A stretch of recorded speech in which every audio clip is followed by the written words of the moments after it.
All right, Are we back? we should be back.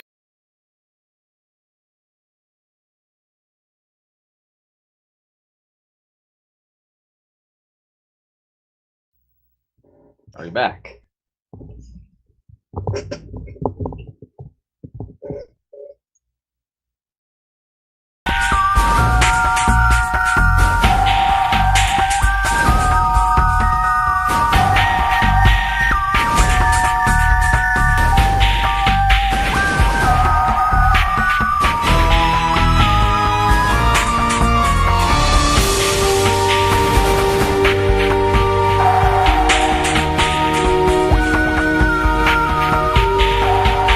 Streaming now.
It's muted right now on OBS. Oh fuck, I was looking at the wrong one. I'm streaming all of the audio, streaming Mumble, streaming the game. Let me just make sure the timer works. Okay. Okay as in go or Oh, yeah. okay as in it works? Okay, then it works. What's your estimate for the game? 35 minutes, I think is what I gave. Yeah, 35.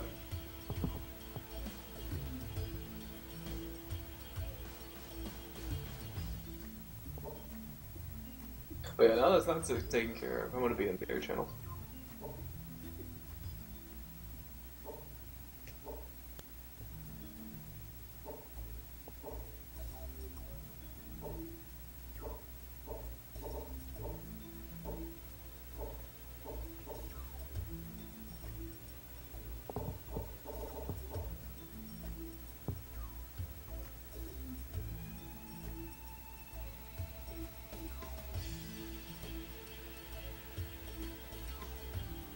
Alright, we're all set. Alright, well then, you can count me down and I'll start the game then. Alright, 3, 2, 1, go. Alright, so this is Spider the video game, not to be confused with the other Spider game that someone played. Some mysterious person that I don't know. And this is a PS1 game, you play as a spider, you jump around, and you die a lot. I'm gonna try to avoid doing that as much as possible, but it's not gonna happen. I'm probably gonna die. But I'm sure it'll be funny for everyone.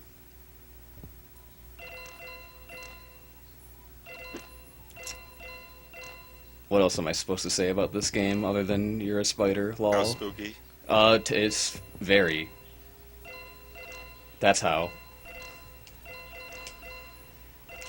There's bosses in the game, they're even spookier. What's spookier than a spider? Well, the things that fight spiders, of course. So the way the game works is, you need a specific amount of levels to progress, or you need a specific amount of exits to progress, and some levels have multiple exits. So we've got it routed. Who is we? The 8 legs of spider speedrunning, of course. We've got it routed out so that... You and Albino? Yeah, me and Albino, the 8 legs. We 8 limbs. So yeah, this level's got 2 exits in it, so we get them both. Because one, it's fast to do so. I think we actually need to get the exits like this. But on the second pass through, I'm going to grab an item. And I probably shouldn't do this for a marathon because I'm probably going to die and I'm going to have to get the item again because I need the item. But assuming that I don't die, this is what you would do. So, the route... Everything that happens in a level is persistent. Like, you have 2 hit points throughout the whole run, and they don't refill if you beat a level. Like, if I get hit in a level like that, and assuming there wasn't health right here, then I would start the next level with 1 health, and that's pretty unfortunate because this game is super hard. But I'm getting this this smart bomb right here, and I'm not going to use it for several levels, but I've got it, so I just need to hold on to it. The route it's pretty interesting. I mean, it's not that interesting. But it's nice. It's really optimized as far as a game about spiders goes. I got hit there. That's unfortunate. I'm gonna have to deal with having 1 health for a long time now. I'm probably gonna die right here on this wall jump. Nope, I didn't. Good stuff, me. So yeah, not only are you a spider, you're actually a robot spider. And you can get certain power-ups like a flamethrower attachment for your forelegs. And that's pretty good. The game would be a lot harder if you weren't a robot spider. If you were just a regular spider, some of the challenges would be pretty challenging. However, all of the other insects are also robots.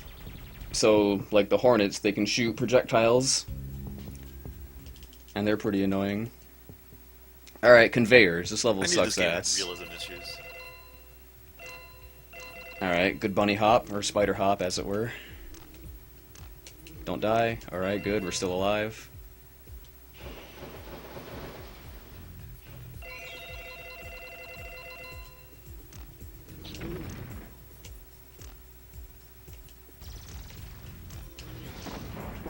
Oh, dear. Botched that jump there, but otherwise, good level. This is one of the more difficult levels in the game to do correctly, so I'm glad that I did it correctly.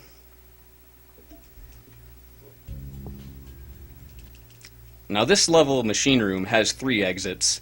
I'm going to get them all, but I'm only going to get 1 right now. I'm going to come back later, halfway through the run, and get the other 2 for routing purposes. Got some good flings off of the conveyor belts there.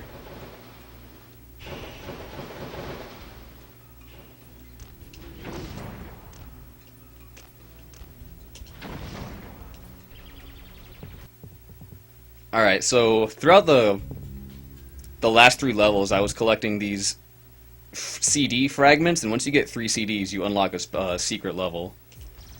And the only time you do that in the 80% run is right here, because this secret level has 3 exits in it, and they're all incredibly fast. They're all among the most efficient exits in the entire game to get, so you get all 3 of them.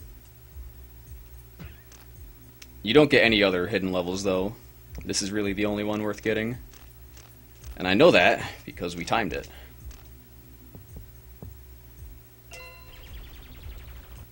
Now, while I'm doing this, I'm also... Not only am I gathering exits, I'm gathering items. I'm not going to use them on this level. I'm saving them up for other levels. If I were to die, I would lose my my stockpile of arms, and that would be bad. Deaths in this game cost more than they initially appear to. You don't just lose time based on you having to redo the level, you lose all of the time you spent gathering resources. And a lot of times you have to re-get them because that's just how the route works.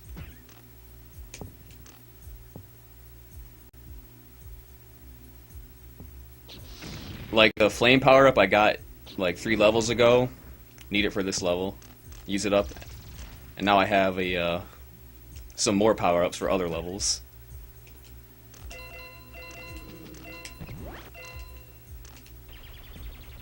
Alright, I'm fully stocked here, fully equipped to take on this boss, the mechanical arm boss. He's a mechanical arm, as the name implies. Now, normally he takes 5 hits with your normal weapons, but with 2 smart bombs, he only takes 2. And that's a lot better than 5. 3 times. Or whatever. You just use 2 smart bombs and the boss dies, and you don't have to deal with his RNG bullshit.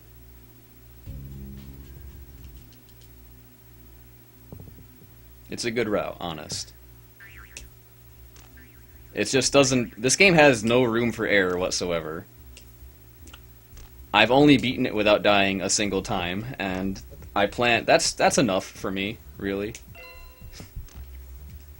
I don't plan on beating it without dying more than that. I might, but, you know, it's not planned.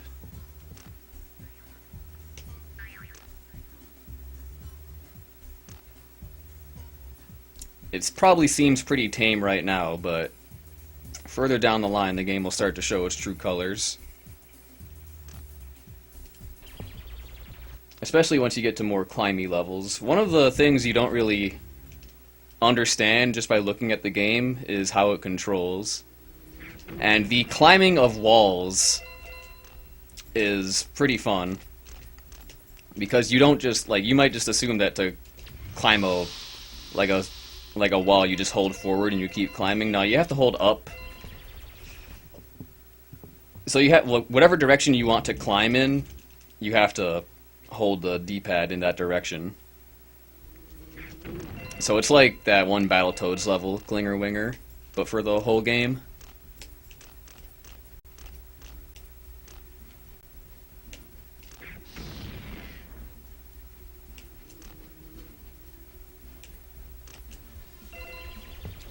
Pretty good run so far, though.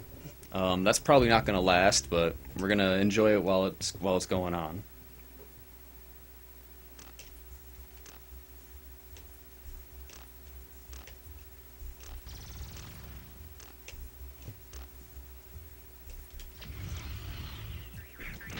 Take a damage boost here, because there's health right here.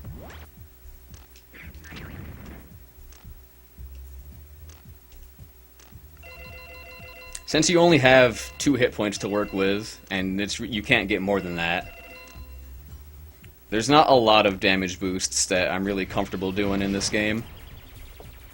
But there are some, a scant few.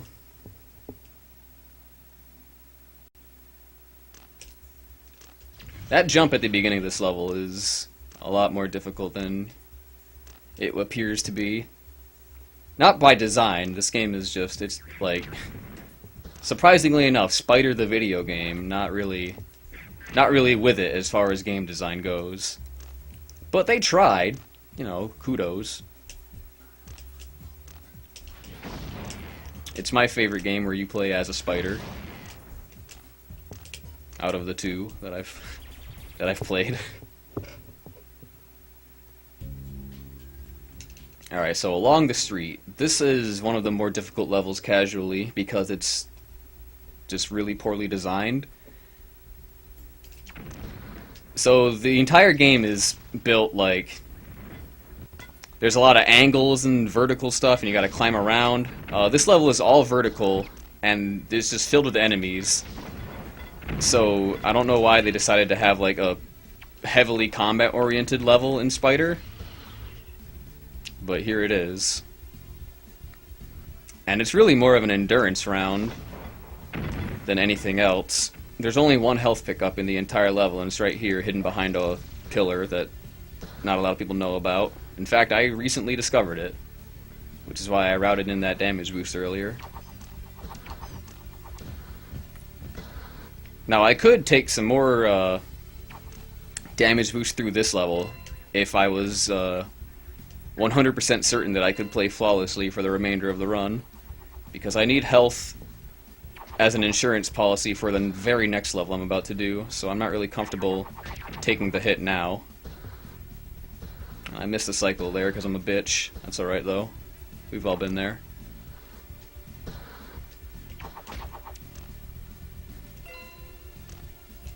Alright, an otherwise fine level. Not too bad. On to display cases. This level has 3 exits, we only get 1. Get the fastest one. This level is like... I mean, it might even have 4 exits, it's really big. It's one of the more, larger levels in the game. But, instead of that, we just go back over here and get out of this hellhole before it's too late. I might do a 100% run of this game someday. But today's not that day. Now on to Volcano. This is another notable level that you'll remember if you've ever played this game casually. All 0 of you who are gonna do that. This level is fucking mean.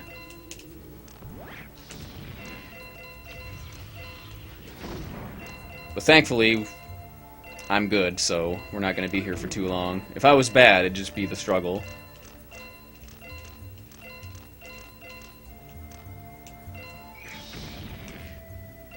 And we just get this hidden exit down here, instead of doing the rest of the incredibly difficult level that I haven't practiced.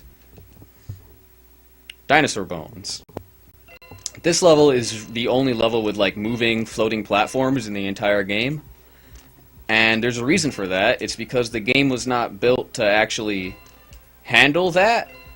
So a lot of times I'll just fall through the floor and die, and I'll usually get really upset when that happens. That was not a good place to get hit. So hopefully I don't fall through the floor right here, which is where it happens. Yep, there we go. Good stuff, Spider. Right on cue. I told myself I wasn't going to try that jump because of the incredible, like, likelihood of me falling through the fucking platform. But, I did it anyway. I stand by my decision. I'll take it easy now. There. Oh gosh. I didn't realize just how much slower that actually was. I should have just gone for it again. Be a man. Sorry.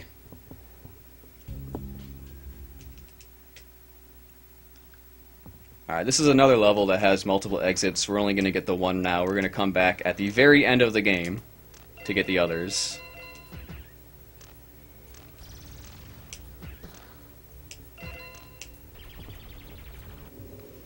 And now we're going to go way back to the beginning of the game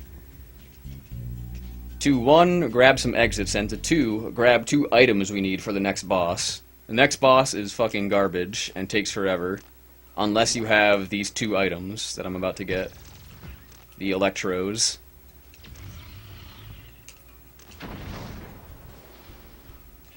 So this level has 2 exits left, so I'm gonna get both of them and grab the 2 Electros.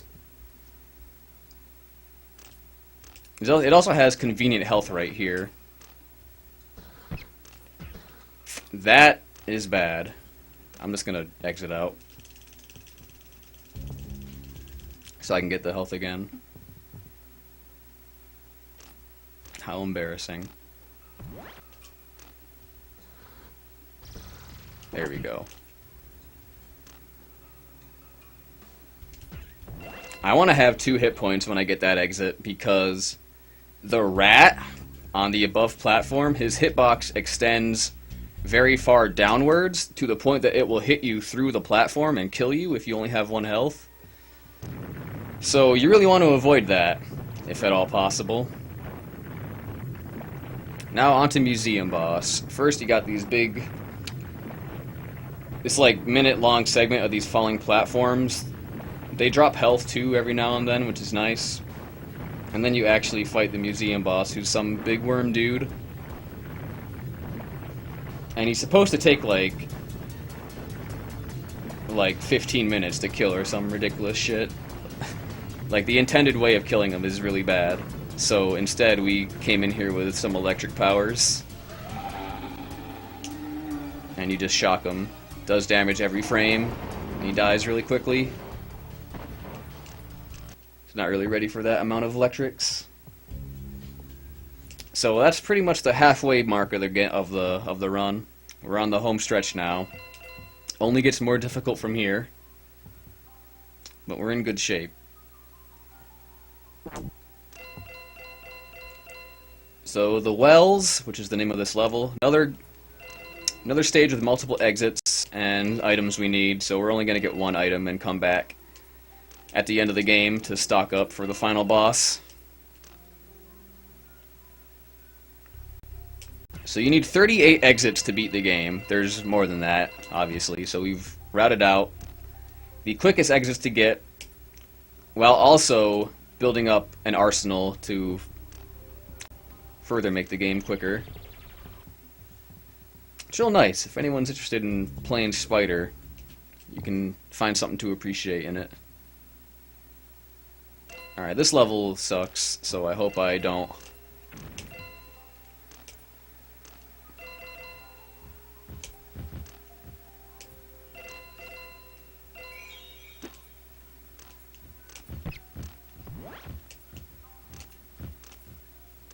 See if I can get this fling.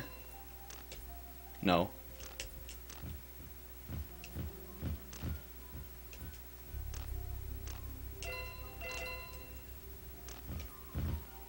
Alright, that wasn't bad. Not perfect, but fine enough. Alright, food cartons, the best level. Also one of them were difficult as well.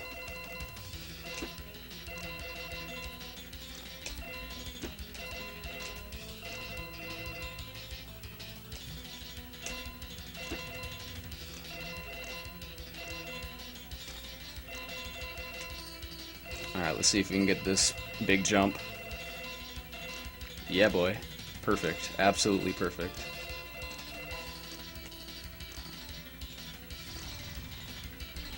Good stuff. That was a really nice food cartons. Not that any of you know what that means, but just take my word for it.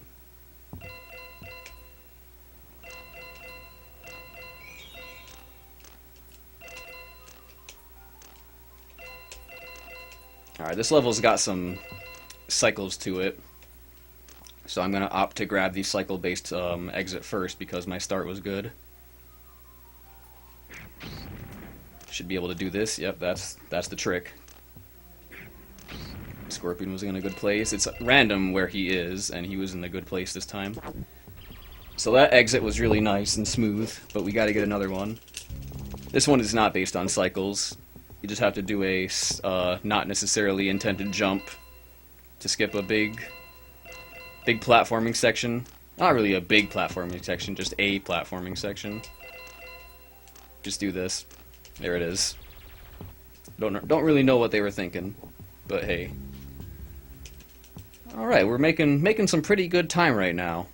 Already on circuit boards. So the story of this game is, despite what you may think, you're not actually a spider. You are actually a scientist named Dr. Kelly, and he developed a way to link his mind with a remote-controlled body, in this case, a cybernetic spider, for whatever reason. I guess he likes spiders. And what happened was, the antagonist of this game, who is a disembodied brain in a jar, he wants this technology. Obviously, being able to link his brain to a body would make him even more powerful than he already is. So he sends his minions to attack Dr. Kelly and steal his technology. And they shot up Dr. Kelly in the process. But little do the bad guys know, his mind was linked to the cyber spider, and now it's a race against time to reclaim his body. And that is the harrowing tale of Spider the video game. I'm not sure why you have to go through a computer to do that, but, you know, it's a dangerous world. Sometimes you just gotta go through computers. The life of a spider is a challenging one.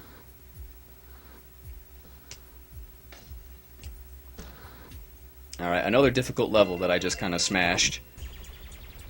Feeling really good about this run. We're almost done.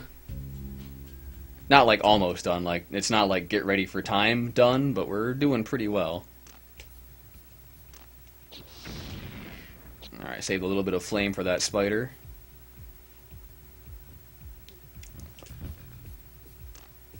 Alright, so another level. 2 exits, 2 electros. That was not an amazing jump. On the list of jumps, that was not one of the better ones.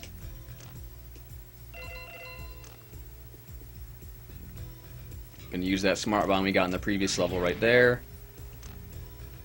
Go down here. There's an exit right here. If you just fall right on top of it.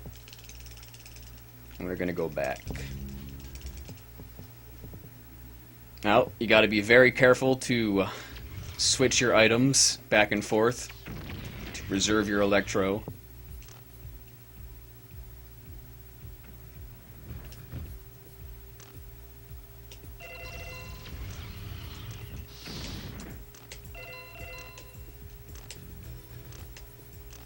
The idea of this item management is to have a full electro for the next level. Like I do right now. That was not the best jump I've ever done. I landed right on a fucking spider, too.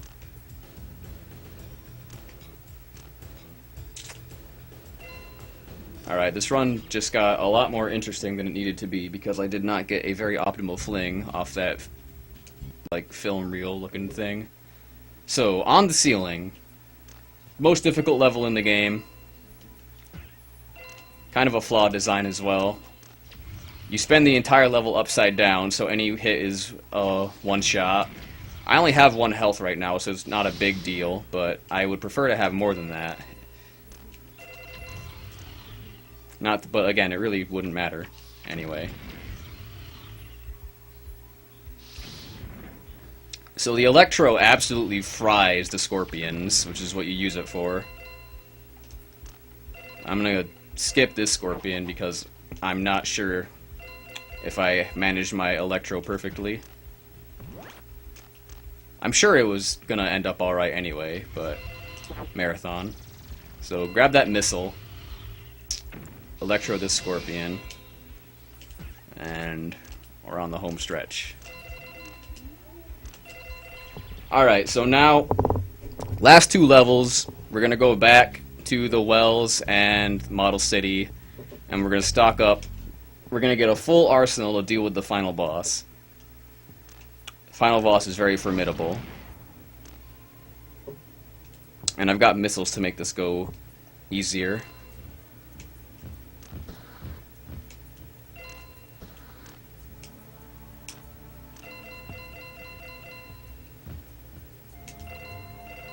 So there's 2 exits left in Model City. Actually, there's 3, but I'm only going to get 2. And I need this item right here, the mech mines. I need 2 of them. And, you know, I need 2 exits, so works out really nicely.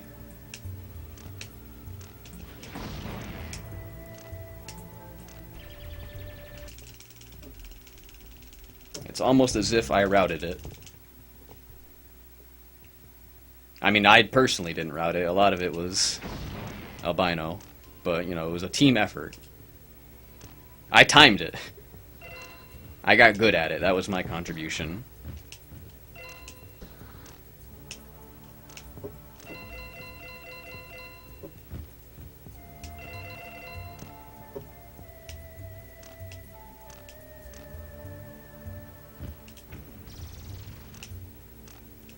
If you do that movement just like that, you can walk right under that bat pretty consistently. Wait for the flame, because its hitbox extends upward and it'll hit you through the platform. And you don't want that. So last level, last 2 exits before the final boss. We're going to go right up here, climb up this wall, grab the poisoner. We're going to do that twice. 1 for each exit, and then we're gonna hope to beat the final boss. The final boss fucking sucks. Like, he can last forever, and he can kill you. And if he kills you, I'm gonna load a save file where I still have all of this shit, because it takes forever to get back, and it would still be faster than actually fighting the boss mano a mano.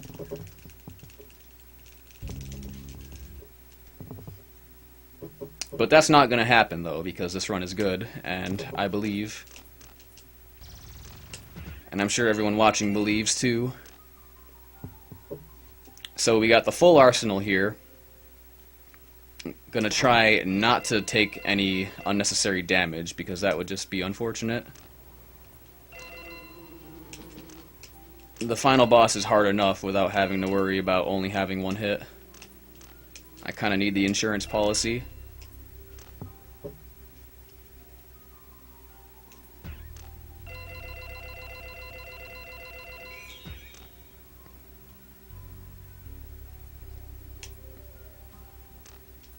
Alright.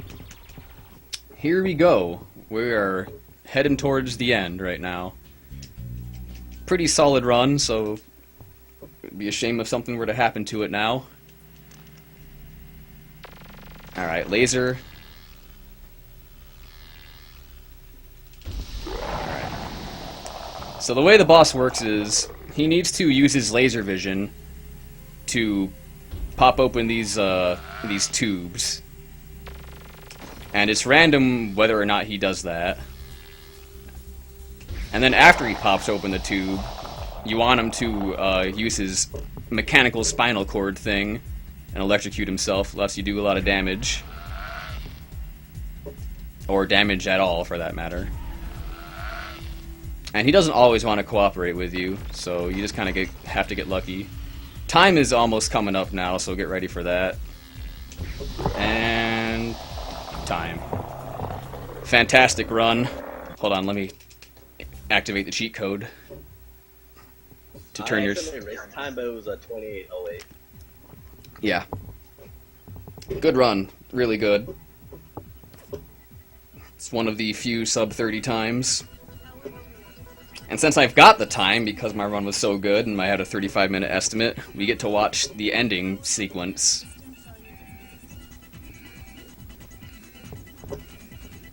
So that's Dr. Kelly. And through the trials and tribulations, he has been freed from his prison. The brain boss has been defeated.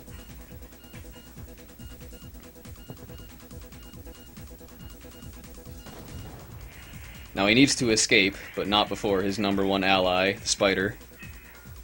He's got to get him. And then they both run. Jumps out of a window from a exploding building.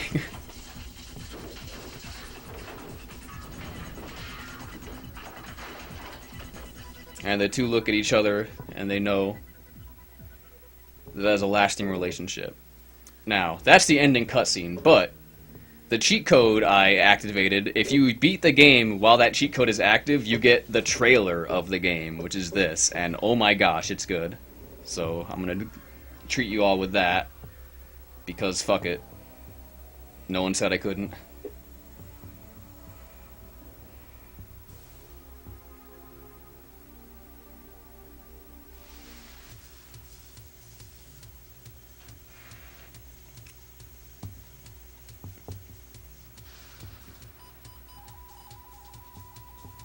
So this shows you all the aspects of Spider the video game, the game you just watched. Look at this combat. It's like we're watching the game a second time.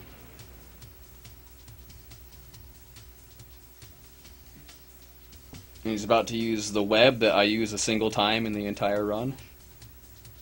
I think. Web. Web. Yep, there he goes. Somewhat less useful in the actual game. It'd be useful if you took falling damage or something, but you don't, so you never use it.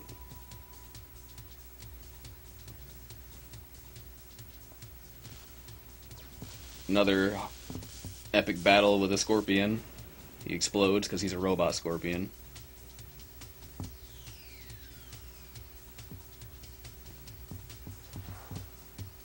Now here's my favorite part. He just picked up a missile power-up.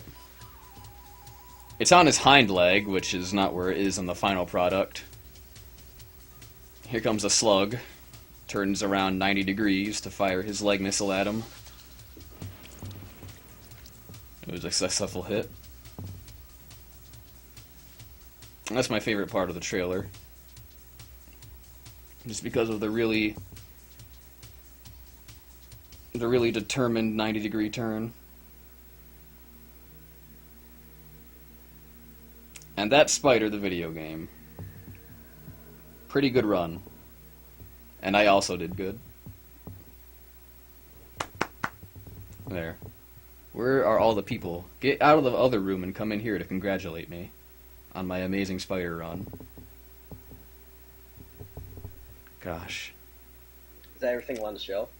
I'm kind of Yeah, that's stream. that's spider. You can cut Alright, the stream.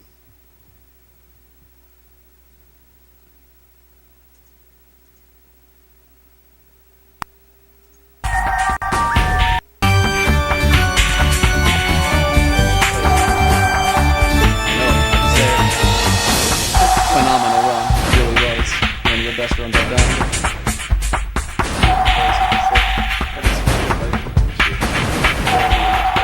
Oh, no, I haven't. I don't even have it open. Do you know what my internet's like? I just have the fucking stream open and mumble. That's all I can deal with.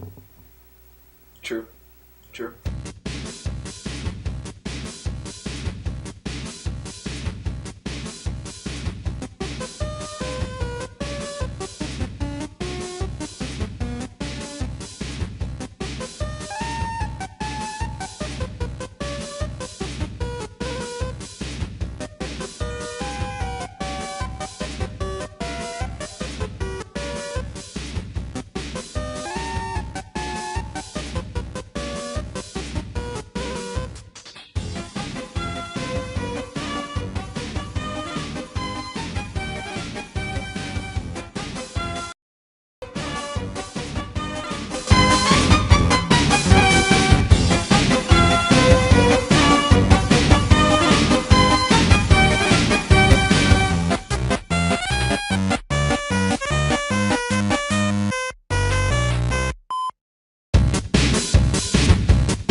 Okay, everything's good on our end.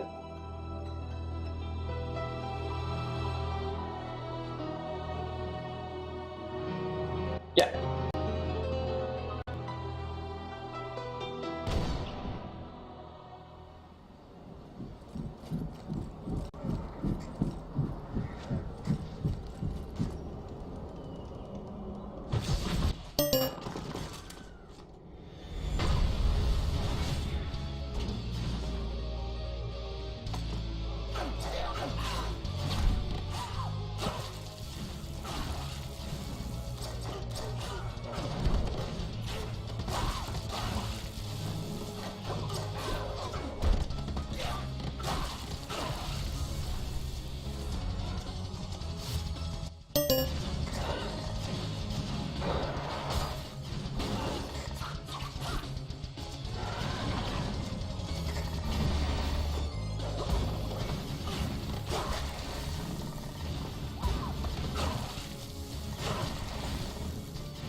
Don't, you know, you're not casting through OBS, so none of the commentary is coming through the stream.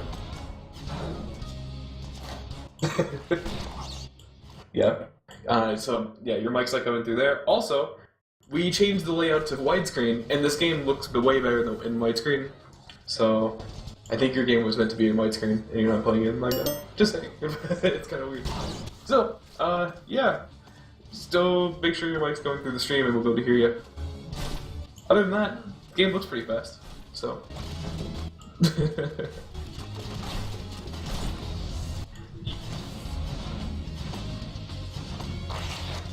Yep. But I'll let you know if we hear you, or if we don't, I'll be right back. Good luck.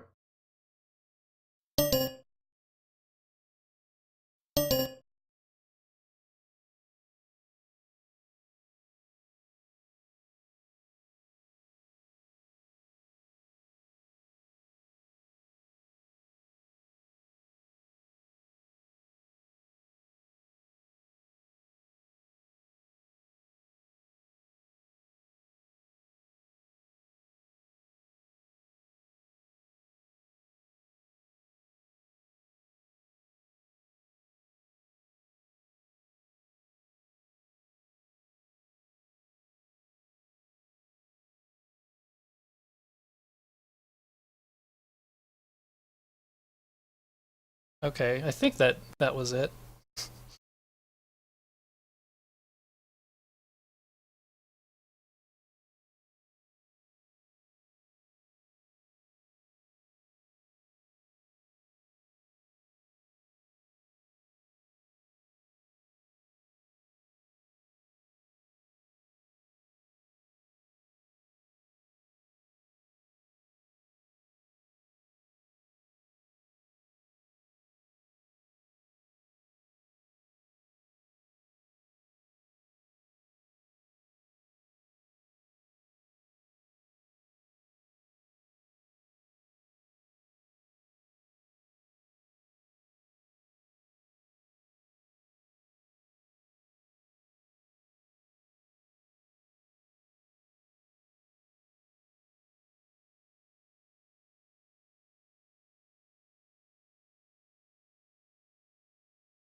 Okay. I would say just like go back to the setting up screen because this is not working right now. Because some setting is wrong and I don't know what it is. Because like OBS, when my computer has game audio, it shows it coming through OBS.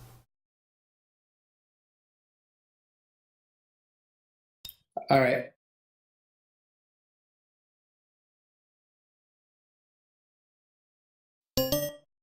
I just heard him on stream. Just letting you guys know. I didn't hear the game audio though. Shit.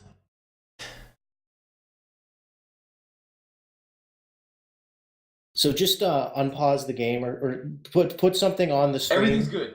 Everything's good right now. Everything's fucking good. Like it's I can hear. No, it was perfect. What? God. It was perfect. I heard everything. I heard you guys. I heard the game just now.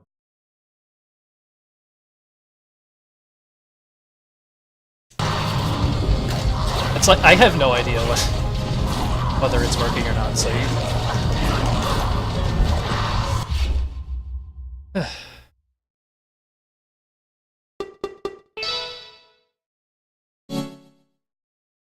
All right, so let's So, just yeah, start what are we doing? the run over. let's Okay, just I hear it. I hear everything.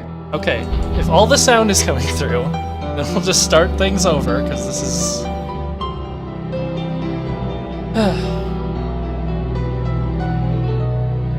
Sorry for all the difficulties, but I think now things are good. I mean, I don't think I really changed anything, but between now and when it wasn't working that much, but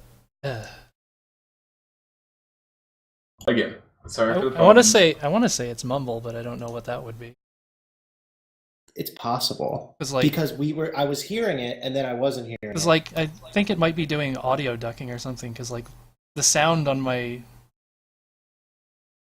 sound is like being adjusted on even in Windows. So Alright. But I mean, it's good now. If you want to just throw it up again, you want to start to run over, whatever. Like, we already reset the timer. Sorry for all the difficulties, but if you're good to go, we're good to go. Hold on. Can we on the stream again?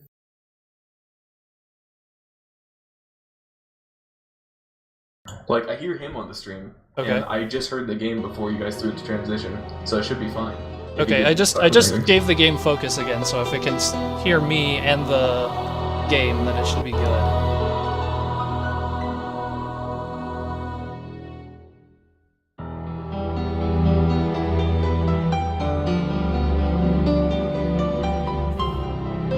We're good.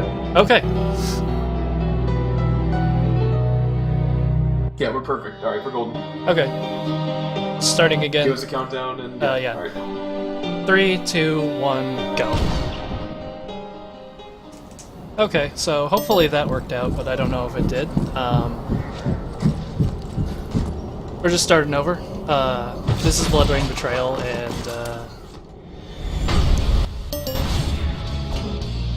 if you played the other games, I don't care. Because this one's entirely different from the other ones, and is also way harder, way faster, and more fun. I didn't play the other games, but that's just from what I know.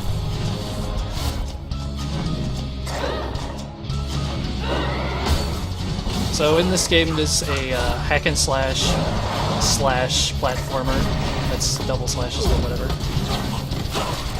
It is sections of combat, and then between that, there's sections of platforming. Right here, you can see a gimmick in the stage that doesn't show up in other stages, so I have to talk about it now. It's these lamps. After the next fight, they're gone, so who cares? They just do damage to you if you stand in them for long enough.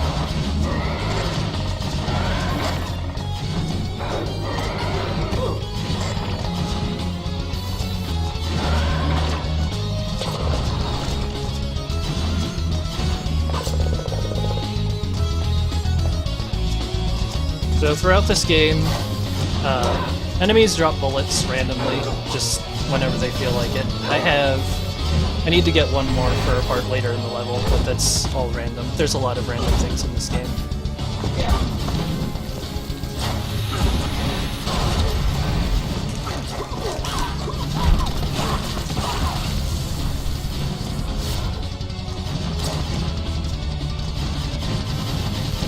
You'll also notice that I'm constantly dashing because, I mean, it's pretty obvious that it's much faster than walking. Well, maybe it's not obvious because I never actually walk, but either way.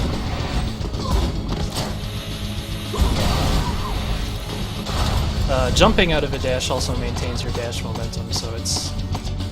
I use it as kind of a spacing tool, so I know where I need to land.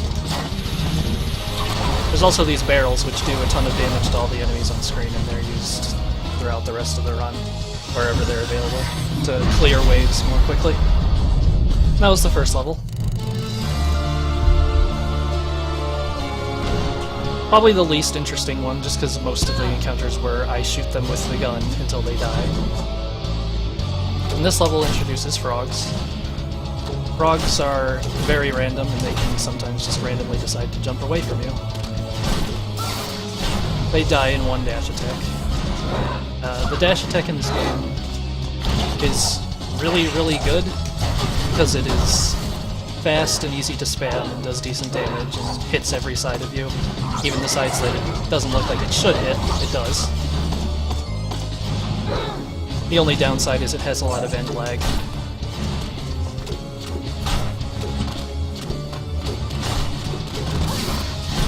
But since these die in one hit, it's pretty good for covering a lot of area when they can randomly be jumping around so you can't hit them.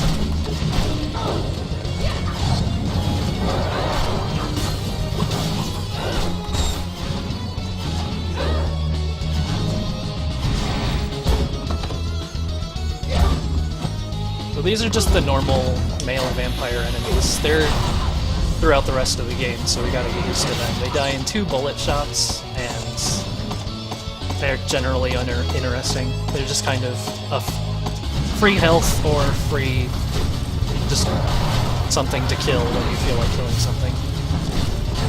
When we get later into the levels,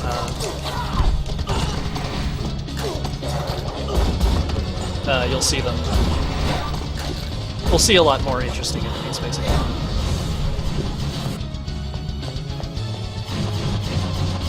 So right here is the first boss of the game. It's Crab Puncher. He's probably the least random of all the bosses, which is pretty nice. He's the only nice boss. He's still something that could be messed up, though. Like that.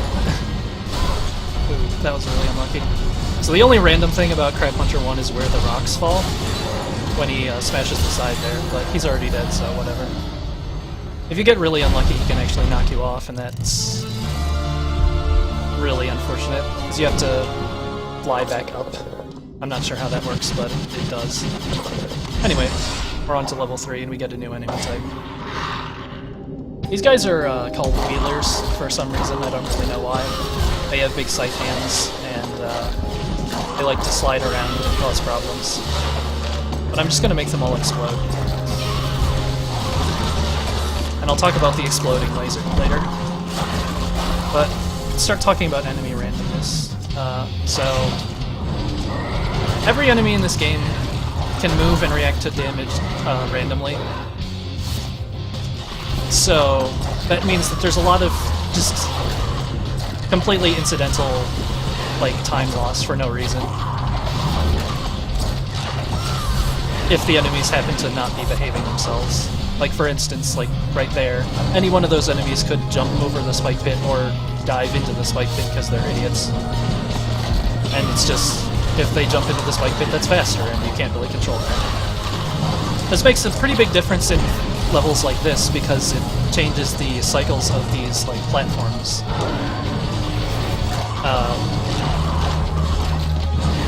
You want to be at a certain part of the cycle when you get into a fight, because that's the fastest time to start the fight.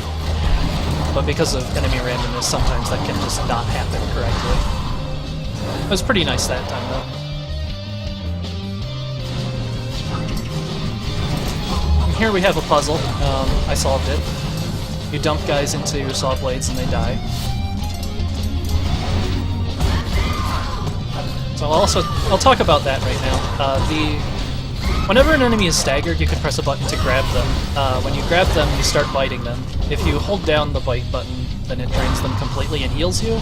if you let them go instead, then it infects them with something, some exploding disease, and you can make them explode whenever you want. Enemies who die from explosions also explode, so you can cause chain explosions. That sounds really powerful, but it's usually not worth the time to set up. When just slashing things like that is usually faster. But I'll use it periodically, and it's sometimes used in puzzles as well. So right here, this is frogs randomly running into me. That puzzle can either go slow or fast, but it went okay.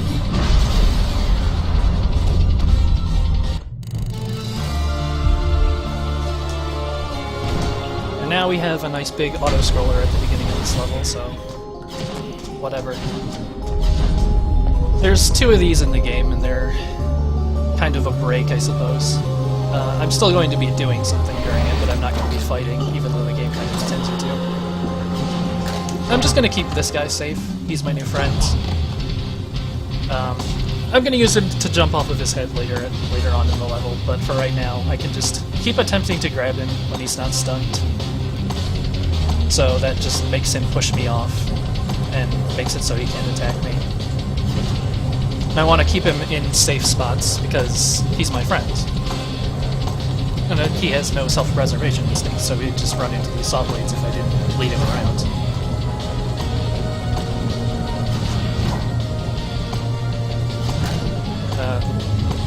These guys have 2 attacks. They have an overhead swing and a sideways swing. The sideways swing is better in every way, and I have no idea why they ever do the overhead attack. But they're never really... both of them are pretty weak, so who cares? Alright. Now my friend has basically... well, he's about to fulfill his purpose in life. Thanks, friend. We'll see you again. Probably not, but whatever.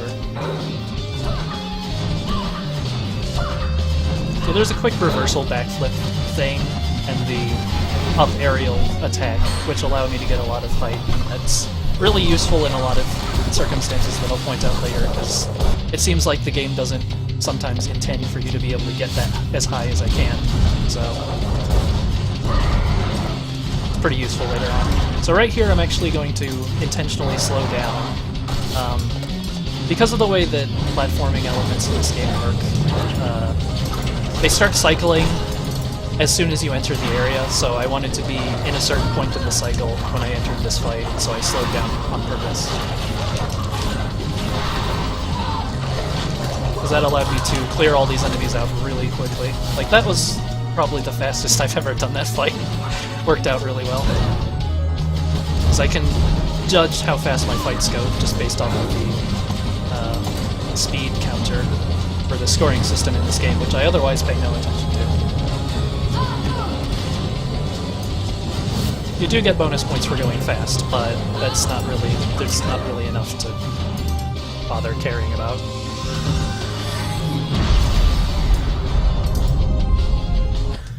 Now we're gonna go into level 5. Level 5 has the first fight skip in the game. Right up here. Oh, that was unlucky. But there's a fight right ahead of me, but I can just kind of jump over it. I guess for some reason there's just like the encounter area doesn't extend high enough for me to hit it. And there's a few of those throughout the game, which is super useful, and that saves a bunch of time. So this is another part where, like, because of the way that platforming cycles work in this game, it doesn't matter exactly how fast I did that earlier part, because right here, I would always get stopped by these platforms anyway.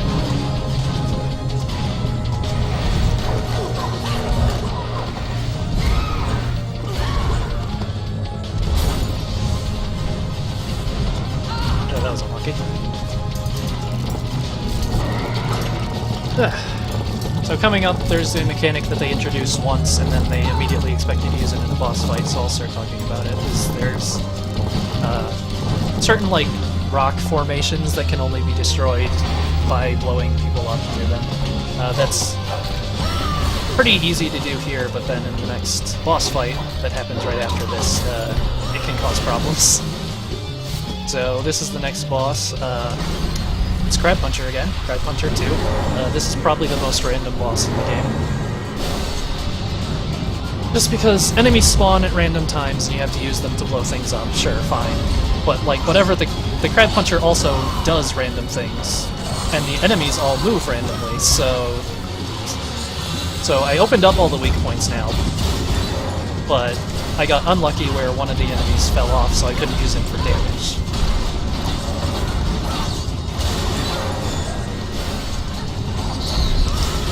Okay.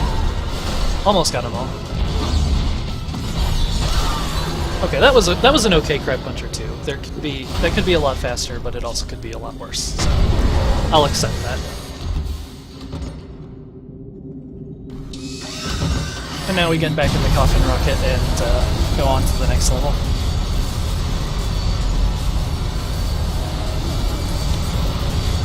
Also, Crab Puncher is surely dead this time. Promise. Level 6. Level 6 starts out by introducing the bird mechanics in this game. This comes up way later in the game as well, but for now it's just a bird. The game's pointed out the bird a couple times already, but the bird comes up right now and I have to play as him. The bird is surprisingly, like, weighty. Like, he has a lot of inertia, and he's kind of... He feels heavier than Rain, which doesn't make any sense, because he's just a bird. And this is another segment where it doesn't really matter that much how fast I go, just because of how... Well, it's not actually cycling in this instance. It's, there's a glitch later on that can only happen at a specific time in the level. Also, there's the big villain. He blows up all his minions to prove how big of a villain he is. Isn't he intimidating? Okay, moving on. Oops.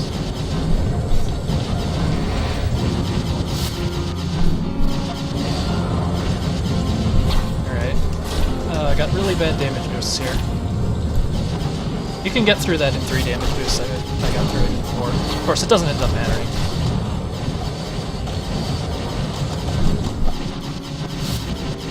It's right up here at the end of the bird segment because it's already over. Thankfully. There's a strange glitch that skips a lot of the dialogue if you finish the earlier section fast enough. Not really sure why that is, but, well, that's how it is.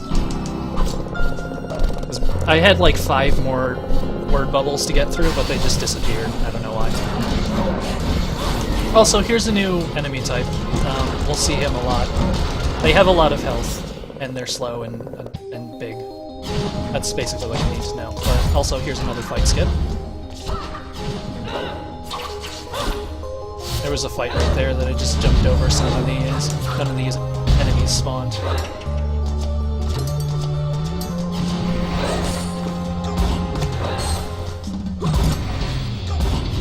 But yeah, the big guys are called blood balloons, because I guess they're full of a bunch of different gross fluids.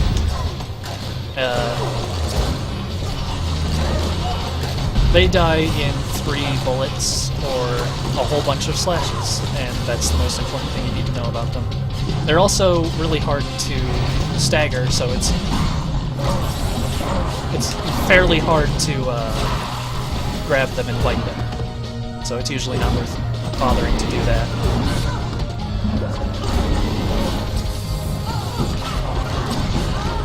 Ooh, that's unlucky. Yeah, the enemies there just weren't cooperating. Did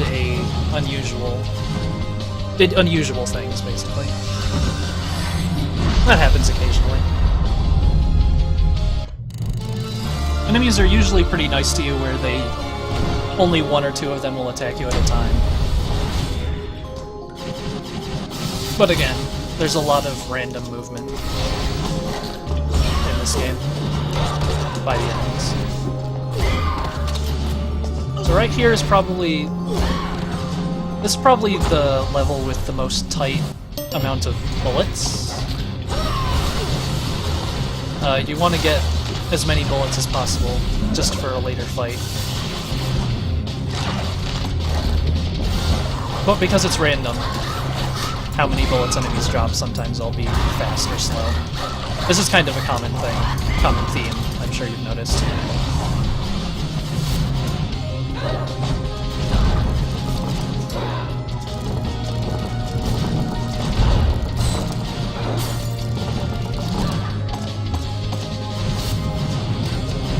And right here is the most difficult fight.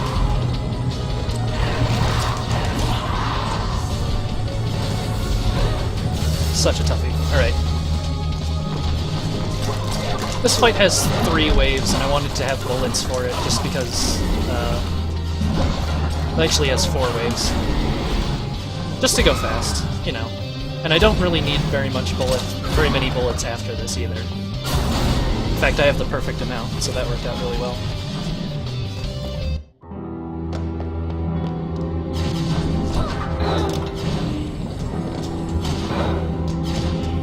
Now I guess they're having a meeting. This is an extremely long hallway for their meeting, and I don't know how people back here are hearing him. But he's just rambling anyway, so whatever. If you stand here and wait, he'll actually indefinitely repeat his speech because he's weird. And I guess... I don't know. And we're raising the castle in some way.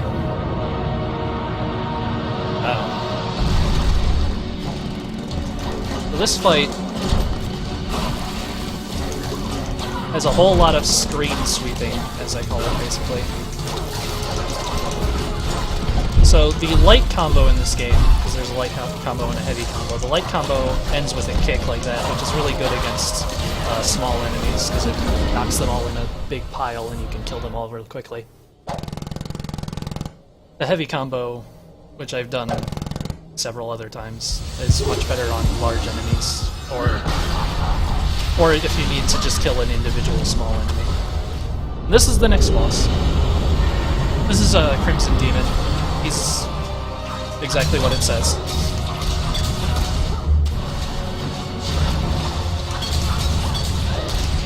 So this boss is actually not all that random, except in the very worst case, which I probably won't get, so it's okay.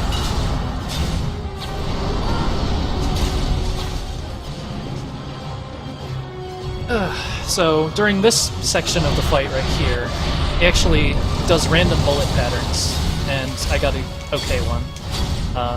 He can actually not spawn his weak point during these, and if that happens twice, then you don't kill him in one cycle.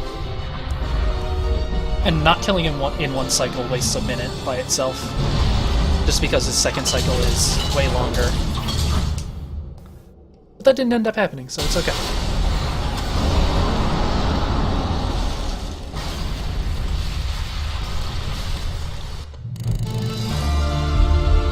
That would be, I would call it, the end of the first part of the game. Now the background changes and the levels start getting a lot more deadly. Also, I like to believe that that line is spoken with sarcasm because, like, why would the bird be so intelligent otherwise? But whatever.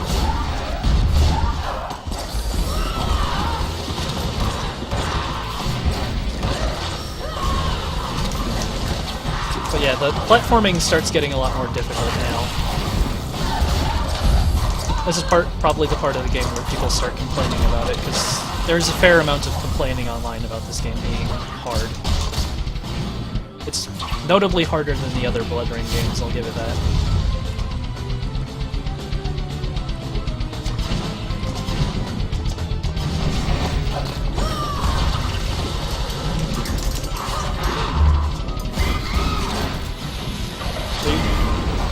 Should be pretty obvious by now, but I kind of have a good idea for like the choreography of every fight. When enemies move randomly, it can mess that up, but some of the fights end up looking really cool if they go optimally.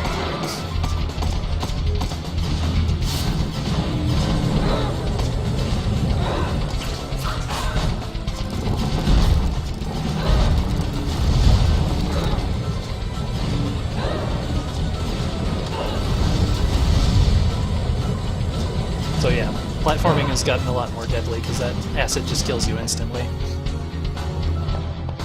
have a pretty decent amount of bullets here, so I might get an early cycle on some platforming later on.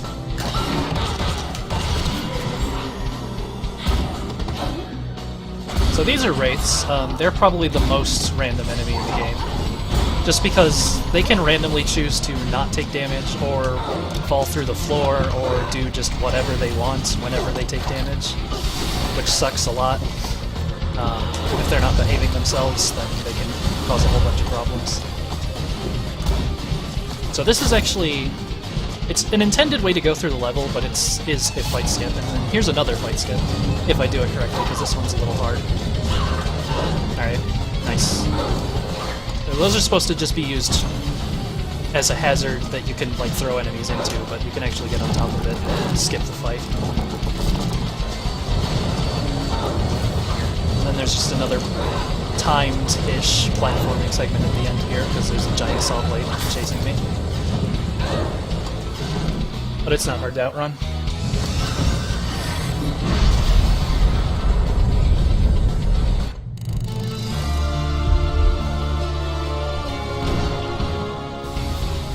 And now Solar Flare, but first, let's have a nice co-op section with my new bird friend.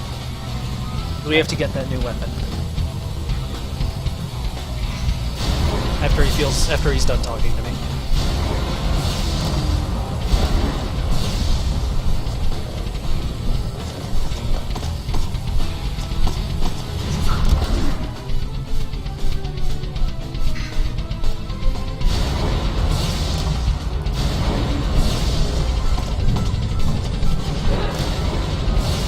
Actually hit that switch through the floor, and now I have a new weapon. This is the second gun in the game. There's 2 guns in the game, and this is the second one, so we're out of new guns.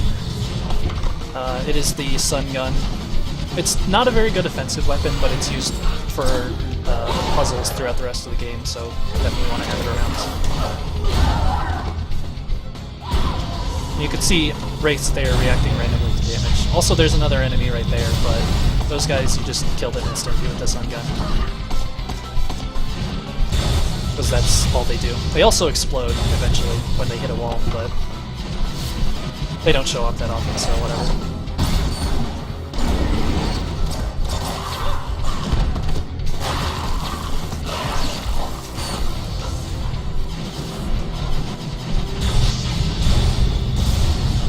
You get those big red switches, and they have to be sun gunned. And that's going to come up a whole lot for the rest of the game, so...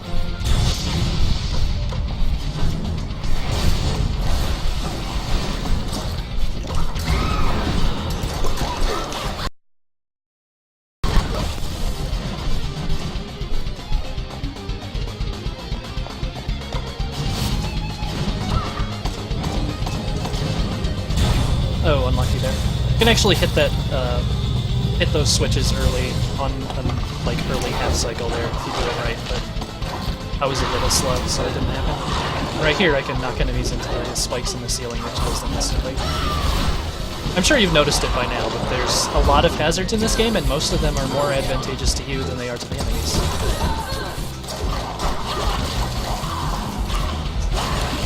That was unlucky, just with the way the enemies moved.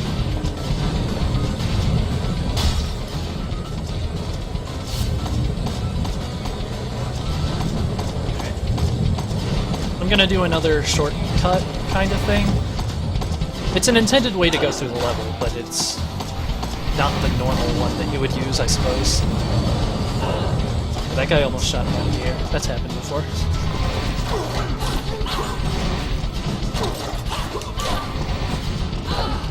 Unlucky.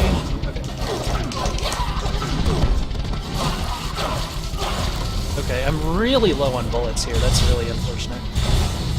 Because this next fight can be cleared really quickly if you have enough bullets, but I do not at all. And it's a little hard to see what you're doing, which is kind of the gimmick here. Oh, well, they dropped enough bullets. Never mind, I'm good. Always nice when that happens.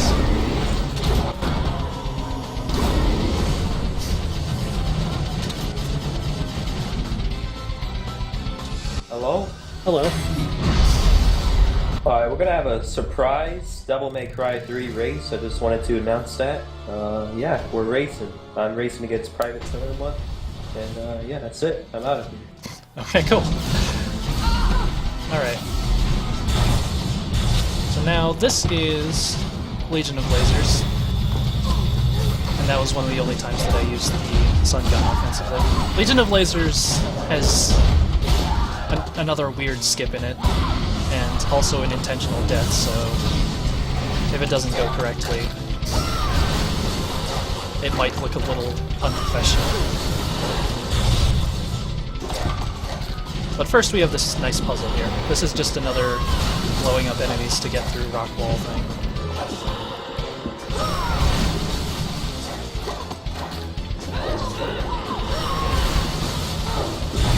None of the puzzles in this game are particularly hard, they're just kind of, you have to do them.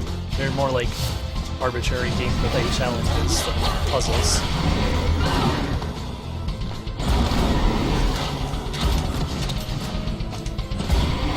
Yeah, those wraiths just randomly decided to ignore that they were taking damage.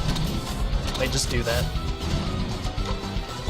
Now here's another mechanic.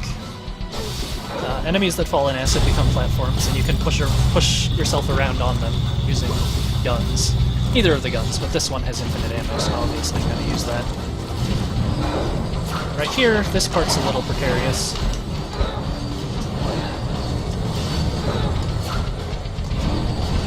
Yeah, that was a little close, but I'm going to kill myself on purpose here.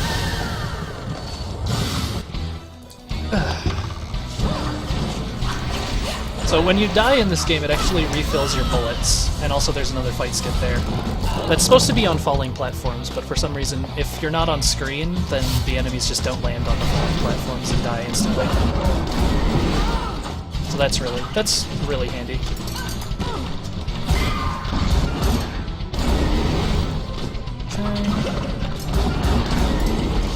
Unlucky. I needed one... Oh, there we go. I needed one bullet drop there. So, I wanted to kill myself in the previous screen, so that I had bullets for that fight, so that I could clear it quickly.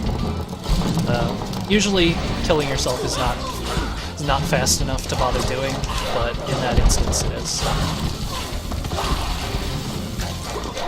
Right here, I want to get a couple more bullets, but it looks like I'm not going to, so whatever. We'll just do this.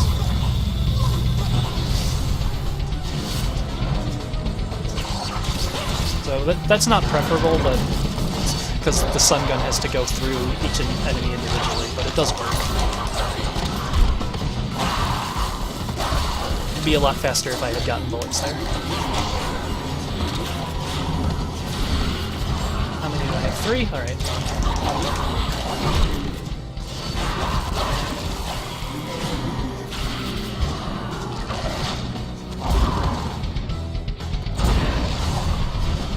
That's the end of that.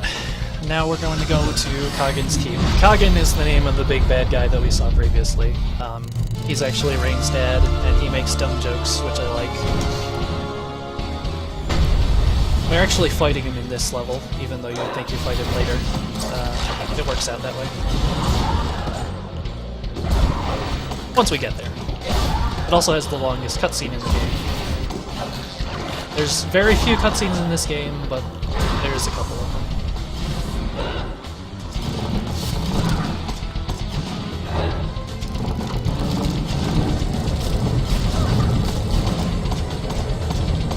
This is the short way through the level. There's a way over to the right that is way slower, but I haven't gone on that in quite a while.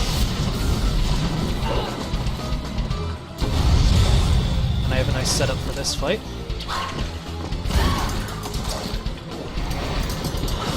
It's nice to be able to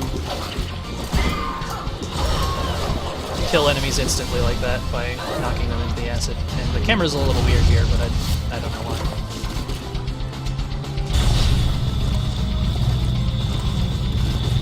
Fun fact though, none of that matters because of the platforming cycle of this geyser. I can't go fast enough to hit this geyser early, so even though that was fast, it doesn't end up mattering. And here, I'm actually going to abuse the fact that enemies are falling from the sky. When enemies are in the air, it counts as them being staggered, so you can grab them out of the air. Which allows me to grab blood balloons, even though that's usually pretty hard to do.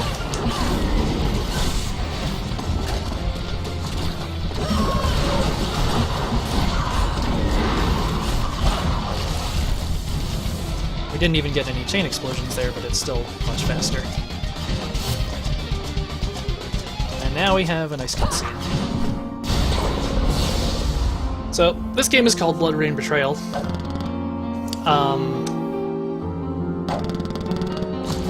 This shouldn't be any surprise, because it's called Blood Rain Betrayal, basically.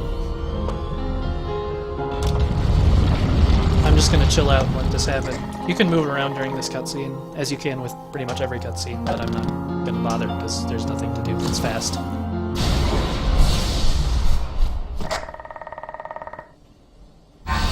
But yes, you get betrayed by your bird friend, and also these guys who you were working with before the game began, even though that's not really well established except for during the first level. But I was going too fast to read that text anyway. Now we have a whole bunch of enemies to fight. Throughout this whole fight, Kagan is constantly shooting lightning everywhere, which, again, is a hazard that usually helps you more than hurts you.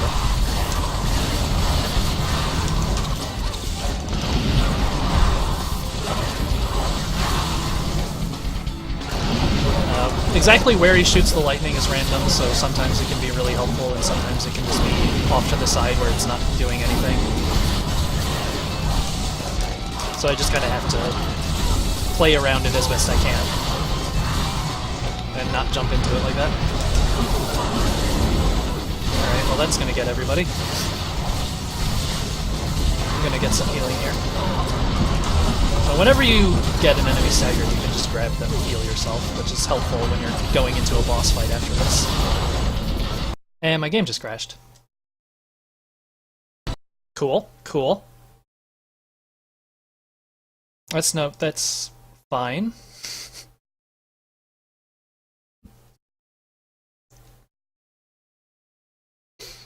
I was hoping that didn't happen, but okay. That's fairly rare. But because this is New Game Plus, it doesn't matter, I can just go back to the level anyway.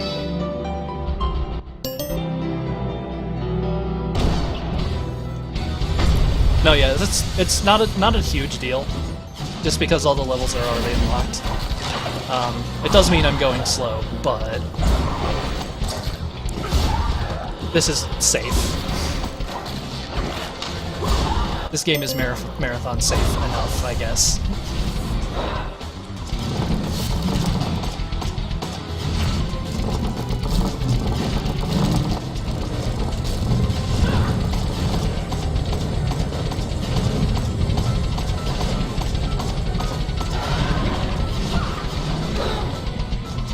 So we get to see all this stuff again, which is great, I guess.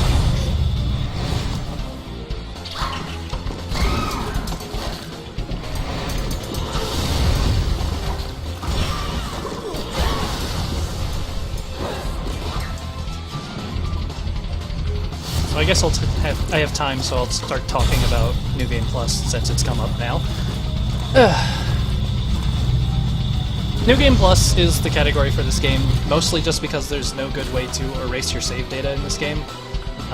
There's no save slots or anything, and if you wanted to start a completely new game, you would have to uninstall the game and delete your save file or whatever.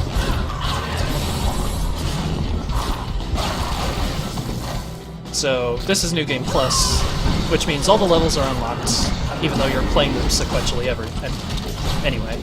It also means that you have more health and more ammo, because there are hidden collectibles throughout the levels that you would get. Whenever you get enough of them, it increases your health or ammo.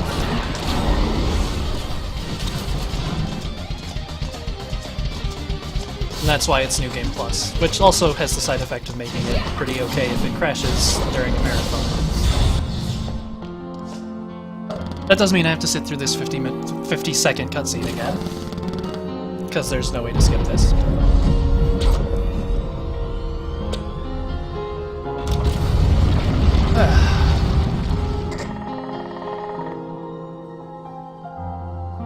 Should work out fine though, because I was already going to be way underestimate.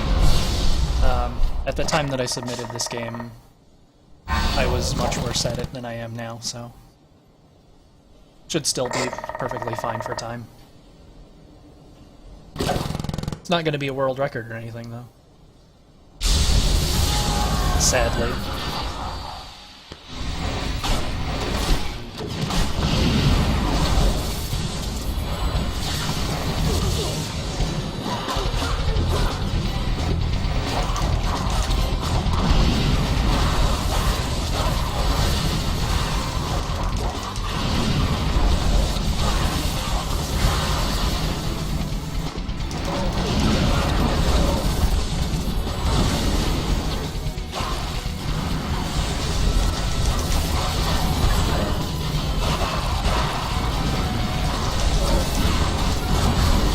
This fight's going much better than the last one anyway, so we're okay with that, I guess.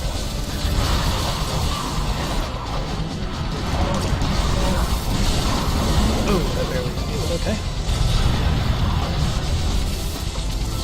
Alright, so that cleared all the enemies out of here, and now we have one new enemy that I'm just going to ignore for now, and then Kagen himself. I used the sun gun a lot during this fight. It's not very damaging, but it is a way to hit him when he's way up there.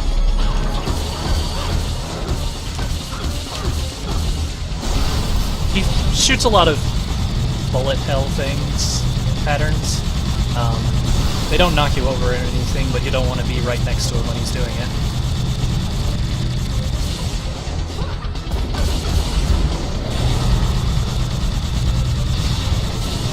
And exactly how Kagen moves is random, but he was actually pretty nice that time.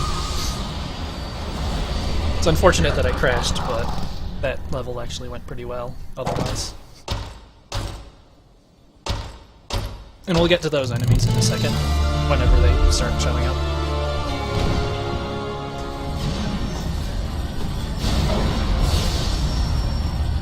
Unfortunately, we have another cutscene right after that other cutscene. These are the two long cutscenes in the game, and they're right next to each other. I like this cutscene, kind of, just because Birdman is full of regret that he betrayed you, even though Rain has not really given him any reason to be full of regret. And every line by Rain is just her threatening to kill him. Still, for some reason, he decides to save us and sacrifice himself. I don't really get it, but it worked out, I guess. And he also gives us bird power, so now we can also become the bird.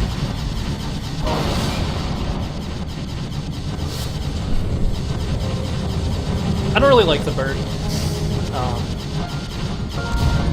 It lets me skip fights a lot of fights later on in some of the levels, but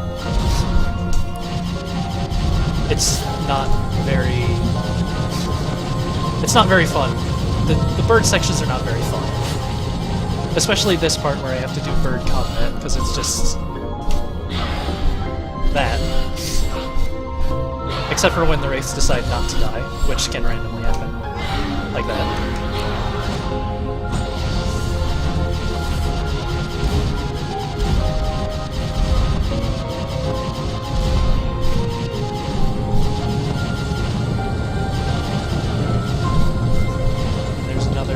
Short little obstacle course there, and now probably the worst fight in the game.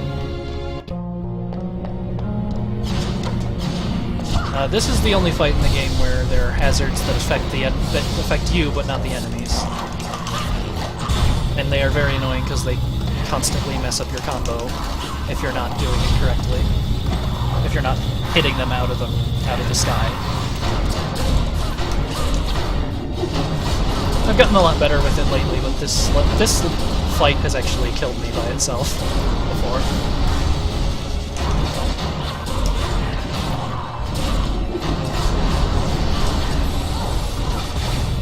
Now that's not gonna work. And I want to have more bullets later on, so I'm trying not to use too many of them. There's two more there, so I'll just do that. And that was an okay fight.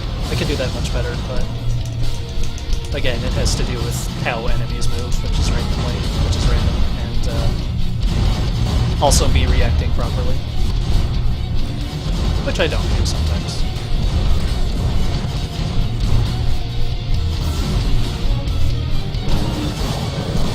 Oh, we have another obstacle course.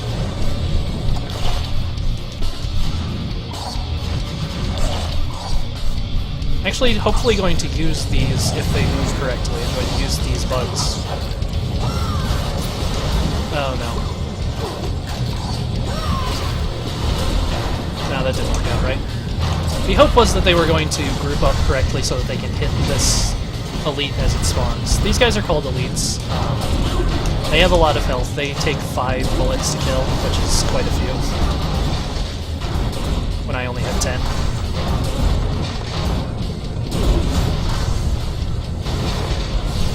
And they do a lot of damage, but their attacks are very, very telegraphed, so they're pretty easy to avoid on that front at least.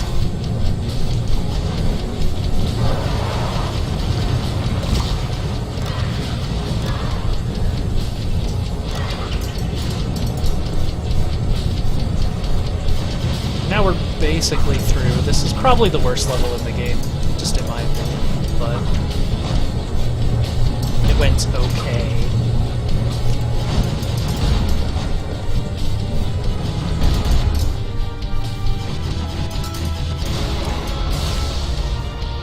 Now, the next level has a lot of bottomless pits in it, and has some fairly difficult platforming, so I'll try not to mess it up too bad.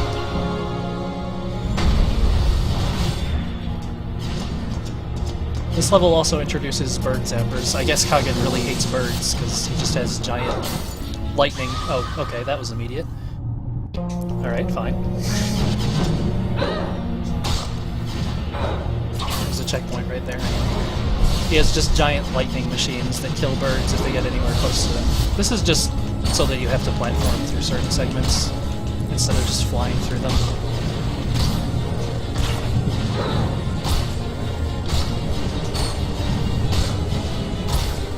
But yeah, that part is a little tight just because there's nothing but those bugs to bounce on. And you're dodging saw blades and going over bottomless pits. So I'm also flying up above here because I'm skipping 4 or 5 fights, I don't remember exactly. Just because if you're flying up there, then none of the fights trigger, so this level is actually really short when it normally wouldn't be if you were playing it usually.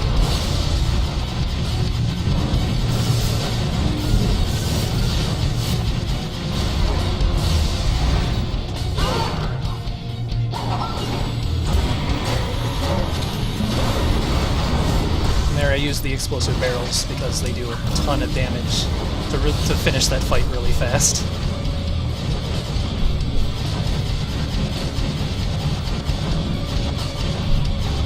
Now we just have another being chased by a giant saw blade section, which is even easier because you're a bird and you can dash indefinitely.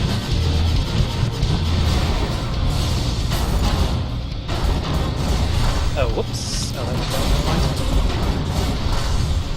I had 4 extra bullets there, so I was just able to clear all the elites out really quickly. Okay, level 14. Level 14 starts with Auto-Scroller 2, Revenge of the Auto-Scroller, because this one's even longer and more deadly. But it's actually going to be fairly similar, where I'm going to keep this guy alive for almost the whole thing. Just because once he dies, the next wave spawns in, and I use the next wave as a platform. So I'll try to keep him alive by not letting him run into all the spikes.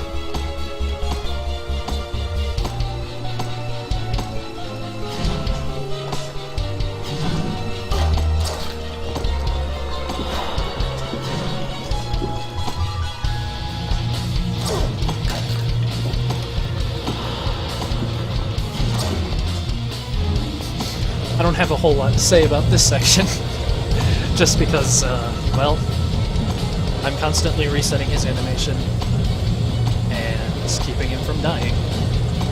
Doesn't matter if you do this. there is no healing between now and the boss of this level, so not fighting is a good idea, just to keep your health up. But otherwise I'm just keeping it so that I have a good platform to jump off of, because the next wave has blood balloons in it, which are very tall.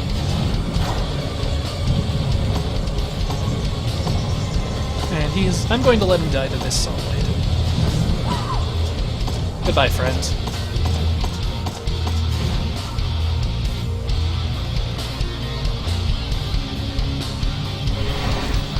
And I got a couple of blood wounds, and I'm just gonna let him waddle about until I get to the end.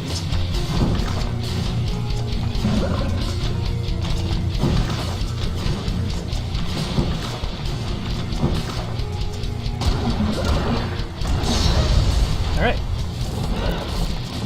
So the rest of this level is actually just a boss fight. Surprise, it's Kagan again. It was either going to be Kagan again, or it was going to be Crab Puncher again, so... I don't know which one I would have preferred.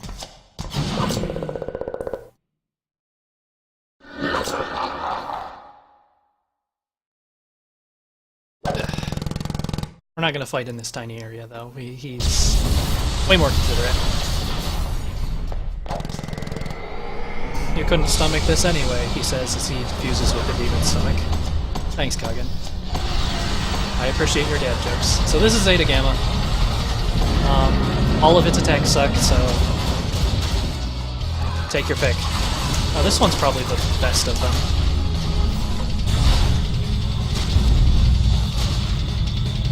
Just because I can actually hit him during it.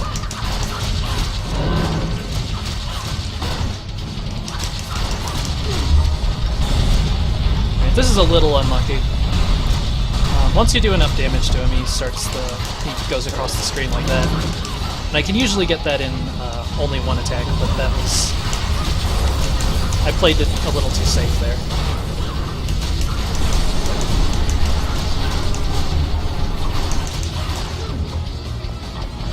Oh, whoops. Alright. So he has 3 different attacks, and he's used 2 of them now. And now he's dead. You didn't get to see the eye laser one, which is probably the worst.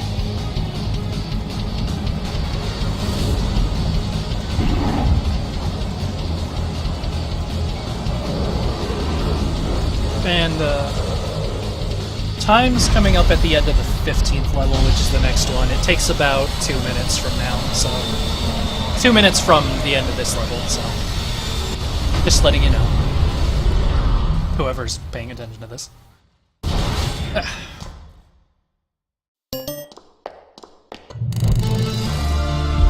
Is time coming up? In about 2 minutes. When this level ends. Basically when I lose control at the end. That was a little risky there, but... Even though the boss is now dead, this is just kind of an escape sequence. This isn't actually timed or anything, it's not like Super Metroid. Or any other game like that. It's just, you have to finish the level, and it has... everything's on fire and there's shaky damp. But it doesn't actually matter how fast you do it.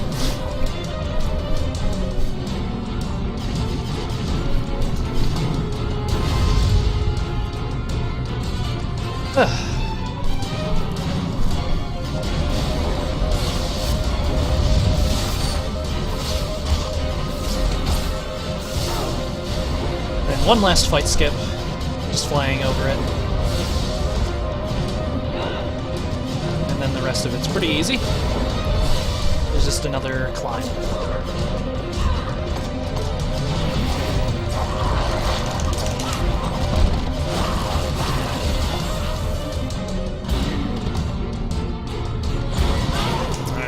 That Wraith wasn't behaving. Thanks. That always happens. Alright.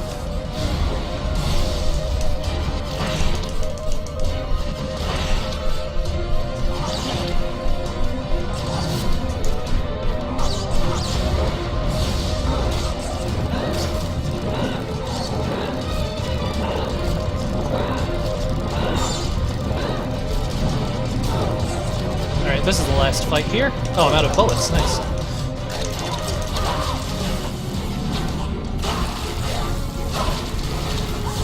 Got really unlucky on bullet drops there, and I expected to have bullets.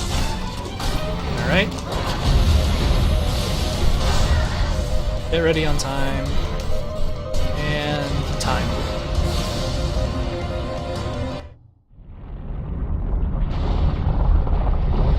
$52.16.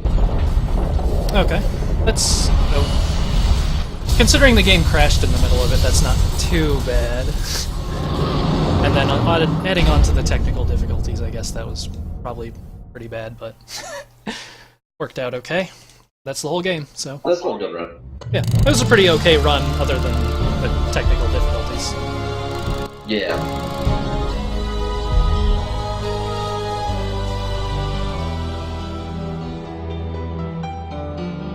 Is there anything else you want to show off, or is that it? No, that's it. There's not much else to show. It's just, I played through all the levels, so... So, Very cool. so did you know that this was actually a 16:9 game? It has, well, I'm used to playing it in 4x3. It can be...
back. It's up. It's up. We're good. Alright, we're fine. That was weird.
Well, I'm gonna reset.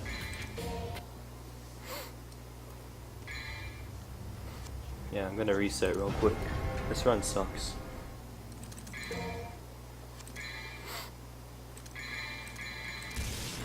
Devil may cry.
Alright, I'm just gonna get. I don't even know if. Let's see. Okay, I just got it installed. And.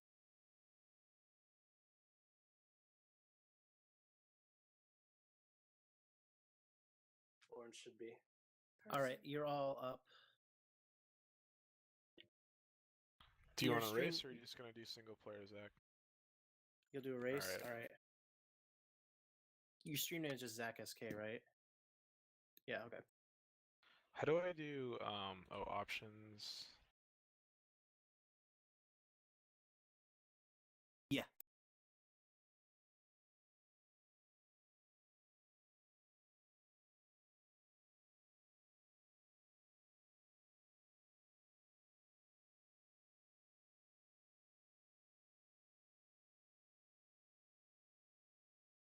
Who you streaming with, Trip? Just gonna be Tripmind, all lowercase. Alright. Can I get a paste of, oh, there's the URL. Sweet.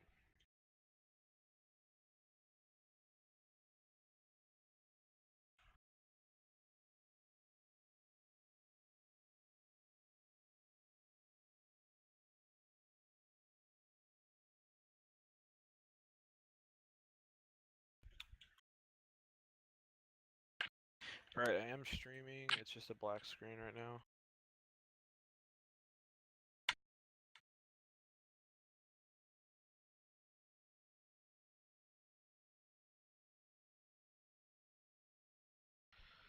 I do have some black bars on the side. I'll crop it out. Crop it out. Alright.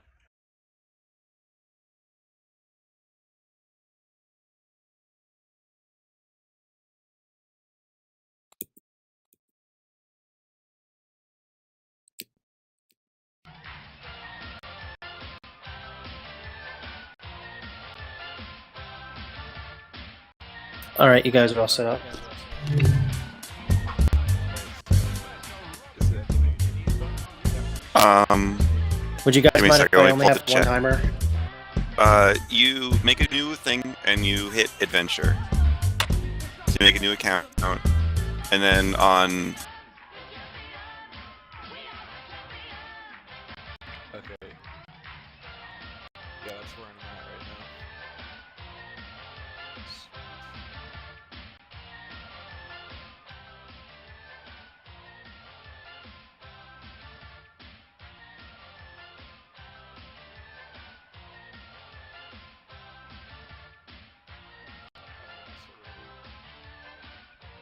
All right, I'll give you a countdown.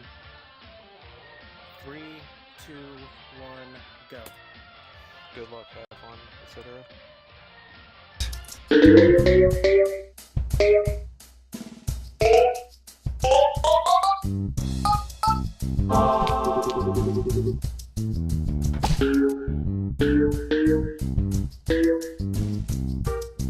I just have the 10 hours of aerobic athletes to psych me out or psych me up.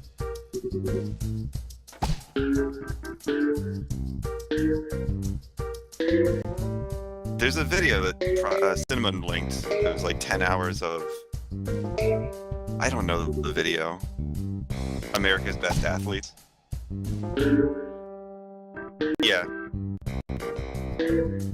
Yeah, that's the one.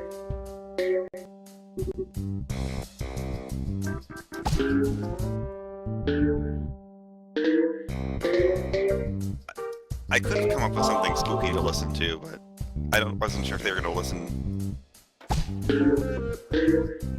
Oh, you freeballed. Aw, damn. I hope I don't lose on level 1. Never mind, I lied.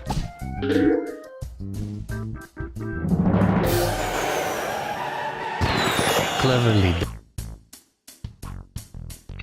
Oh, I freeballed.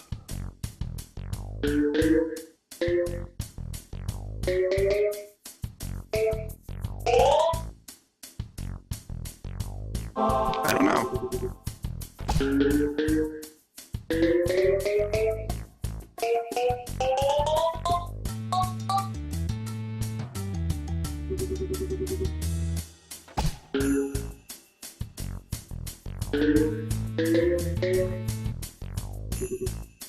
Hey, Trip, your audio isn't being streamed. Either that or Zach isn't streaming his mumble. I should be. Is it not going through? Let me check my... It sounds like Zach's talking to himself. Oh, it's not. Wait, but my mic is... Crap. It's not picking up my mic for some reason.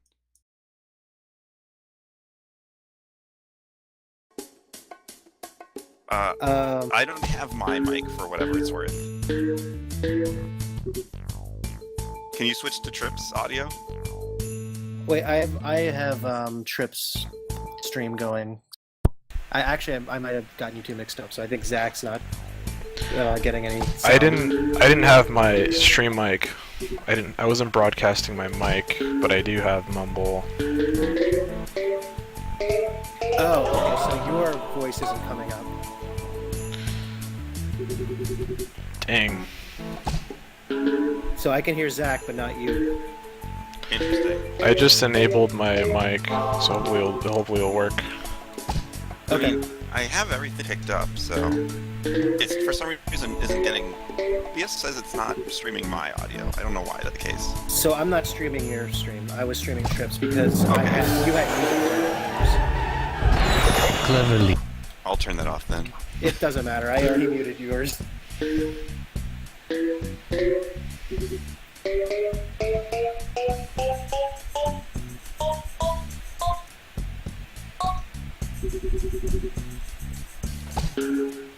Oh, it's not gonna quite work.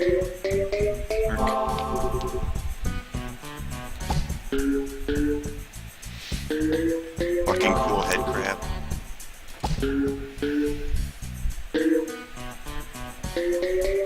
I might actually be able to do it. Oh, damn it.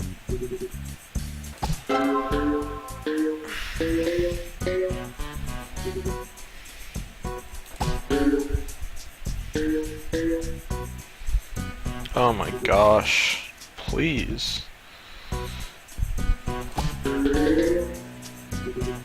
Also, I'm sorry if anyone can hear the fan in the background. Can we ban cool head crab? This level is too hard. Dude, you truly must be getting rusty, Zach. All the give up robot has gone to your head. Apparently. That game is too spooky. Cleverly done.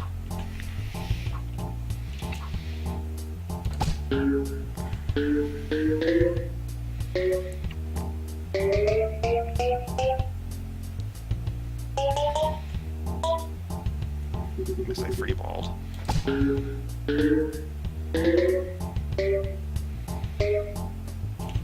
And I'm free. Something.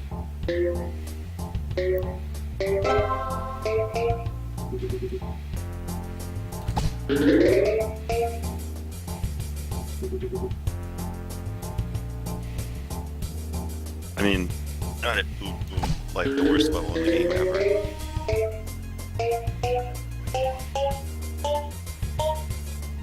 Okay. I'm doing alright. I'm just getting some good luck, I guess.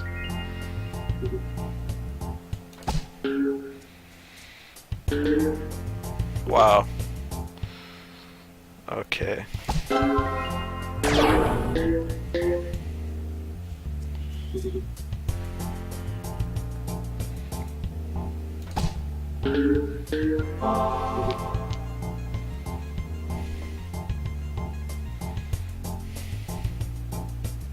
Oh, come on. That could have been a free ball.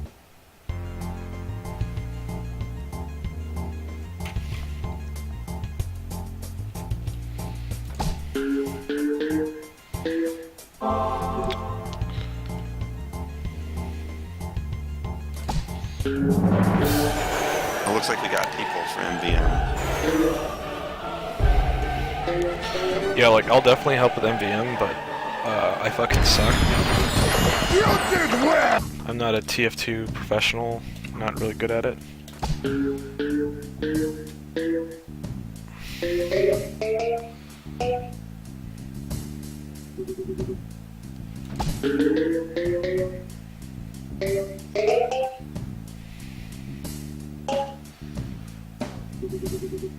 Can I even get it? You gotta try. I have to try.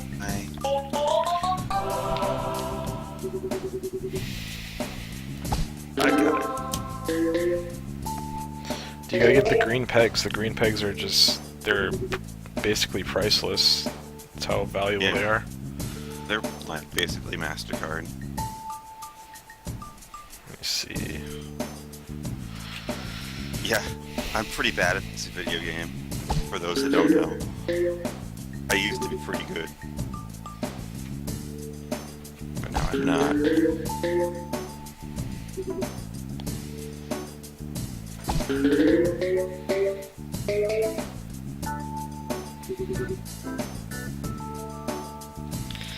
Let me see. I have 3 balls left. Let's just go for it. Yeah. Ooh, yes, there we go. Just need to get this one here.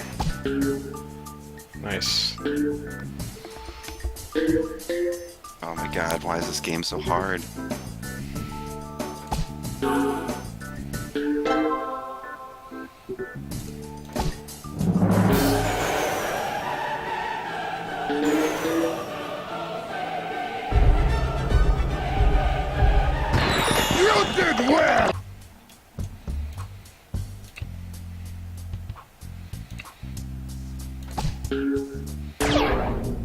I wonder how many people just played this game, because this is essentially like a trial for all the Steam users to play. They That's just true, yeah. they just like played this one game. They're like, that's enough. Like I've had enough Peggle. They just never buy the whole game. Did you ever race Peggle Deluxe with us, Zach? Did that once, yeah, that's a terrible idea. That's like an hour. An hour, yeah. I think it took some people like 3 hours. I'm not really sure. Oh yeah, it will probably take me more.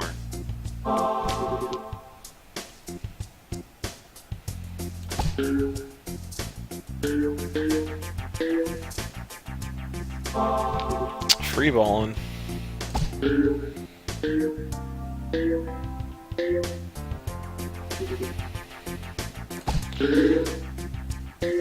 Yes, Nuclear, I'll play Team Fortress with you eventually, but right now I'm saving the marathon.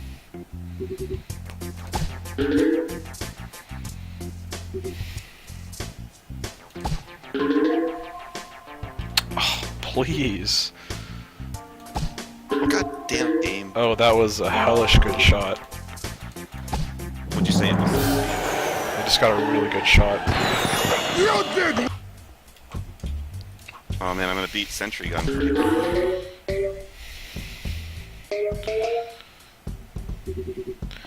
If I can do the portal level in one shot, I'll be happy. If I can do boom in less than 3 shots, I'll be happy. Let me see. This is where dreams are made.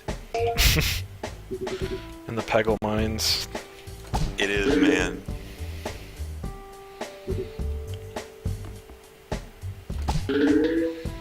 I think I'm already suffering on boom.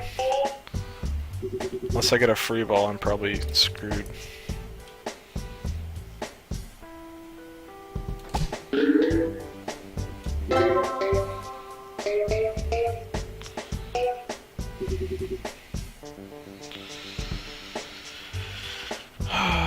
Yeah, I'm gonna need to clear some serious pegs or get some serious reball in action. Fuck! I just got robbed of a free ball. Oh come on, that could have easily hit that peg.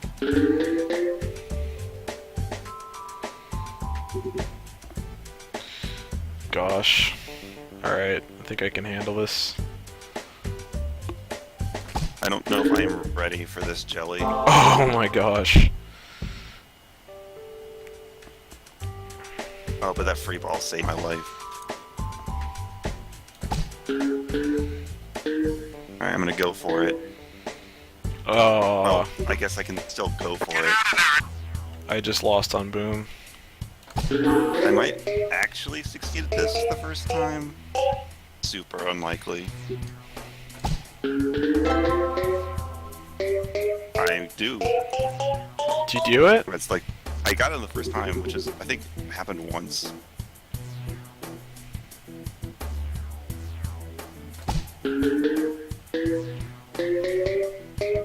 Good old 10 hours of aerobics. You just have that on. You just have that playing for motivation. I did. I should have actually put it back on.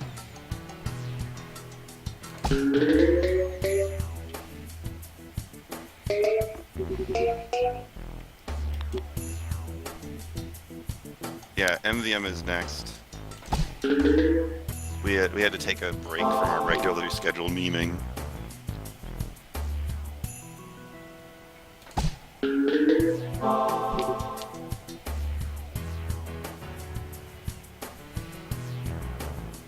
Is the Cockblock Twitter still like have Peggle Extreme as like its topic or something? It had that knows? for a long time. It was like play Peggle Extreme, some meme game. Oh gosh. Free balling. Oh dude, I can actually do. Oh, what the stupid portal was in the way. Oh, I look back in the ball. Sector clear.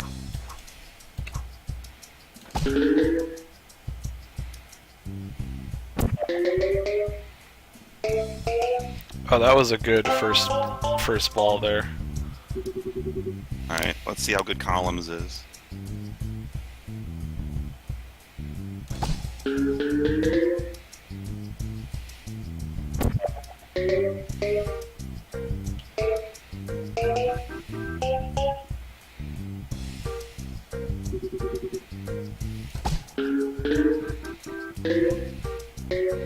Oh man, it's terrible. Why is this level so butt? Ugh. Okay. Alright, get in the...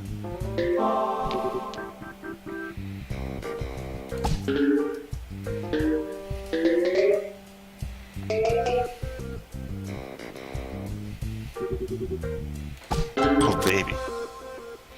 That was was pretty kind of a wicked. waste.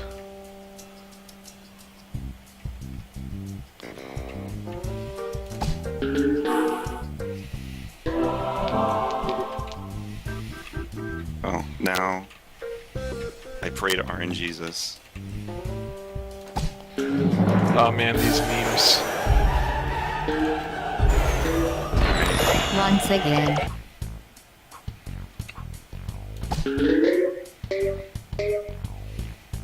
Oh god, stupid game.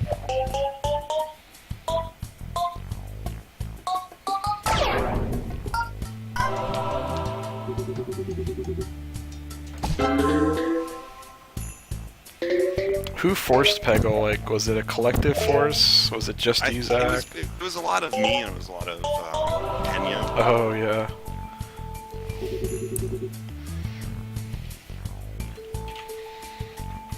Oh, stupid, I can't do this last one. I should just give up. Oh, never mind. I lied. I got it.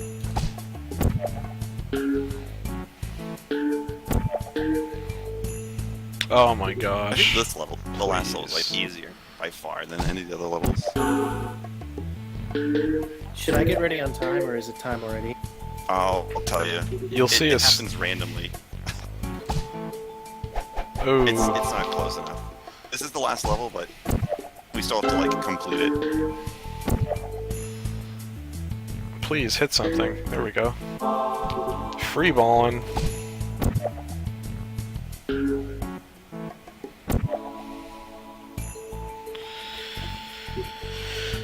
Okay.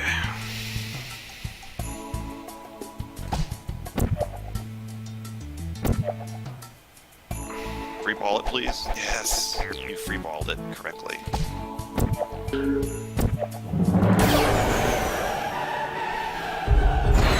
Once again.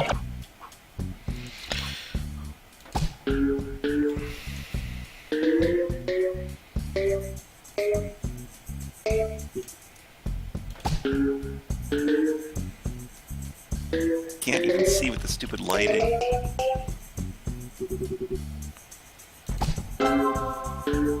Good shot!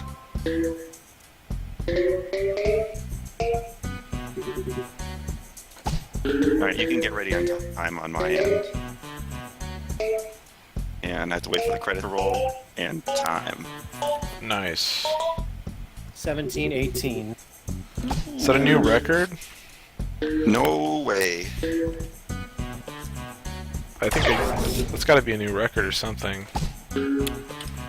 So I only have one timer, so I don't know what your time is going to be, Trip. Oh, okay. It's alright. Still gotta finish the run. Oh, come on. No, we still need one person officially, isn't NVM? I think they have everybody. Oh, they do? Just head over to Naglaria's side and see what's up. Well, I guess I will. Oh, okay, there we go. I see it.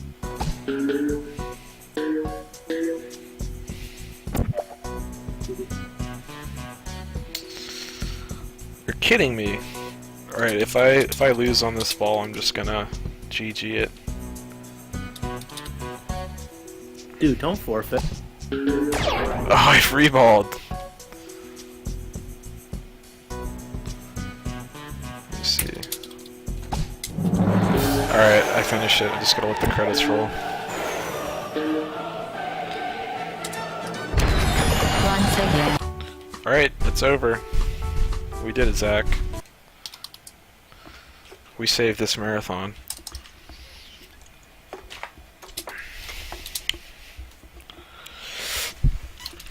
Sweet.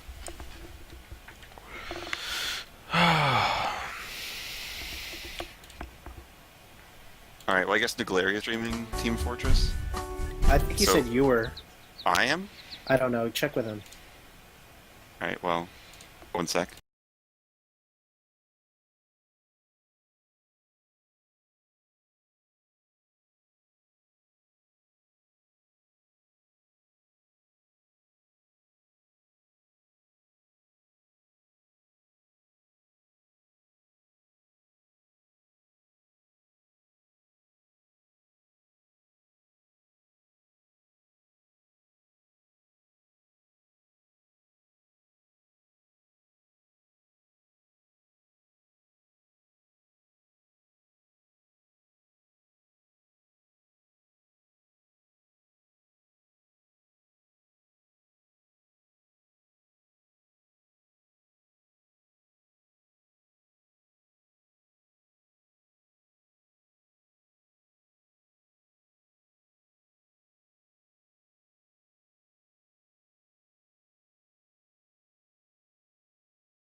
I have to stream these sick sprays.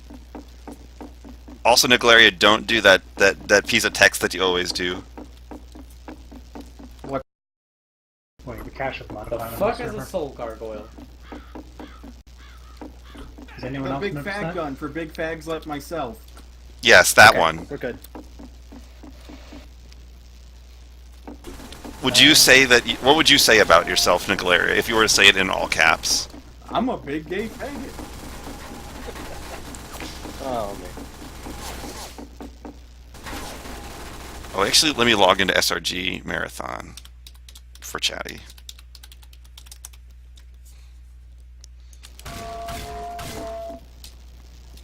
John Madden. John Madden. I'm flooding the server. Are you a fan of the speedrunning? I am a fan of speedrunning. I'm a big gay faggot. It's so weird to jump so high and move so fast.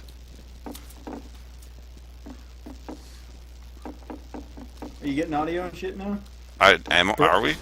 No? Buzz or whoever, can somebody give me the names and the streams of the people playing right now?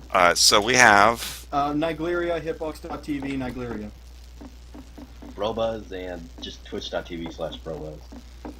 Zach still. We have Mystery P. Like the food. We have Renzi, which I don't know if Renzi has a Twitch account. I technically do. Okay.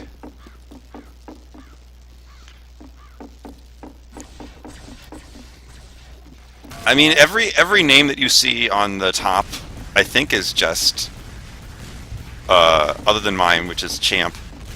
I think everyone is mostly this is close to what theirs is. Your Twitch name is Champ? No, it's not Champ. It's Zach SK. Okay, It's that's what I except thought. for Champ, except for me, except for me. We good to go? I got Niglaria and Zach's stream and I don't know who else. If people want to post it in the chat, you can post it in the chat. Like, Mystery P. We're not doing a 6-player stream? You know, you should all just put it to like mouse 1. As Do we really have 2 snipers and no like anything else? Yeah, this is good. Oh, that's you perfect. focus on the Whatever. soldiers as medic. Hey, should we have someone spectate? You can. That takes up the place of a potential rope. Technically, Well, the other option is I mean, we often do have a demo man, but right now we're not. You actually lose time by having a spectator, though. Really? Yes, because it takes up a slot on the server, and robots, it would, due to this one, would change by Wait, did you one. guys actually start? Yeah. Yes. Oh, he told me. Oh, yeah. Alright, so this is Van vs. Machine. This is sport mode, basically. This is a robot. It's on. this is about as no scope as you can get.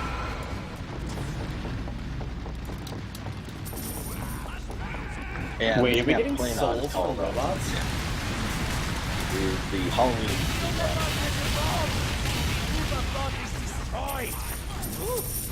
I mean, we can collect money, but it doesn't matter. Normally, we collect money in waves in which we do money. But because it's New Game Plus, we're already X'd out in all stats, so there's no point to it. Oh crap! So I didn't want us play to the change fuck teams. off, let the snipers kill these guys, because you're gonna pop the medics. Yeah, go buy quick canteens. I mean, I have them. Go buy more. I have them and they're full. What are we? Wait, what are we doing? Oh god. I'm calling medics.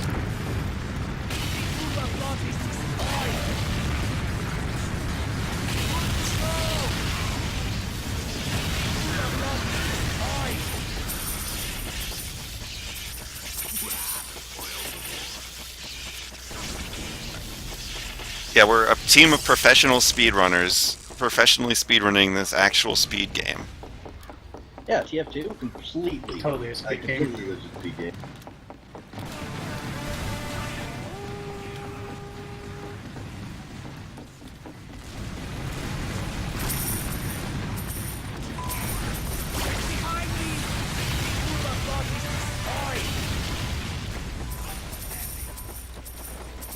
Does anyone want to talk about any special techniques that we actually do for this? Because we do have, like, shit we care about. Yeah, alright, right now we're doing a setup of and 2 snipers and a medic. Soldiers are the best DPS class in the game for MVM. The medic is there for shielding and the sniper. Snipers are really... They can have really fucking high damage on the medic.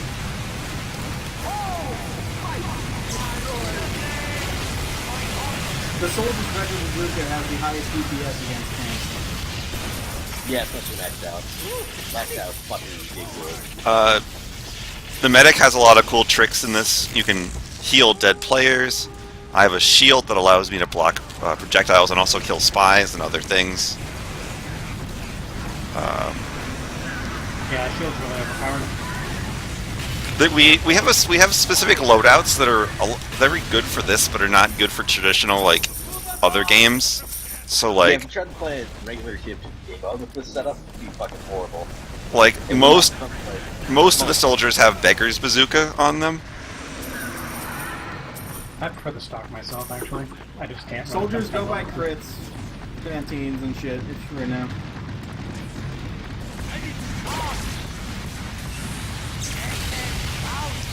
What's sniper set? What are their loadouts? Hitman, head taker, bushwhacker, Gerard, your submachine gun for secondary. I'm running the crit streak, which is like the just best thing you can have. You don't need Uber Shield. My subs are mostly, I don't use them too often.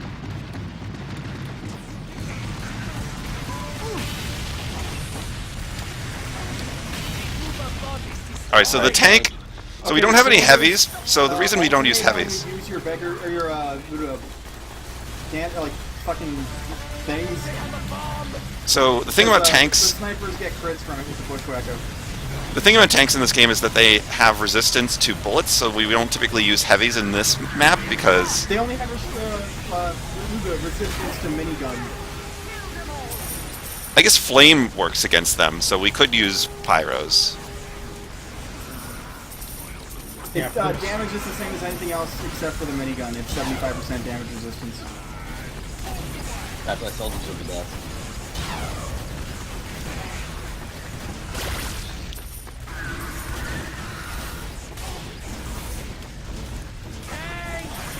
Alright, where's the soldier who needs it?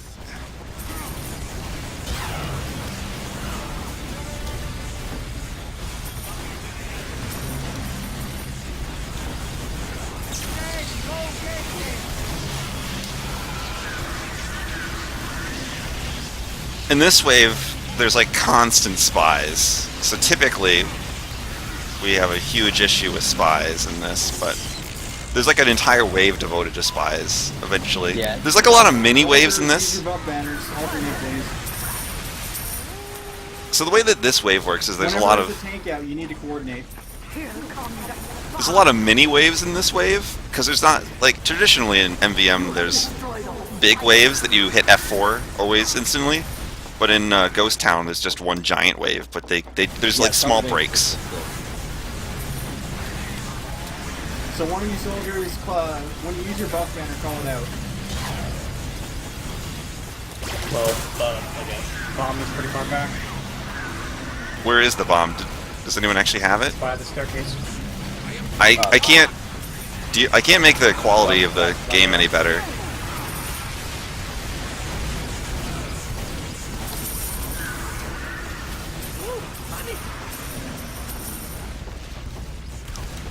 Alright, so there's probably spies around, but I don't know which ones are which.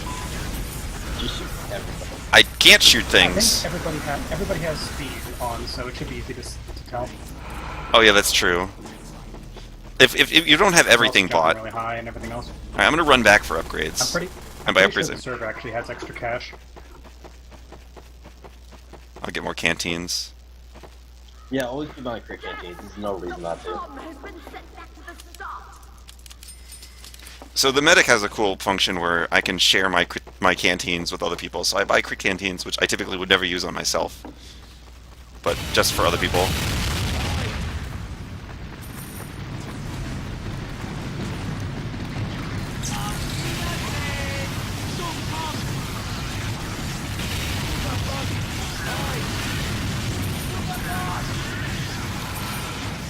Got a lot of buff damage.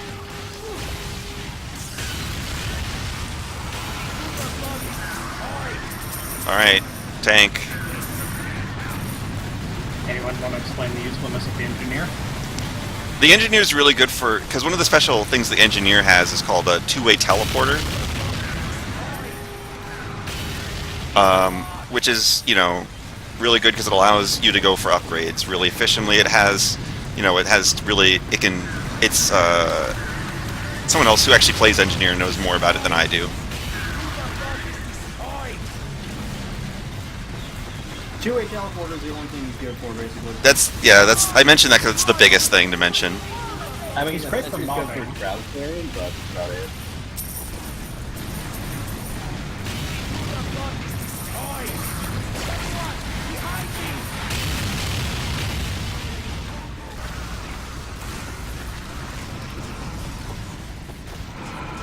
I hope whoever's streaming this has a good bit rate. I mean, do I? No. One person complained and one person said it's fine, so I don't really know. I think my audio must be loud, but apparently it's not really loud. What's the bit rate set at? I can't tell you right now because that would require me to do something other than playing the game. You have killed all the spies. Yeah, we've killed all the spies currently. Good job, guys. We did it.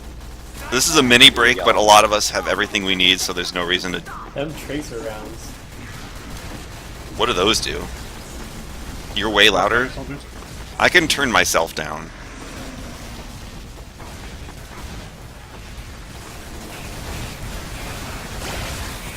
So these guys are really bad. Got a lot of buff banner.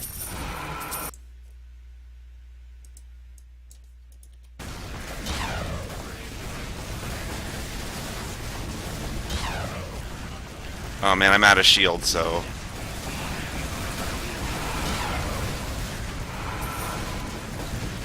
Man, even with crit resets... Increased jump height means you take less fall damage as well.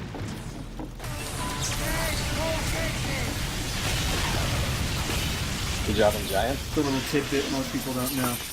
That's true.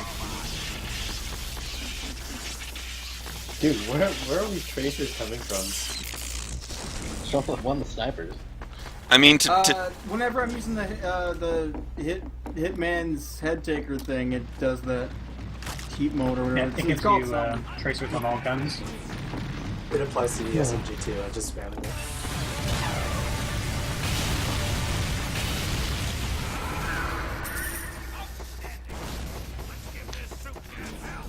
Alright, I'm gonna go back for some... I like that. I like that spam. I'm a big gay faggot. Zach, I got a question. Yeah, if the chat has any questions, we can ask them, answer them, and ask questions for you. Also, I just want to know, Zach. Are you a fan of Cuba? I am. John Madden. John Madden. I am charged.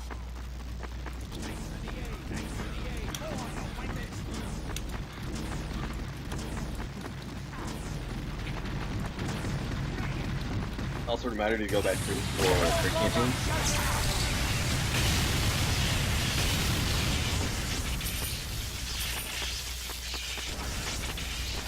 One thing is that I charge my Uber a little bit faster.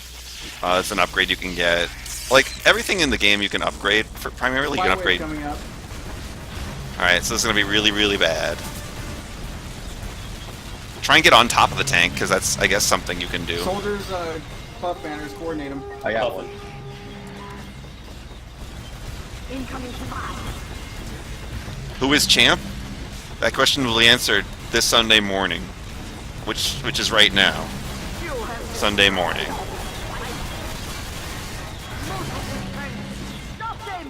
Do we have time to like do multiple, like another MVM game? Lots of spies here. Alright, so I'm gonna use my super cool power to just kill them by running into them. You use your power to heal one of the spies. Yeah, I'm gonna heal the spies. You, Strange. Come on, kill the spy. Where'd you go? Where'd you go? Oh, there I go. Who is champ? Well, on the correct coast, which is the East Coast, it's Sunday morning.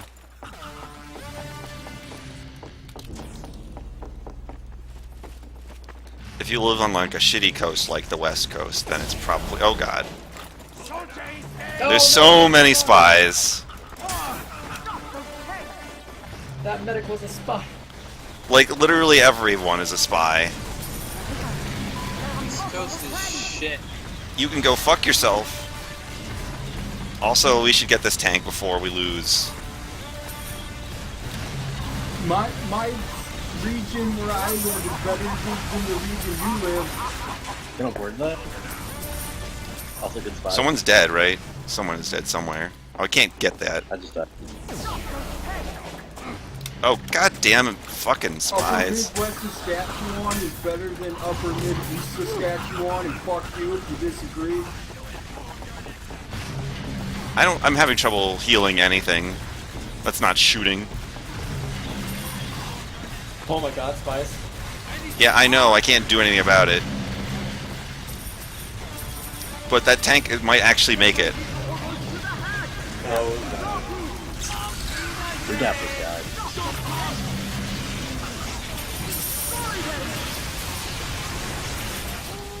Goodbye, shit tank. Oh, goodbye me. Oh, I got an item. Oh, I have to discard an item. Oh. Soldiers, butt banners, please. Alright.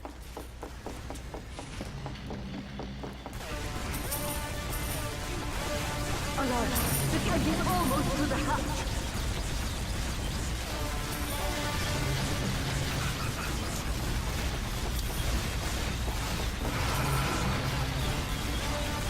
Only 4 spies left. We did it. You have destroyed all. Kill the spies, we need... Oh yeah, I think they're gone. I don't know which ones are which, so... I can use my shield, but...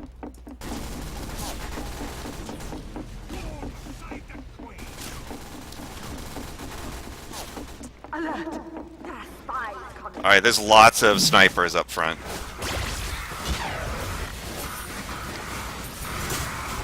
Let me just kill some of them. Oh, apparently there are more spies. You have destroyed all the spies. Alright, so there's no more spies, like, period.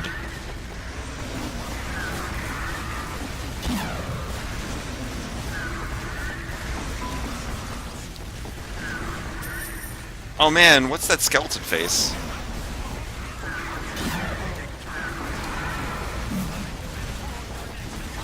Yeah, this round is all traffic.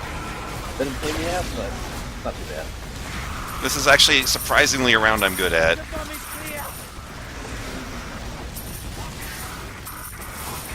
We just medic shield them to death.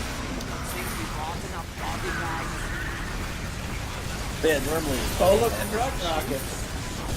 Normally in Madness, you get like 5 to 7 rounds, and you get great upgrade shit. But in Speed Count, it's 1 round called Wave 666. It's 600 to 600. It's fucking awful.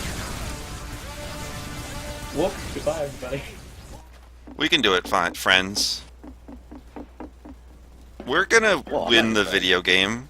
We're gonna win the video game very fast. Yeah, but...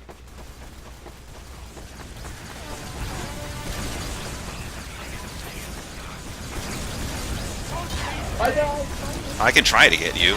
I don't think I'm gonna get you. I'm dead. They do it. Oh man.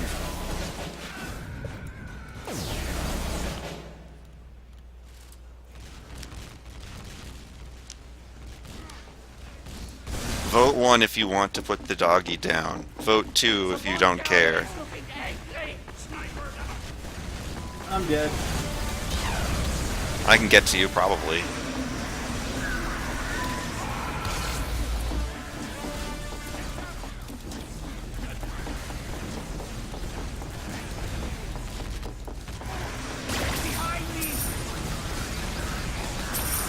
Oh my, even the shield doesn't even help.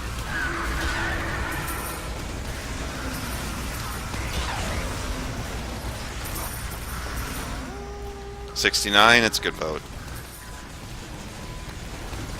Yeah, maybe we should mention just how perfect the coding on this AI is. Oh yeah, it's great. Nothing possibly It's ever borderline goes wrong. cheating.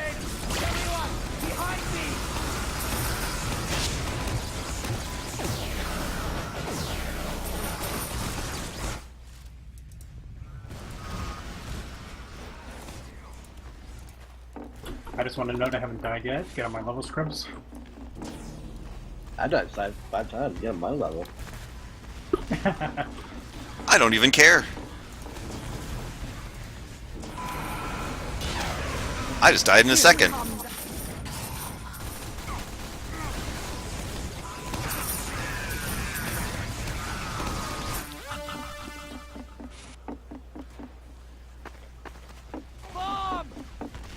You have killed all the spies. Oh, this is where the reflux happened. Oh god, reflux. I can try and get a shield up, I but apologize for nothing. I did nothing wrong. I'm a real American hero.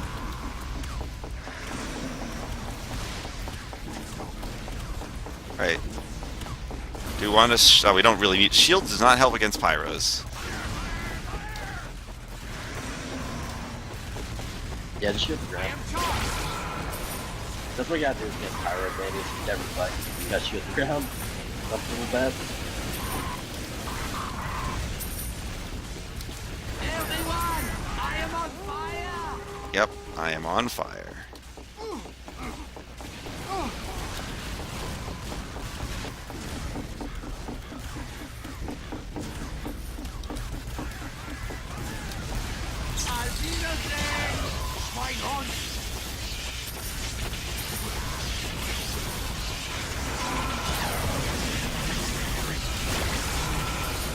This is like the super crit wave. Yeah. If you get by here, then you can buy the point you're fine. Sorry for like the loud noises. Thank you to use the trigger and get left with Alert, the tank is halfway through. Halfway through, it hasn't even started. Coding. Perfect game. Oh, wrong thing.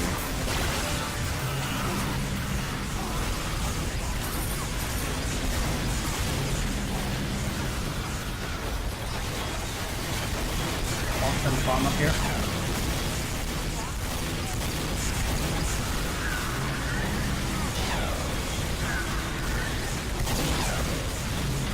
Buff banner, anyone?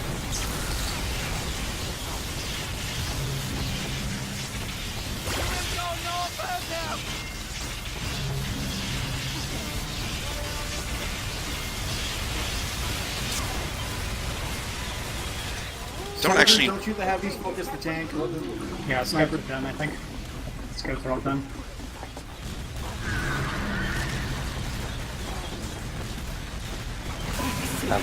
coming up soon. Thomas, upper right. Oh. Yeah, and the heavies will just knock you out of the air. Alright, so these are super medic heavies. With Uber.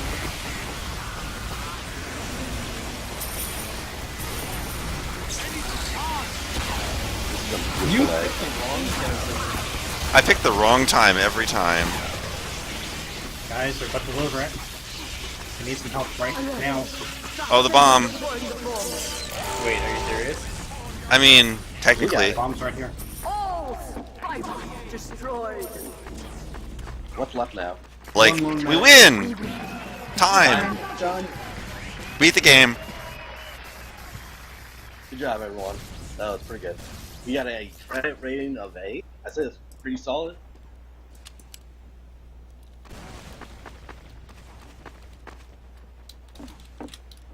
What was the time? Who knows? Well, that's Man vs. Machine, Spooktown. Hope you enjoyed it. My life is a lie. I am a fan of speedrunning. Thank you. It was like 22 something. I have no idea when you guys started. And I stopped the timer late as well. 22 is about our estimate, so that's good. The estimate was actually 50 minutes. Why was it 50 minutes? I don't know. We can play another one. Who wants to do another one? Do we have time? Why don't we try like an easy normal one, because that's not really representative of what MVM speedrunning is. It's just kind of a clusterfuck. Pardon my language. I mean, how far ahead are we? We can ask someone who's running the marathon. Like 30 minutes. The mystery game's the mystery game's supposed to start at 1:10. I did intermediate level. 1:10. Oh, your time. Yeah, so in 10 minutes. The mystery game is actually 3 hours long, which I said this several times, but I need to know if Lurk is playing Vampire or not, because he said he was having computer issues. Well, he'll have 3 hours to fix them. Alright, well, I guess we're done. So. Alright, good job, everyone. Yep, we did it. Congrats on world record. Fuck my life. Yep. World record's cheaters. They used a glitch, so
Someone like Jeff Pie is still online by the time the marathon is over. Let's fucking All raid right. him. Still on. Just move over to meme brainstorming, Lark. We could just do Jeff tryhards is for streaming this right movie now. maker.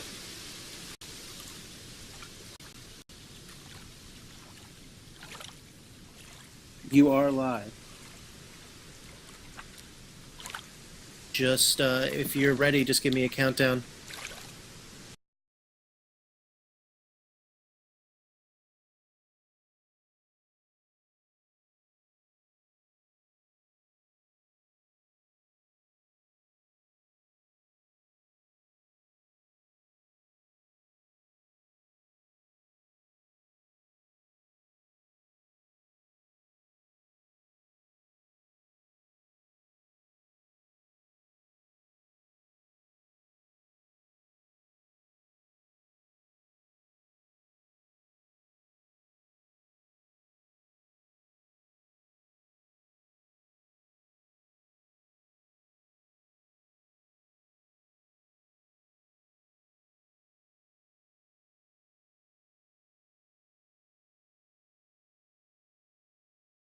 Of Edenton. I have until first thing tomorrow morning to decide whether her death was a simple accident or whether this was murder. Kate Vine appeared to the world to be a bright, confident, fun-loving PhD student with everything to live for.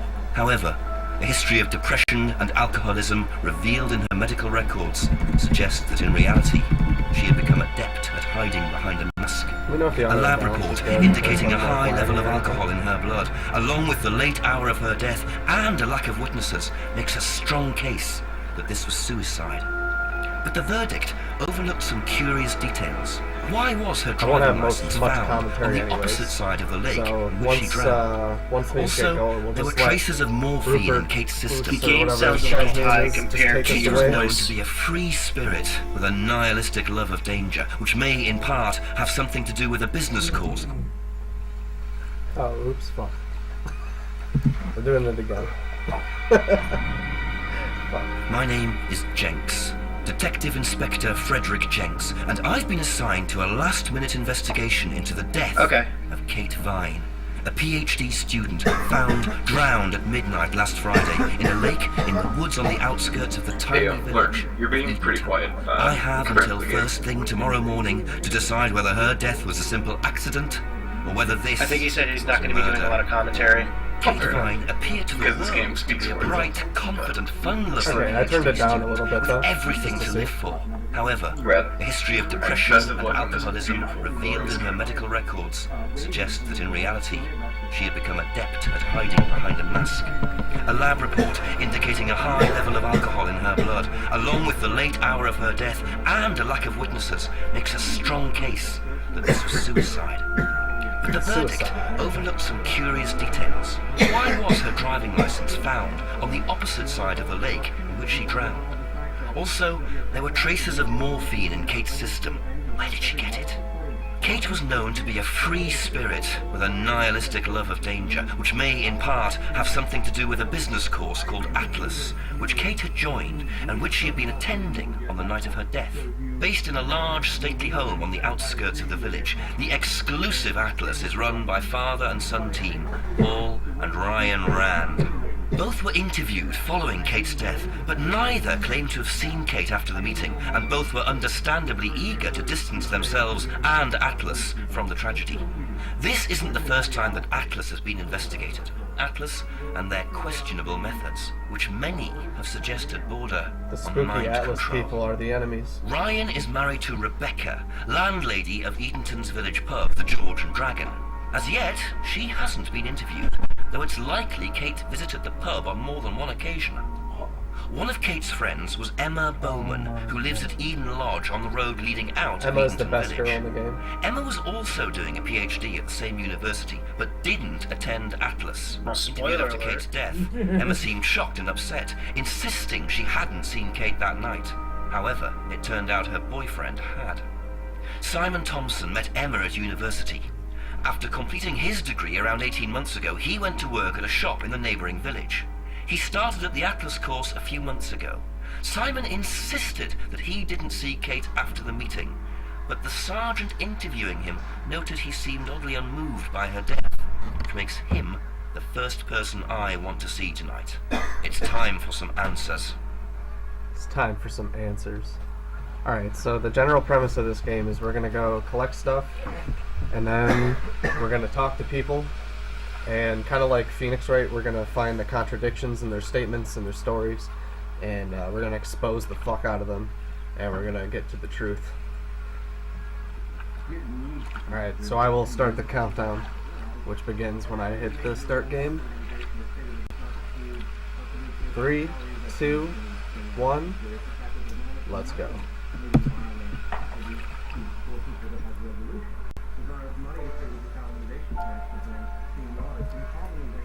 Oh no.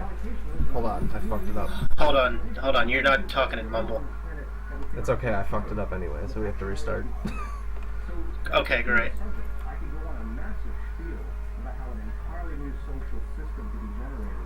Yeah, I just heard it on the stream, so...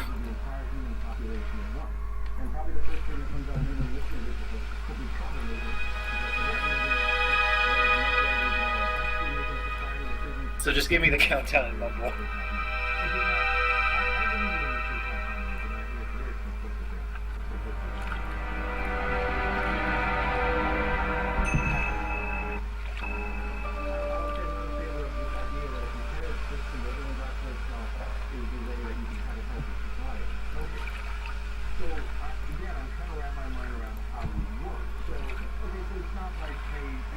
Okay.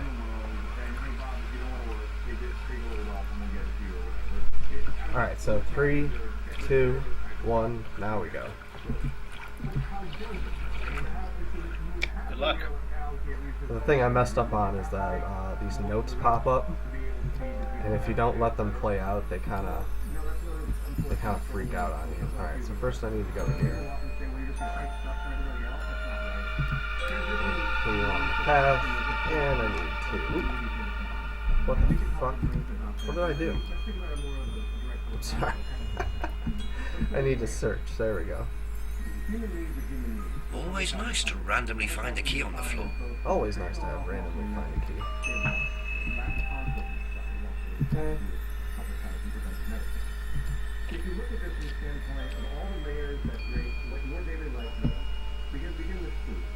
So here I'm collecting Very some interesting, stuff. leaving a bike unlocked.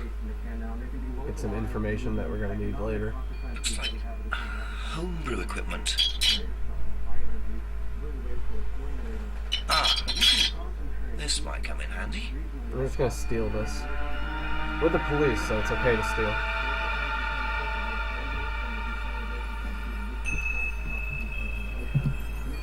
Oops, I didn't go far enough.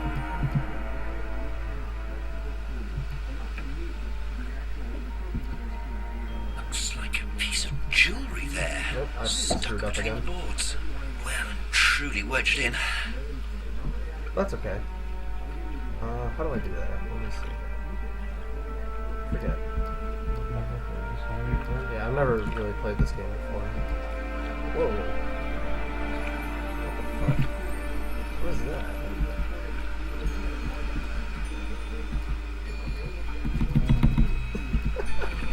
What the hell? Oh. Aha, yes.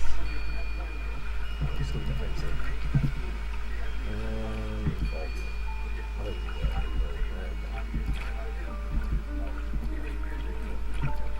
Okay. Use the there we go. I wrote this like a month ago. Got this now. Interesting. I thought forensics had checked the whole area. Obviously not very well. Okay, now we can go back here.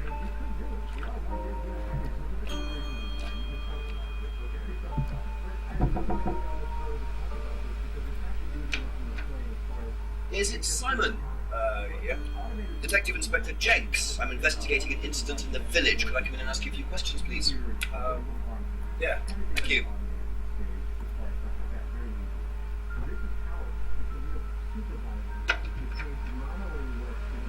We can just go through here if you want. Emma's working in the front room. Hi. This is Inspector James. Jenks. What's all this about? Jenks. There was a death in the village. Kate Vine, I believe you both knew her. Yeah. Do you need to speak to both of us? I'll just speak to Simon first, if that's okay. Just come through.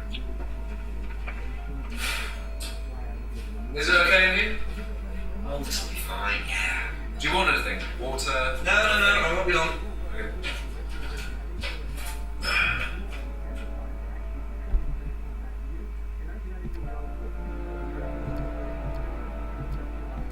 Okay. Why is it like that? I don't understand. Here we go. That's better. Oh, let's do it again. When was the last time you saw Kate Vine? So last Friday's meeting, I think. Did you see her after the meeting? No. How long have you known Kate? That would be when we started Atlas.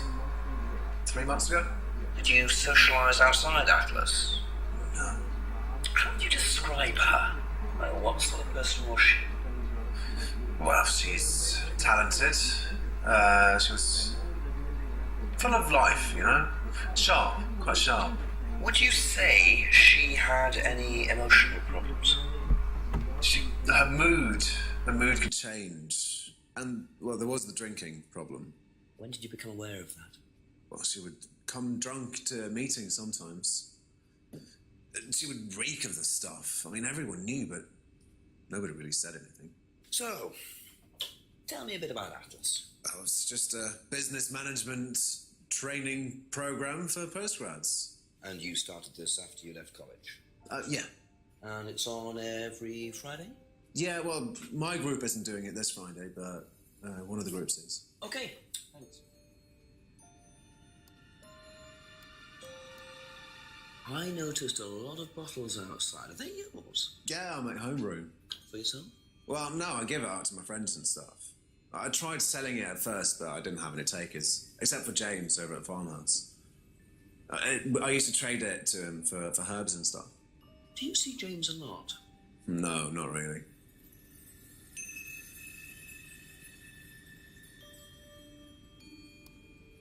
Thank you. Probably be back later. Don't worry, it's only a few questions. Yeah. Ever seen this? Looks like, that's is my old necklace. I gave this to Kate. So Kate might have been wearing it last Friday. Yeah, well, perhaps, but I can't see why. She was always buying new things, you know, lots of jewellery, stuff like that. It's meant to be a bird in cage, but the cage's fallen off. I'll show you. Where did you buy it?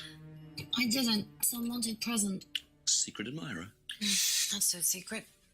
I see. That's how it should have looked. It's called a freedom necklace. Do you mind if I keep this? No, not at all. So the necklace did belong to Kate. Interesting. I'm starting to wish I'd brought a spare evidence bag. You know what this is? Yeah. Yeah, I think Emma had one like it. Actually, you know what? Kate had one. I remember because I asked her about it one night when we were all out drinking in college. I was probably pretty drunk. That's what college is all about.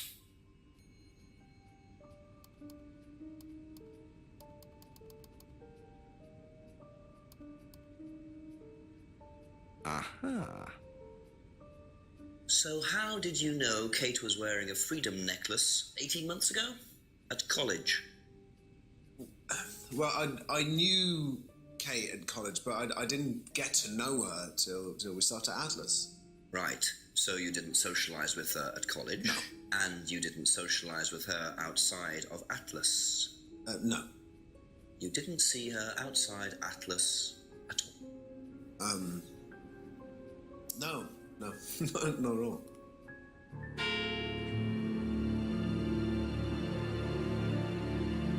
So Simon did know Kate at college, but why would he lie about that? Maybe he knows Kate better than he's willing to admit. 6 o'clock. I wonder if Rebecca's working in the pub tonight.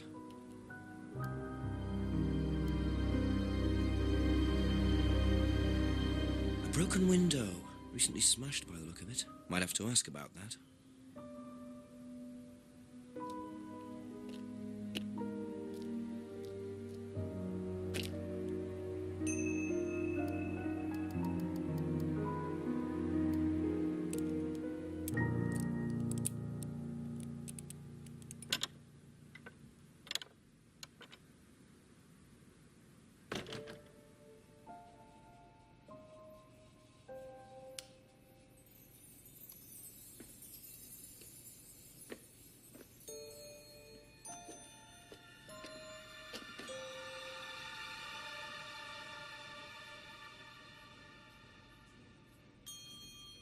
I wonder whose mask this is. Rebecca's or Ryan's?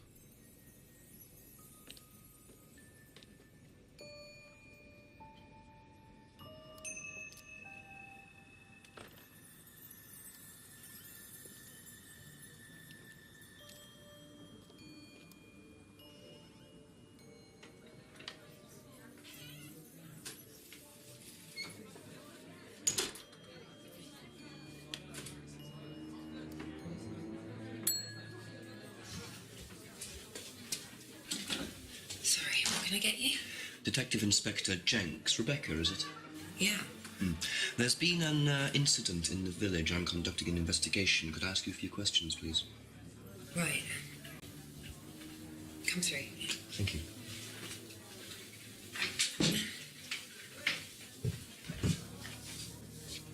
What's it about? There's been an unexplained death locally. Not sure if you've heard. The student? Yes. Yes, it was dreadful news. You're married to Ryan, one of the Atlas leaders, yes? I suppose I am, yes. Well, I just wanted to ask a few questions about Kate and Atlas, if that's okay. I don't know if I'll be able to answer any of them, but sure.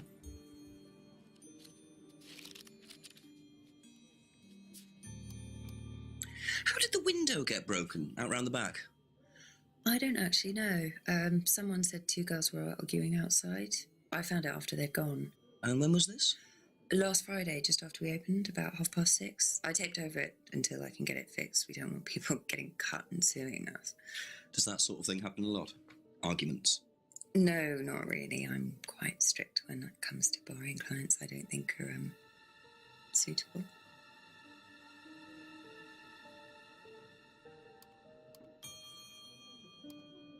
Did you know Kate? Not very well. She came in a few times, but she was quite a moody person. You could tell she had problems. When was the last time you saw her? Friday. She popped in for a minute. And when was that? 7ish. Was she on her own? I didn't see who she was with. She put £20 on the bar and then left. What was that for? A breakage, presumably. £20? Just for a beer glass? Well, she was very drunk. She just put it on the bar and then walked out. Was there a broken glass? Not that I noticed. But she was a strange girl.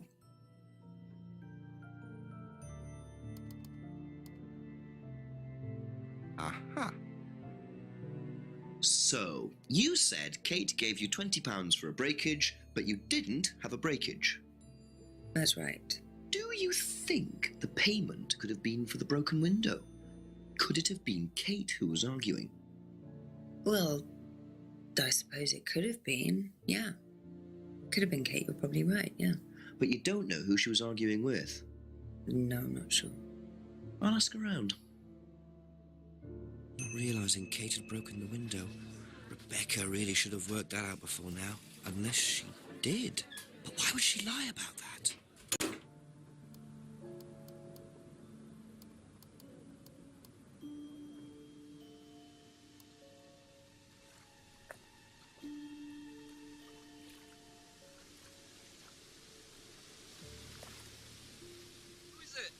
I'm a police officer, Detective Inspector Jenks. It's all right, you can carry on if you want to. I was just going. I'm investigating a death in the village, Kate Vine. There was a death recently I know in the... I knew her. Well, could I ask you a few questions, please? A bit dark. Well, if you give me your name and address, I'll come later on. Can I explain my speech? Where do you live? Yeah, I can explain them real quick. So I know all of the contradictions already. And I just have to get the proper items to get the sentences, to get the contradictions. You know what I'm saying? So now I need to go here. So I'm pretty much just doing what I need to do in order to get the right things. And then you just have to match up the right sentences to get the contradictions. It's kind of like Phoenix Wright. So I'm just doing that as quickly as possible.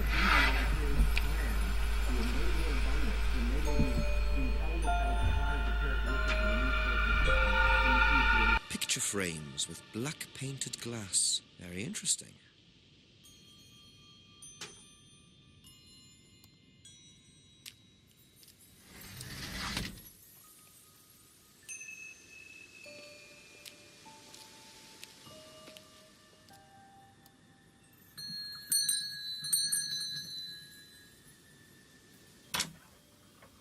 Could I ask you a few more questions, please? Didn't take you long. Haven't got much time. Just close the doors, shall I? Where do you want to sit? I don't know specifically how many items I skip, but you do skip a lot of scenes. Thank you, James. You just get right to the point, pretty much, you know? Why are you asking me about Like Kate? right now for this guy, I'm only You know Simon, gonna get a don't you? black mirror from him, and then we're gonna leave. Why? What did he say? That And go to you Emma. all went to college together. Emma has you 3 and contradictions Kate. in a row. Right. Am I have time? Right. Good enough.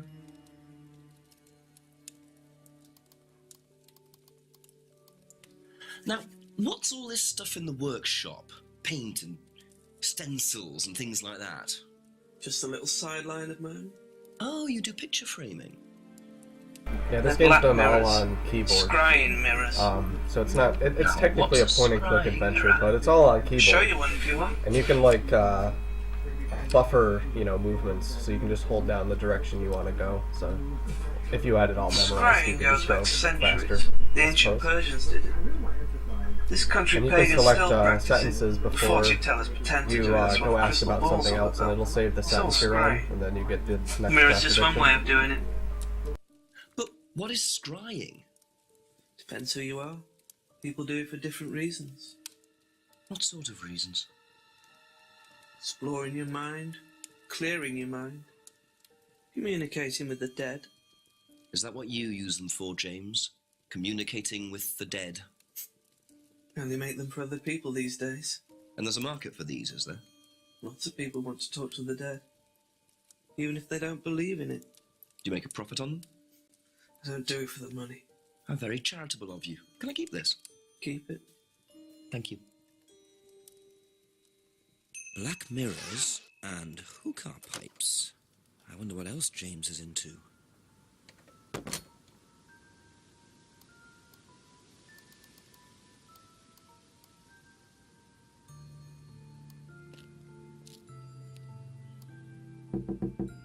A few more questions, if you don't mind.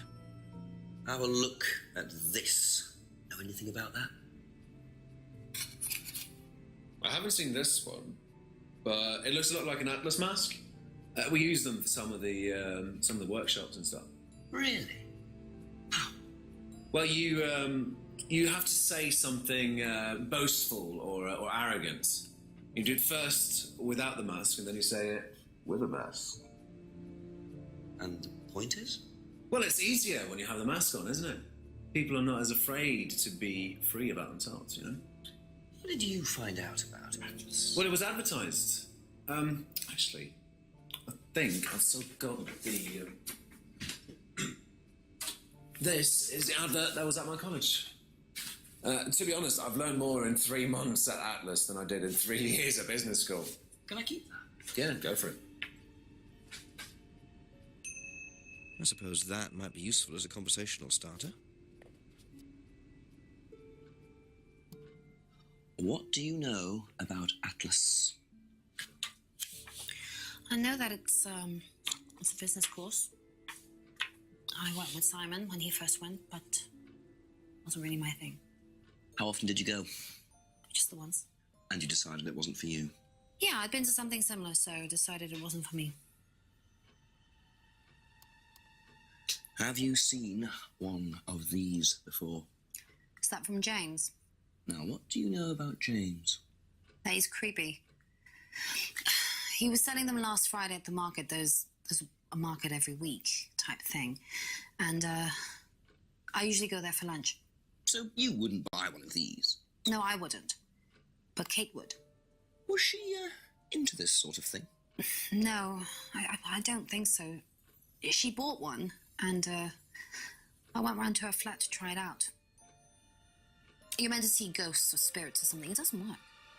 How do you use it? You're just meant to stare into it. Shall I show you? Go ahead. Okay, so you just stare like this, and then you see. See what? Sorry. Look, you're meant to see a ghost or something. Look, it doesn't work.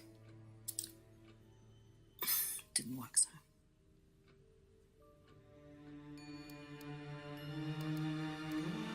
Did you hear about an argument in the pub last Friday? No, I wasn't there. You weren't in the village? No, I went home last Thursday night, actually, to see my parents. But you do visit the pub? Oh, yeah, I mean, I know Rebecca quite well. We all went there quite a bit after college.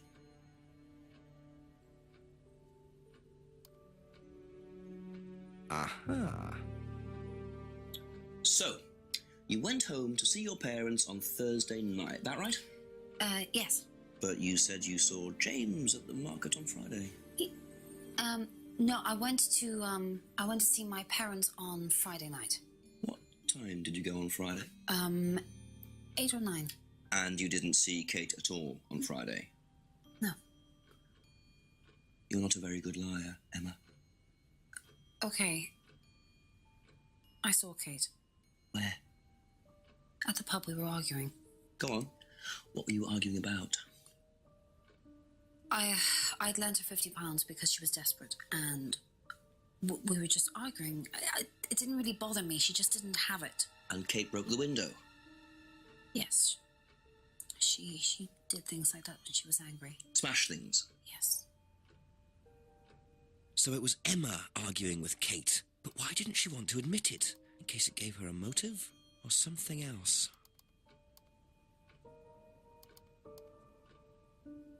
Aha. So you lent money to Kate because she was desperate, but she bought loads of jewellery and things. So why were you lending her money? Well, no, it's because, It wasn't about money, was it, Emma? No. Go on. What was it really about? We were arguing because she was going to blackmail Ryan, the guy from Atlas, over an affair he was having, and then tell his wife if he didn't give her the money. Ryan's affair with Kate? No, I don't know. I think he was having an affair with another student and Kate found out. And why were you involved? Because I didn't really agree with it. I didn't agree with what she was doing, even if he did have an affair. Were you friends with Ryan? No, I'd never met him. You just thought Kate was wrong? Yeah. Not sure about this. Emma's either on a moral crusade, or there's another reason she was worried about Kate blackmailing Ryan. Aha. You said you went to an Atlas meeting with Simon. Yes. That's interesting, because I happen to know that Ryan is the main lecturer at Atlas. But you say you never met him. Why did you say you don't know him? Okay, I need to tell you something. I just need to make sure Simon doesn't find out. I won't be telling Simon anything he doesn't have to hear. And you can't tell Rebecca either. Go on.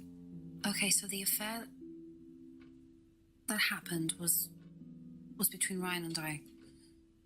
I was having the affair, and Kate knew. So Kate was blackmailing both of you? No, she didn't care about me. It was part of the course, you see, having to take all these risks. She thought it was funny to turn her back on Ryan. She thought I wouldn't care. But you did.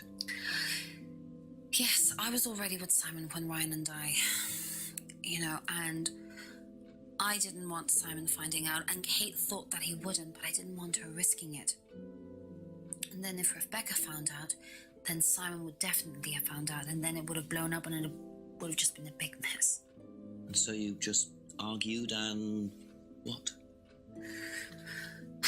Well, she just stormed off and broke a window. And that was it? You didn't see her again that night? No. Are you sure? Yes. I promise.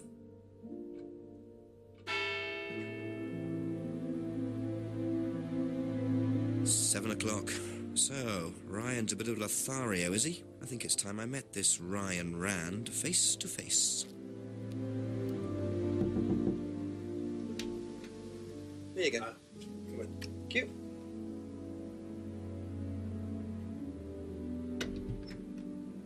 Smells nice. What is that? Chili pork. Ah, no idea you're a cook. Oh, no, I used to be more into it. No, I don't do it so much. Used to grow my own herbs and everything. Oh, here? No. At the farmhouse where I used to live. Oh, where was that? That's where James lives. Yeah, we used to share a house together. The farmer used to let us use a corner on his greenhouse to grow stuff. I didn't know you knew James that well. Well, didn't really get on. Where are the greenhouses? Well, it's just through the farmyard at the back. Interesting.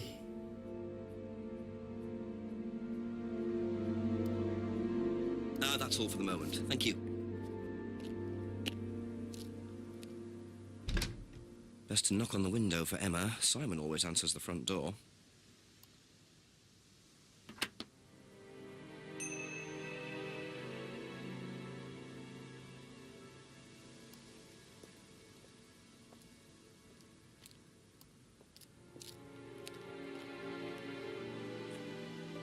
Simon mentioned another greenhouse on the farm.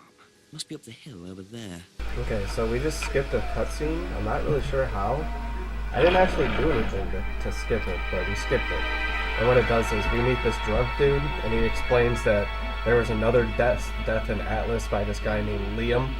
And so now we have information about Liam, James knows this even though we didn't see what it is. it happen. Interesting to see what he says about it.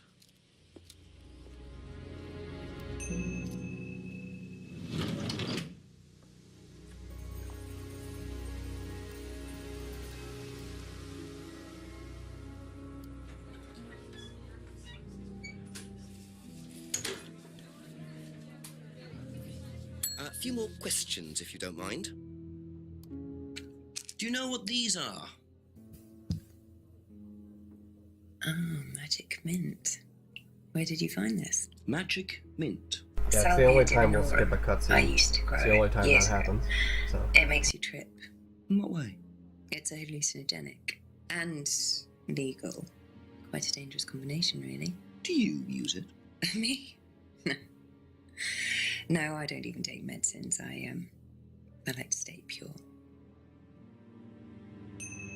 I didn't expect Rebecca to know about growing drugs. I know she claims not to use them herself, but I'm not so sure.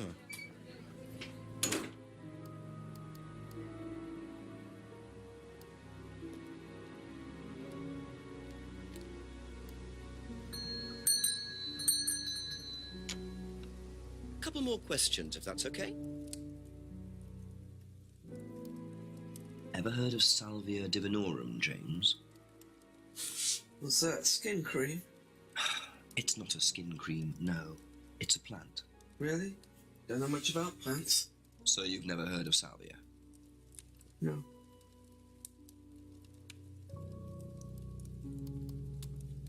Did you know Liam? Liam who? Liam who died. You mean Liam who killed himself? Yeah. He was in my year, on a different course. What course was Liam on? Can't remember, not mine. What was yours? Plant science. First time I knew about Liam was when he killed himself. Right, so you didn't meet him? No.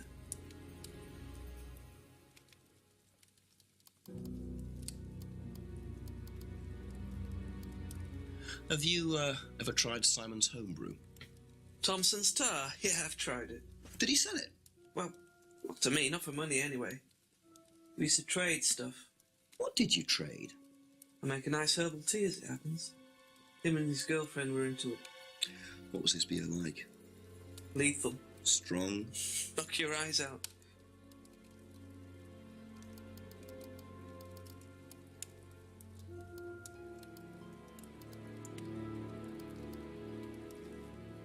Aha. So, your degree is in plant science, but you don't seem to know anything about plants. Well, still got a lot to learn. So you're still saying you've never heard of Salvia? Didn't say that. So you have. Maybe.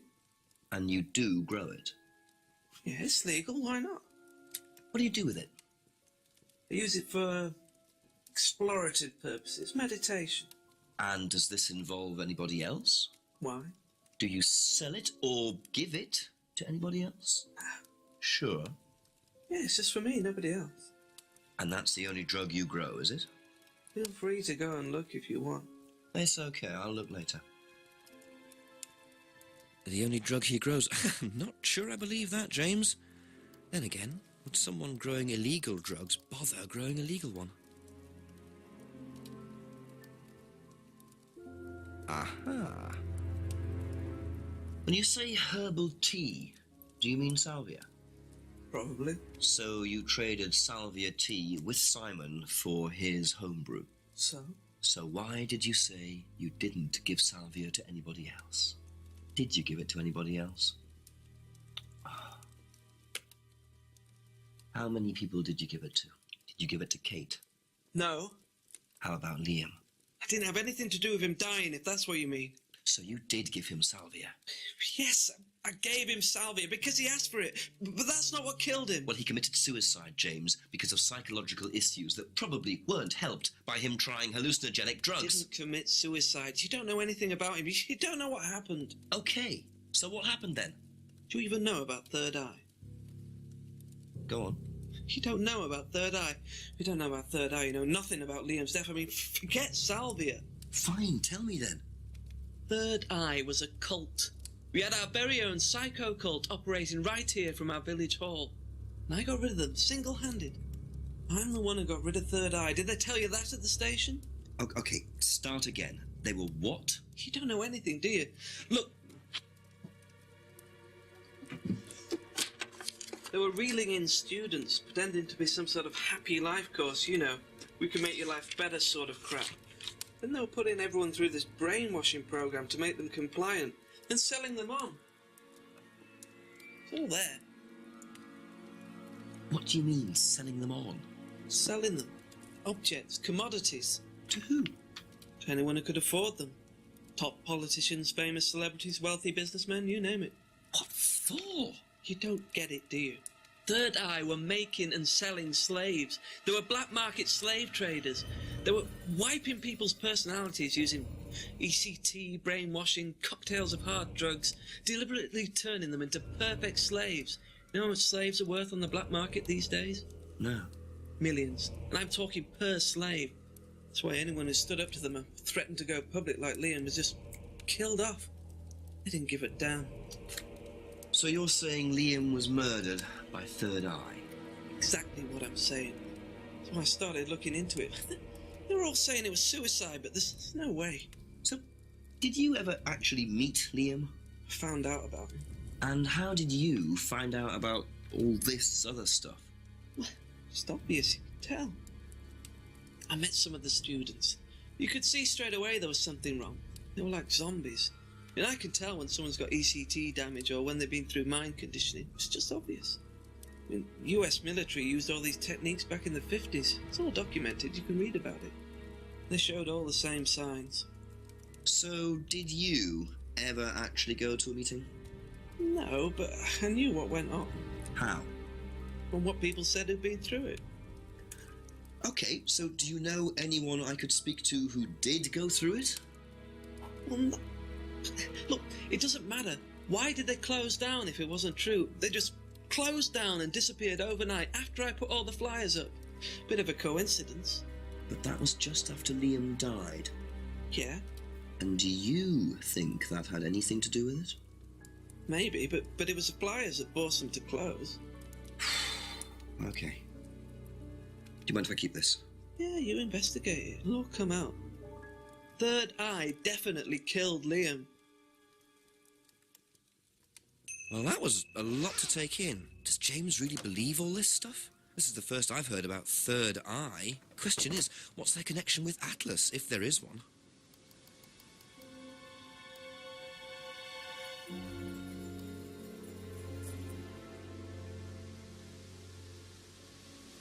Do you mind not defacing public property, please? What's it to you? Well, I'm a policeman. And that's supposed to make what difference exactly? It means that you do exactly what I tell you to do. Or what?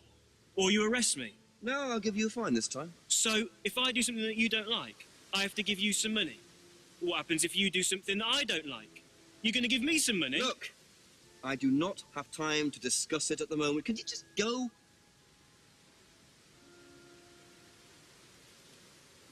Pathetic.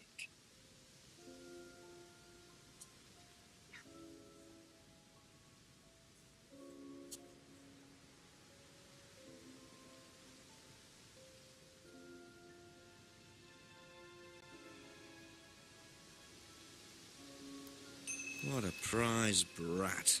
But why would he carve that into a tree? Either he's a die-hard rock fan, or there's more to that symbol than meets the eye. If I did, this, would that mean anything to you? Who did you see doing that? Someone in the woods, carving it into a tree. That was Kyle. It's a guy from the course, he's an idiot. And where does he live? I can't remember, somewhere outside the village? The three fingers thing is something the students started doing. It's something from the course. The three freedoms. The what?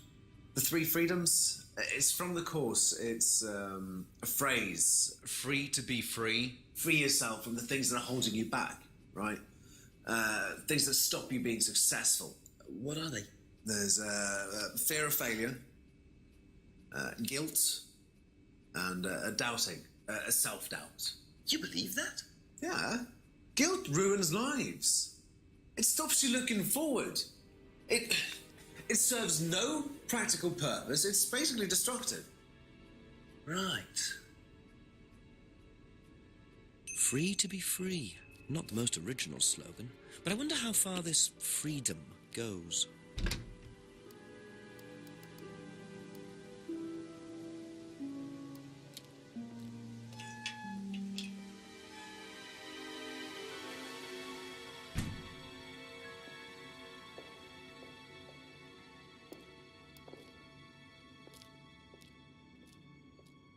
Ryan was interviewed in the lounge, according to the report. That must be his office.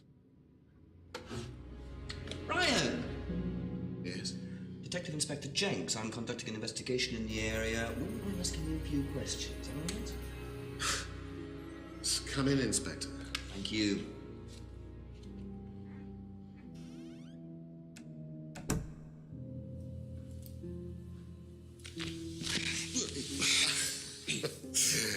Drink, Inspector.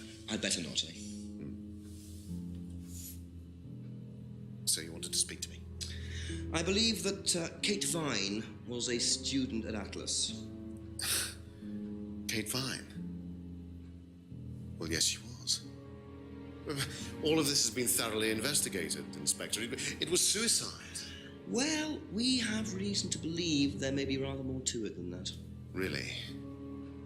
Well, then, in that case, I'd be prepared to assist in any way possible. Thank you. Pleasure.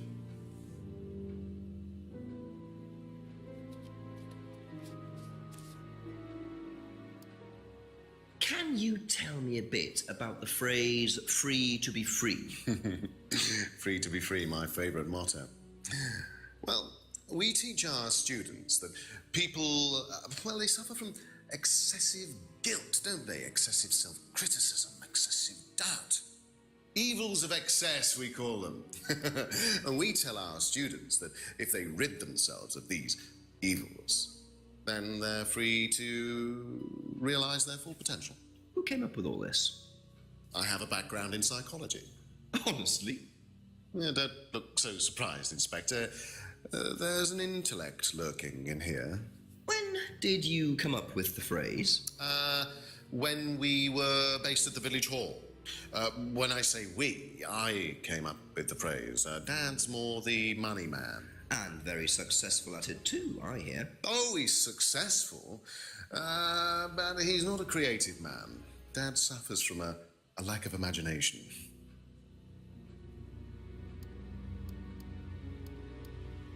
What do you know about this? Not much. So you've never seen this before? You don't know anything about third eye? Well, I don't remember seeing it now. You don't recognize any of the symbols on it? No, sorry.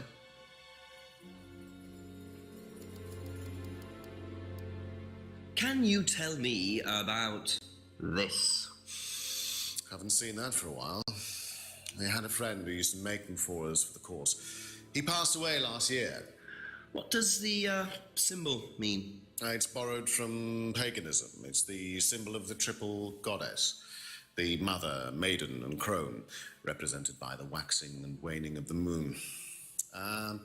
It's an ancient symbol. It predates Christianity. Some people say that it dates back to Paleolithic times. And is that relevant to the course? Well, no. I mean, it's a symbol we dabbled with, but it's not particularly relevant. We don't use it on the course, no.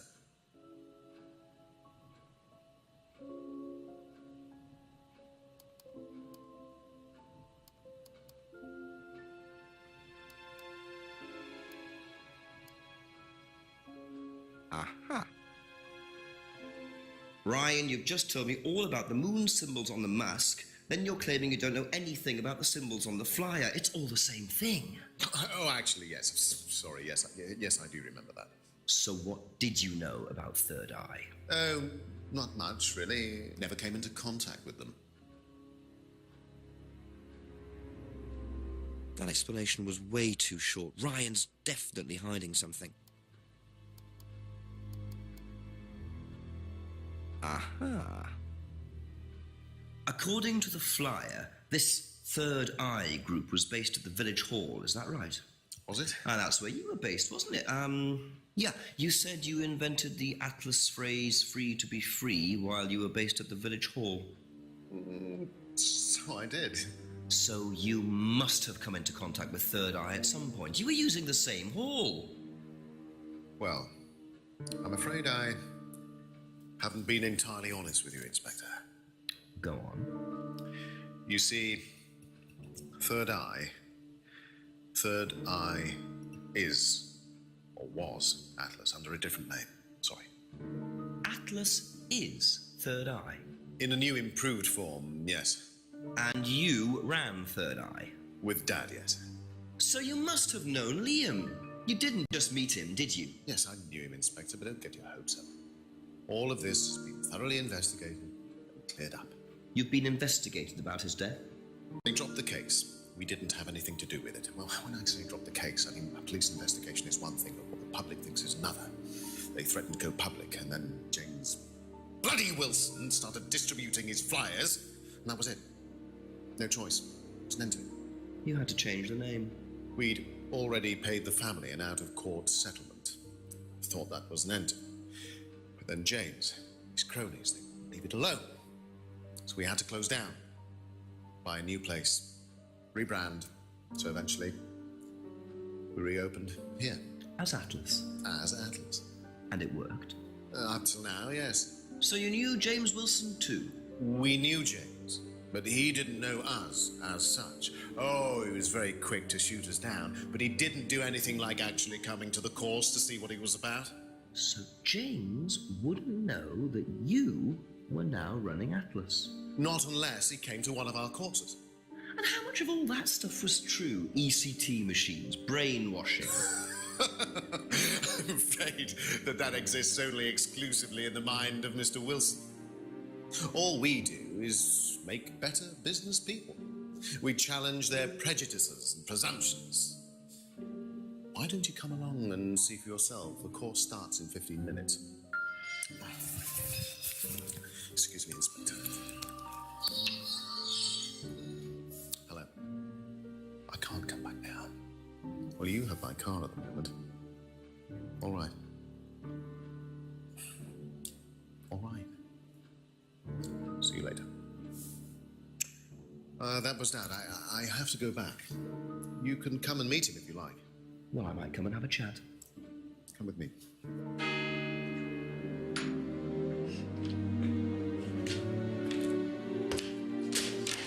To be perfectly honest, Dad's a great businessman, but he lacks imagination. He does, however, believe in the power of the individual, when taught by the right teacher, of course. Ryan! In here. Just coming. He's through here.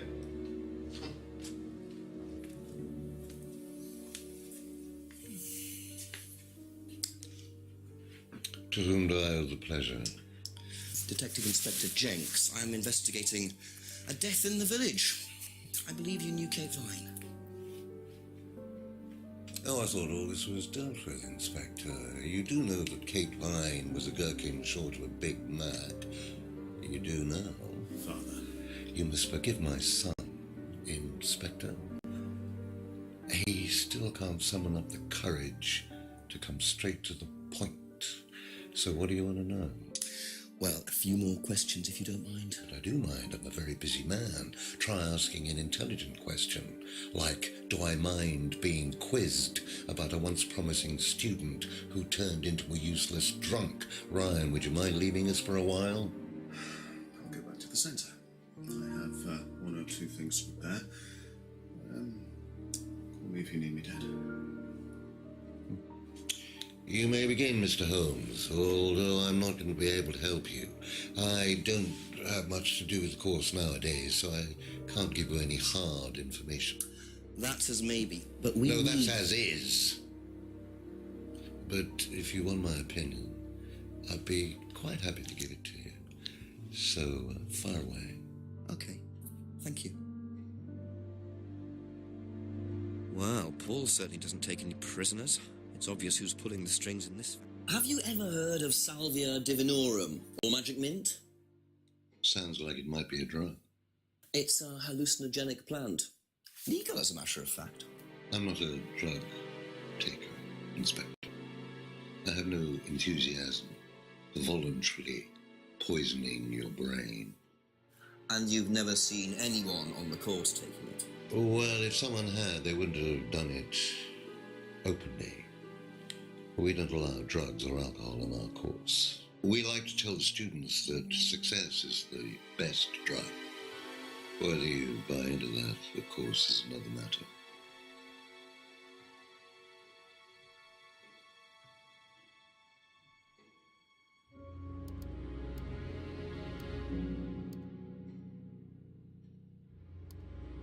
How well did you know Liam?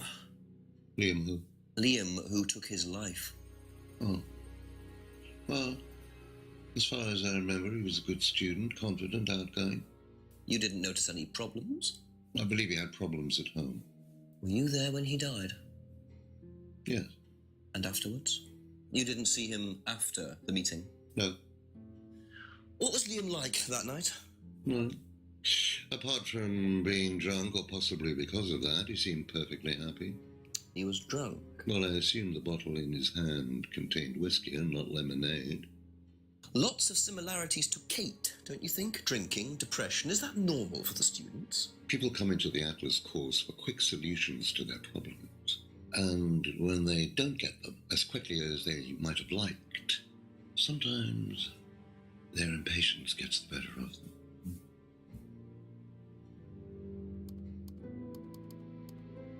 What do you know about this? Looks like a mask.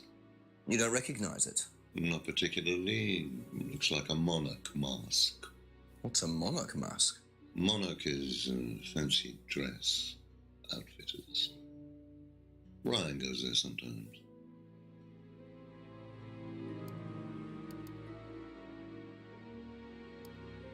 What do you know about this? It's a freedom necklace. It's a symbol we use sometimes on the course. Little bird in cage flying away. Freeing themselves from their past is the analogy. So do they get them when they join the course or something? No, not as a rule. I think I bought one once as a present. Oh, not for Kate, by any chance? No, not for Kate. I can't really remember who it was for. A birthday present, maybe for one of the students. Which student? I've no idea.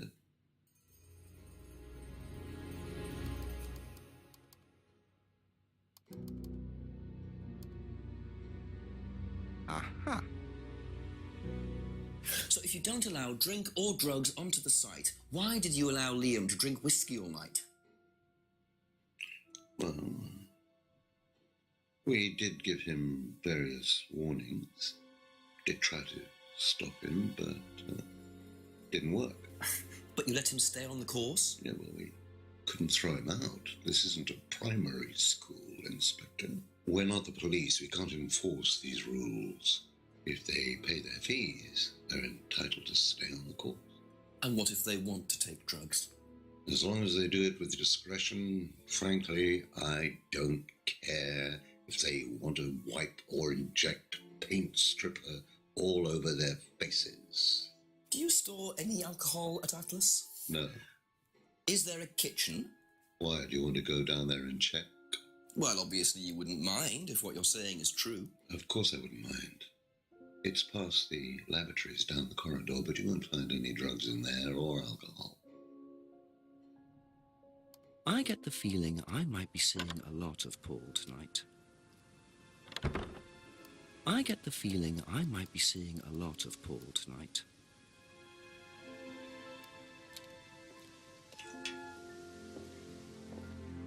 So the kitchen must be down the corridor there if what Paul said is true.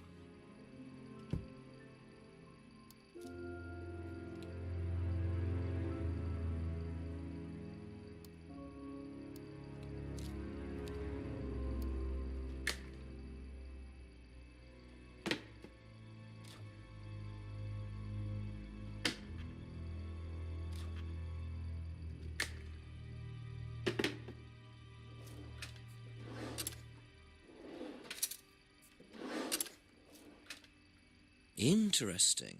Well, there's a TV right there with a DVD player. I don't think anyone will mind if I have a quick look at this.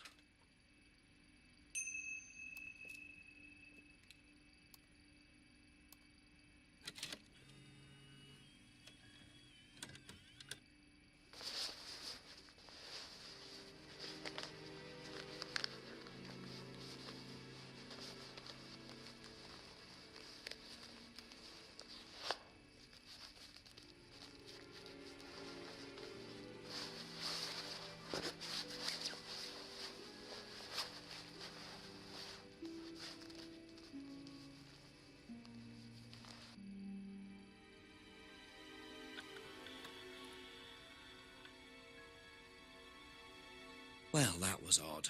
Looked like someone pickpocketing, but why make a video of it?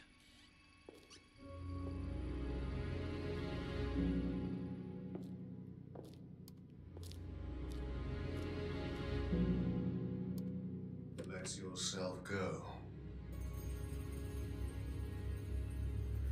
Feel your soul lifting. Then wait for the moment to break free. Break free. Excellent, Hannah. Well, Could you come back later, please? what's going on here? Please, leave. Sorry, Ryan, there's a few more questions I have to ask you yet, and time's ticking by. Leave. Okay.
So, those are Ryan's guitars, kept in a garage. Not really the best place to keep them.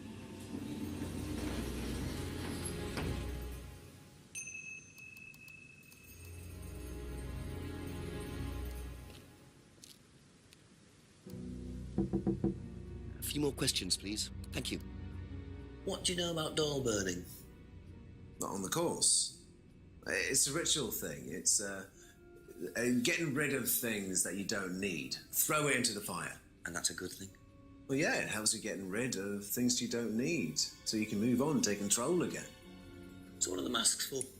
They're just to help you get into the right frame of mind. Just get you into the zone, you know, help with the trance. A trance? Yeah. It's like self-hypnosis. We do it on the course sometimes. It's just to help you get into the right frame of mind, you know. So you hypnotize yourself? How do you do that? Just stare into a mirror and chant something, you know, just say the same thing over and over again. Or you can just close your eyes and put yourself into a trance. Some people can do that. And that's safe? Well, yeah. Hypnosis doesn't work the way that most people think it does. You can't just be hypnotized if you don't want to be hypnotized. But you can learn to hypnotize yourself. What did you say it was called? Auto-hypnosis? Self-hypnosis, auto-hypnosis, same thing, really. I think Simon was a bit too quick to play down the role of auto-hypnosis on the course. I'll have to, What do you know about Ryan's guitar collection? I know he plays, because he tried to buy one off me. Do you play? I used to. I used to be in a band, but I was a singer as well, so I got away with it. Singer as well? Yeah, I used to sing in a band every night. But sometimes it was in a pub, but usually at Rebecca's. What was that called? It was called Blackstone. And this guy from a record company once came to see us, and he said the band was rubbish, but that I was good. So after that, I don't think they liked me much, and then we broke up after college. Can't hide talent.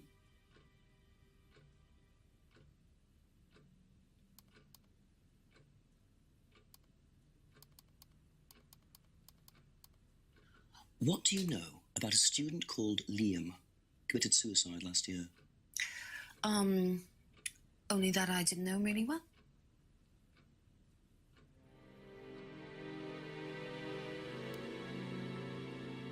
Aha. That band you sang in, Blackstone. Who else was in the band? Just a few people from college. Including Liam? Yeah. Why did you say you didn't know him? No, it's not that. I just thought you meant that I didn't know about his suicide. Did you? No, I was away on holiday. When he died? Yeah, I only knew him through the band. She definitely knows more than she's saying. She was in a band with Liam, but didn't know about his problem? I'm not sure I believe you, Emma.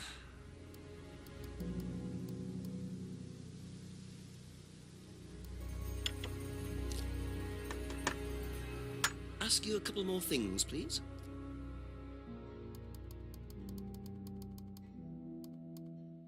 Seen this before?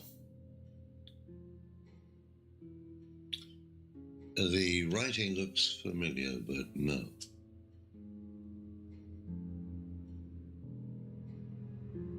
Be back later on, if that's okay.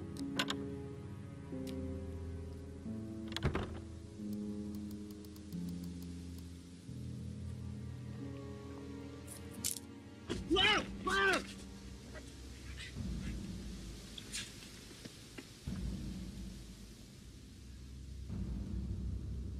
The DVD! That's all they took. It must have been deliberate. Someone clearly wanted that back. Nice and helpful of them to leave a piece of evidence behind, though.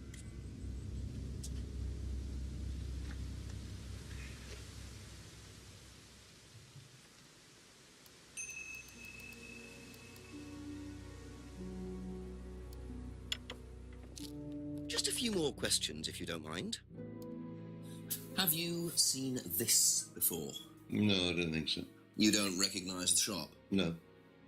Is there someone else who works at Atlas? Someone who may have been there tonight? No. There's a cleaner.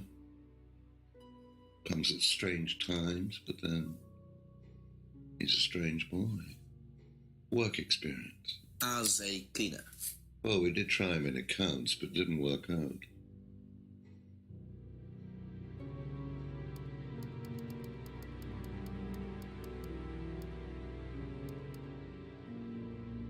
Aha.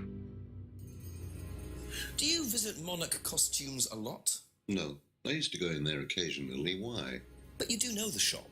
Yes, of course I do. You see, Paul, I thought you said you didn't know where this bag was from. Well, maybe I do.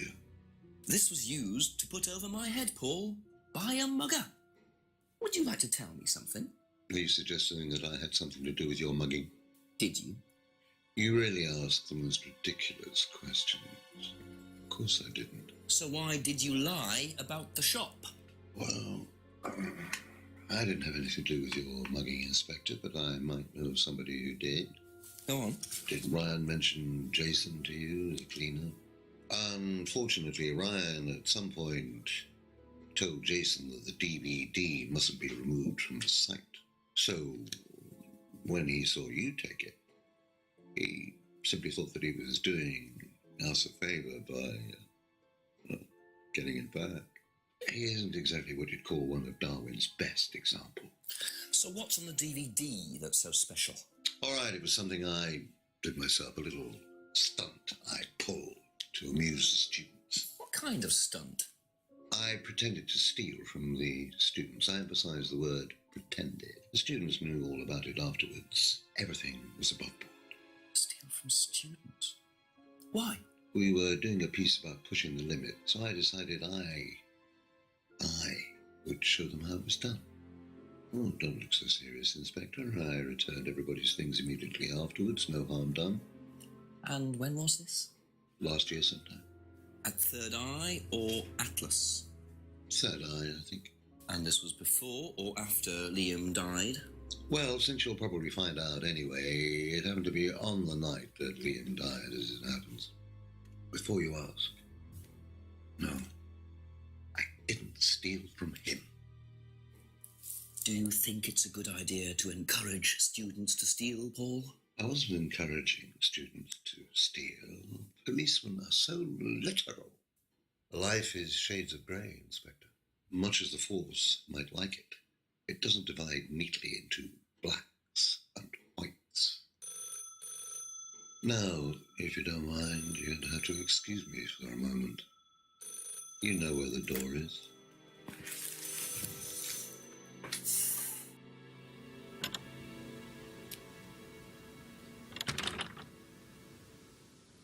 I see he was quick enough to claim he didn't steal from Liam. What kind of stunt was that anyway? And Liam dying later the same night? It's just all a bit too suspicious. What do you know about Paul Rand? Paul the Slime. You've obviously met him then. Yes, I have. What do you know about him committing a fake theft during one of the courses? What, about him going through people's bags? Yeah, he tried that thing on me as well, weirdo. So you were at Third Eye? Yes. Yes, I went there for a few months after college and I left because I hated it. And I didn't know Atlas was the same thing. And I went with Simon. Does Simon know that? No.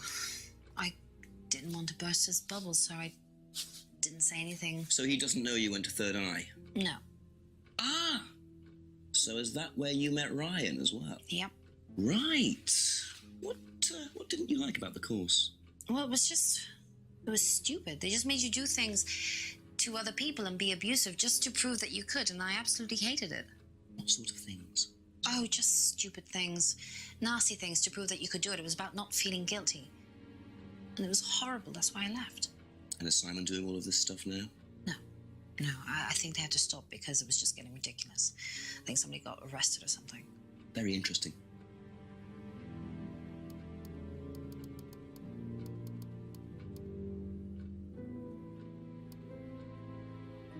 Aha. So, you witnessed Paul's money-stealing stunt, is that right? Yes. But you weren't there when Liam died? No. Don't quite understand that, you see, because Paul pulled the stunt on the same night. Liam died later that evening. I must have got mixed up. So you don't know anything about Liam's death, even though you were there on that night? No. Emma. I think you better explain, don't you? It was the stupid course, wasn't it? Go on. Well, we were all told to do stupid things, and then that thieving thing happened, and so... Take a breath, Emma. Liam killed himself because of me. Why?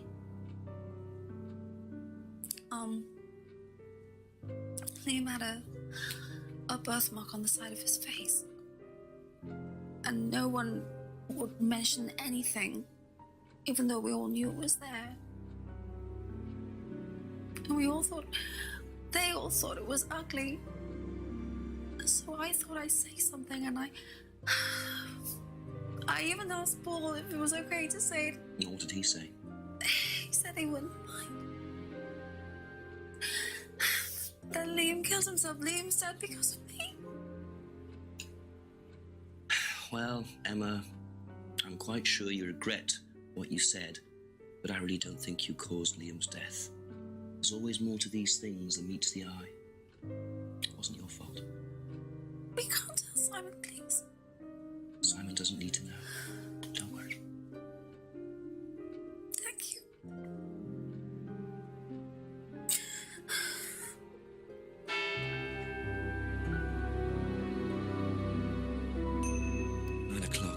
Poor Emma. I suppose it's possible that what she said led to Liam's death, but I really doubt it. I'd blame the Rands before I blame her. Do you think Emma's criticism of Liam on that last night led to his suicide? I doubt it, Hal. Did you encourage Emma to criticize him? I didn't encourage Emma to do anything. I merely told her what we tell every student to do, to express themselves as they want to. It would be out of order to criticize them after that, wouldn't it?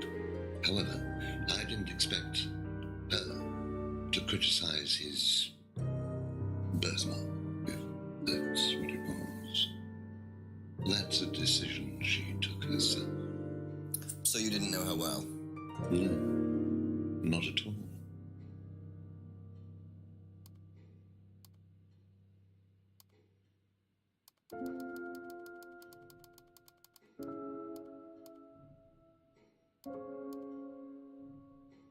Aha.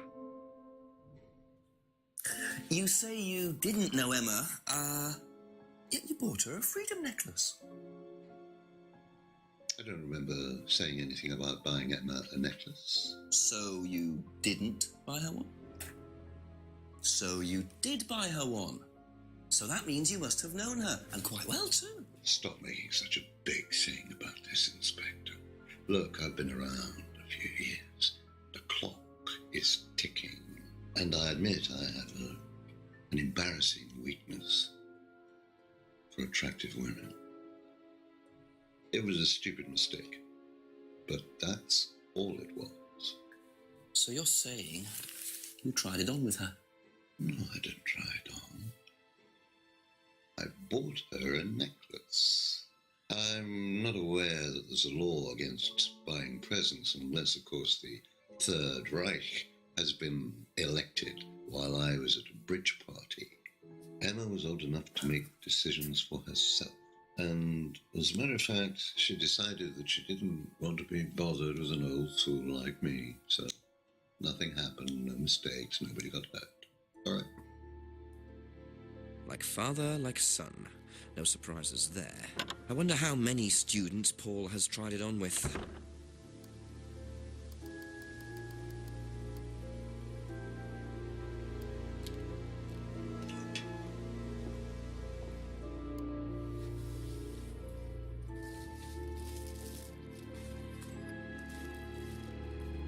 That'll come in handy. Don't know why I never remember to buy one.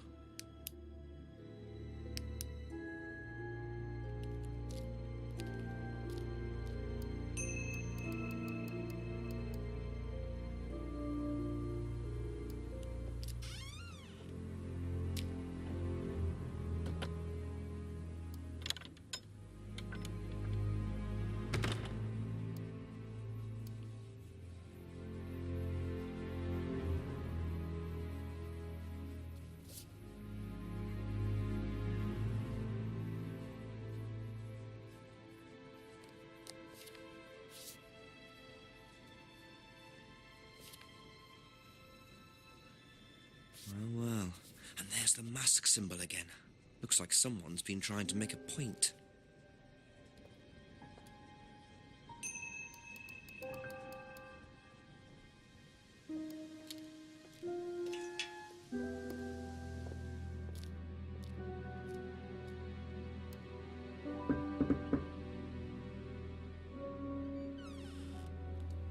Ask about a few more things, please. Do you know what these are? Oh, yes, that's my old car. It was vandalized. I took those for the insurance company. Where did you find those? At the pub. You know who did this? Yes. A girl called Lisa Blint. She was on the course, very strange girl.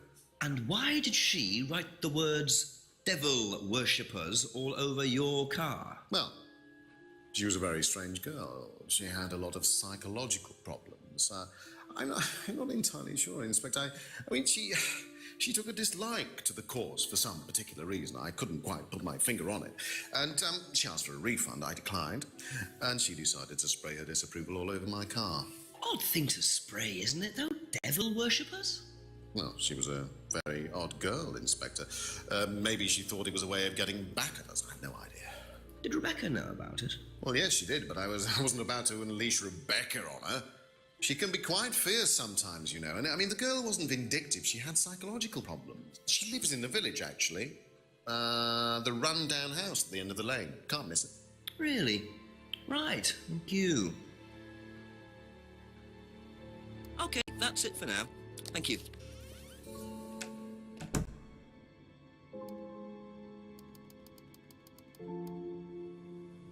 Could that be where Lisa lives? Run-down house at the end of the lane. That's what Ryan said, wasn't it?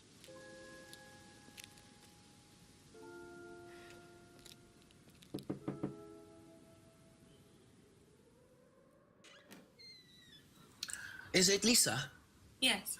Inspector Jenks, I'm investigating an incident in the village. I wonder if I could ask you a few questions. What sort of incident? I'd rather come in and discuss it if that's all right with you. I promise I won't take long. Thank you. I'll just go in here, yes? I have to go out in a minute.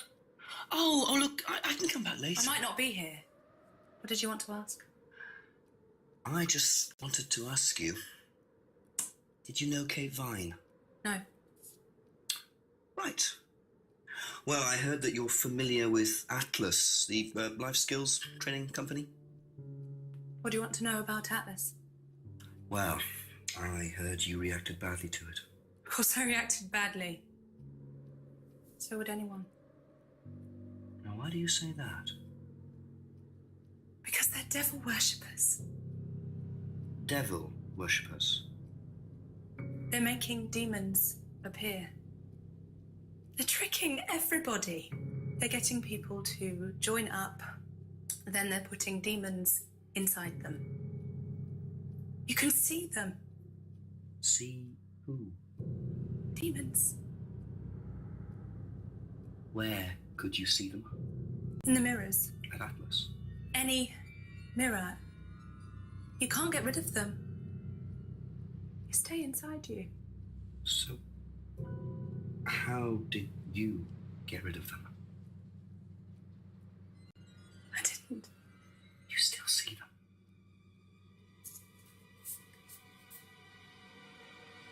I just don't look. I put all the lights on. I make sure it's all bright. I put them on when I need to look in the mirror. If I make sure everything is bright, I just see myself without seeing the other person. Who is the other person? She's like me, but older. It's like her eyes sink in. She's all wrinkled, with a wrinkled mouth, like she's dying. And then I realize I'm her. I'm not me anymore. I'm her.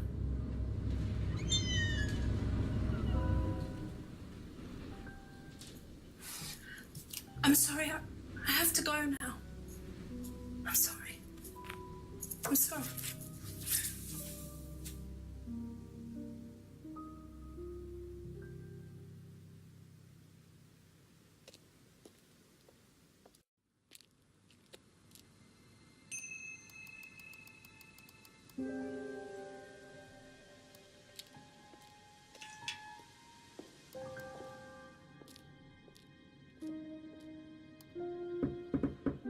Couple more questions, if that's okay. Has devil worship ever been part of the course, Ryan? Am I correct in assuming that you have spoken to Lisa Blind? You would be.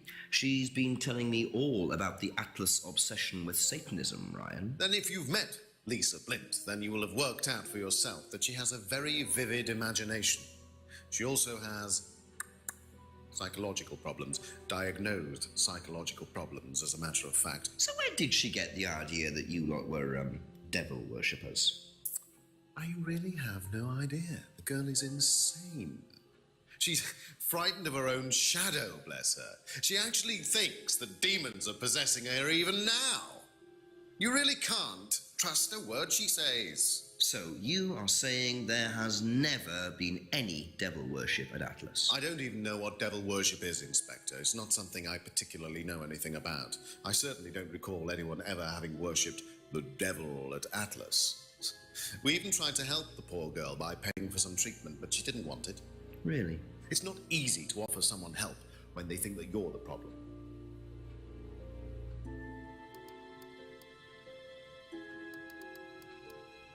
Have you seen one of these before?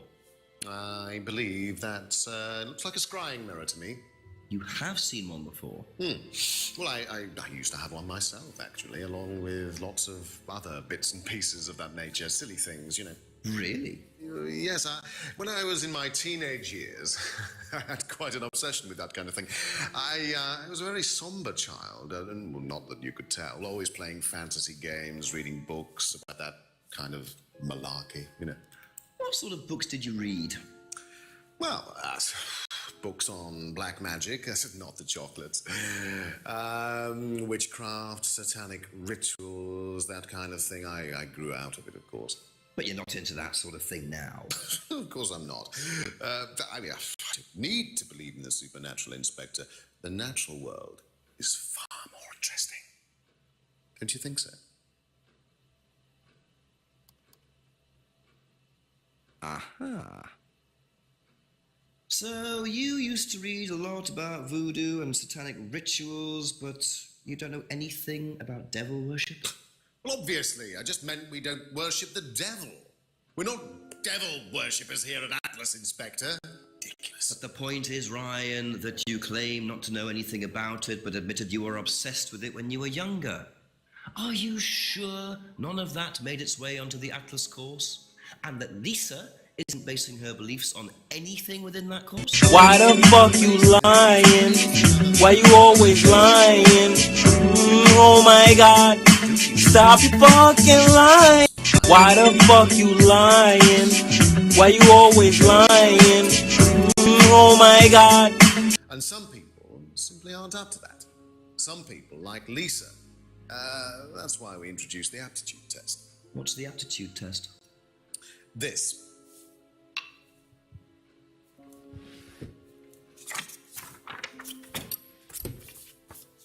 We ask students to fill in an aptitude test, medical history, psychological issues, that kind of thing, any medication that they have used in the past, any medication that they currently are using.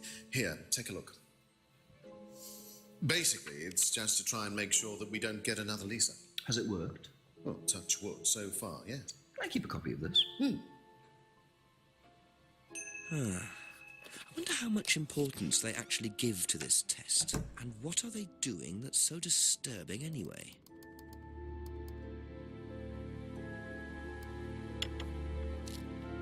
A few more questions, please. Can you tell me a bit about this, please? It's the Atlas aptitude test. What do you want to know? What does it test, exactly? It's a test we introduced to make sure that any students didn't have any major personality problems, skeletons in the cupboard, so to speak. We introduced it because we had a little bit of a problem with one of the students.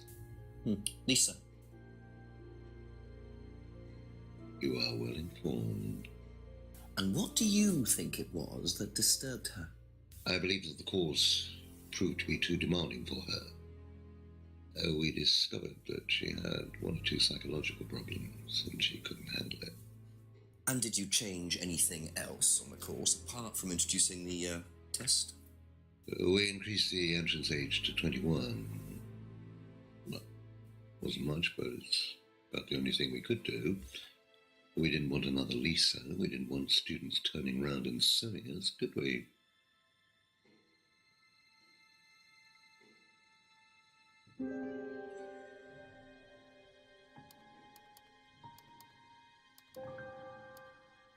Can you tell me more about the auto-hypnosis techniques used on the course? We don't use hypnosis on the course. Not at all? Not anymore. So, how was it used? Hypnosis is probably the wrong word, Inspector. It's nothing to do with the trances or things like that. It was meant to force... to help students. Did you force them? You can't force anybody into being hypnotized. You have to want to be hypnotized. It's not something out of your control.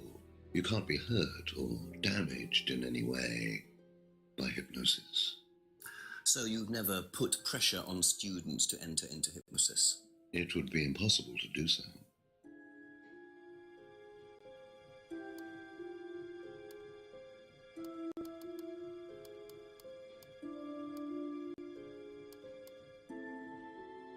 Aha. So nobody has ever been affected by auto-hypnosis, except Lisa. Hypnosis wasn't the problem, Inspector. Lisa was the problem with Lisa. That's why we introduced the test. But the hypnosis was the trigger, wasn't it? Lisa arrived on the course believing we were all devil worshippers. She was nuts to start with. We didn't make her like that. Well, as far as I can tell, Paul, you've had one student accuse you of devil worship and 2 others commit suicide. Some of your students aren't having a very good time on this course, are they? Nonsense. Kate was enjoying every minute of it. She couldn't get enough of it. Really? She was full of the joys of life.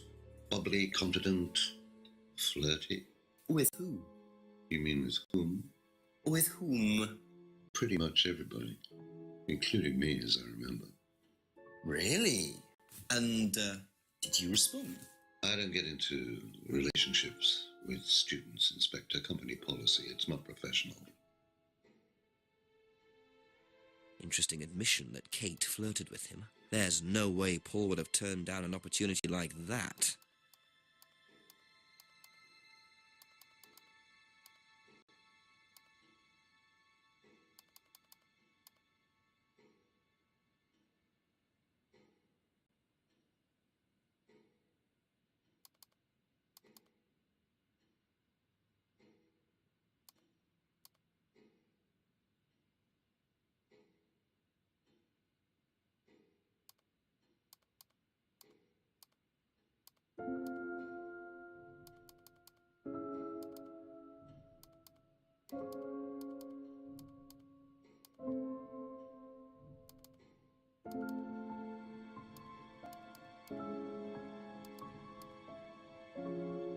Aha. So you avoid relationships with students, except for Emma, who you tried to date. Oh, come on, Inspector. That was a long time ago. And what about Kate Vine? Did you try to date her or not? Oh, don't be so ridiculous, Inspector. Kate was an exceptionally clever girl. She knew exactly what she wanted, and she knew how to get it. You mean that Kate approached you? It wouldn't surprise me if she was playing everyone in the group. Kate had more enemies than you'd think. She was a very, very manipulative young woman.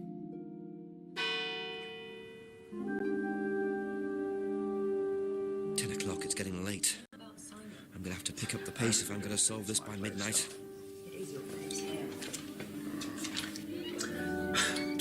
doesn't want to tell tales. Tell him about something. You know what happens when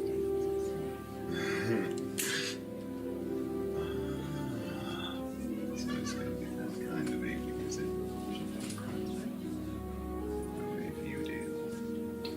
Problems? Hello, Inspector. See you later.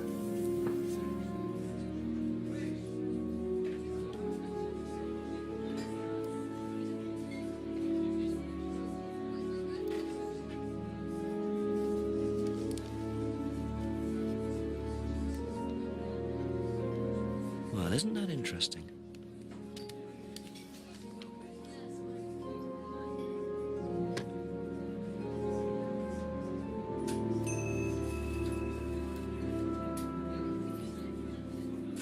I'll ask you a couple more things, please. The cupboard downstairs, there's a lot of unopened stuff in it. Is there? Prescriptions. Made out to you. Oh, they're just spare painkillers.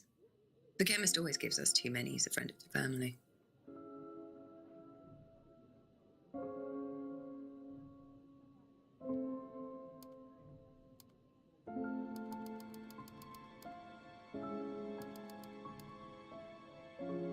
Aha. So, you don't take any medicines except for prescription painkillers. Well, they're not actually for me, they're Ryan's. For some reason, the chemist always makes them out to my name. He's an old gentleman. Does Ryan need prescription painkillers? Yes, he's got arthritis. Really? He's young to suffer from that, isn't he? He doesn't have it badly, but he does need medication from time to time. What medicine is it? I couldn't tell you, to be honest. Ryan will know. So Ryan's the one using the prescriptions. I think I might have a word with him, work out exactly what this medicine is.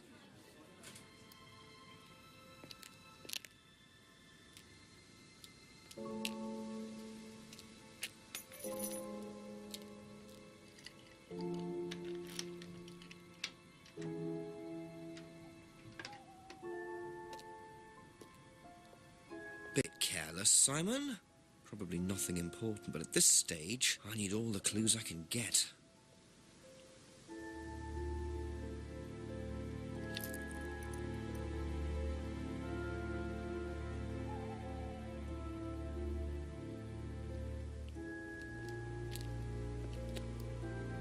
A few more questions, if you don't mind. Is this yours? Yeah. That's from my keys. Where did you find it? Just outside. Right. Oh, it must have come off when Nathan dropped my keys off. He was borrowing my car. That's very trusting. Yeah, I suppose it is. I am a bit too trusting, really. It's a new car as well.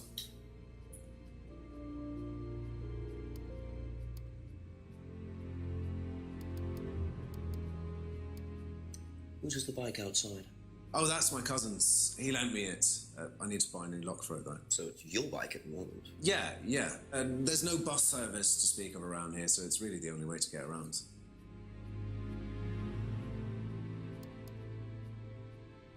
Aha. So the bike's the only way you can get to work, yes? Yeah. What's wrong with the car? I can't drive the car yet, can I? I don't have my license. Right. I got a windfall from an insurance payout. Just figured I'd buy something sensible with it straight away instead of wasting the money. What was the insurance payout? It was for a laptop. It got stolen down at Atlas. At Atlas?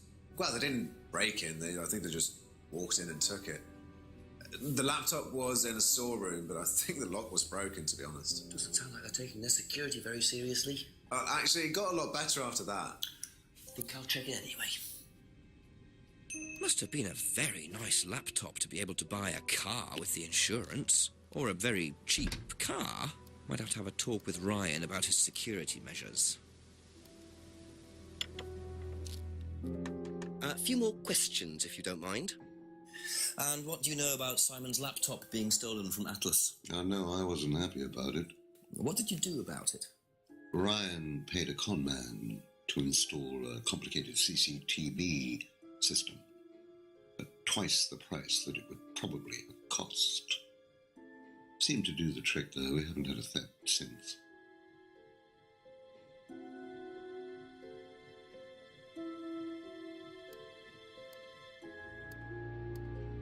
When did Ryan begin to suffer from arthritis? Ryan doesn't suffer from arthritis.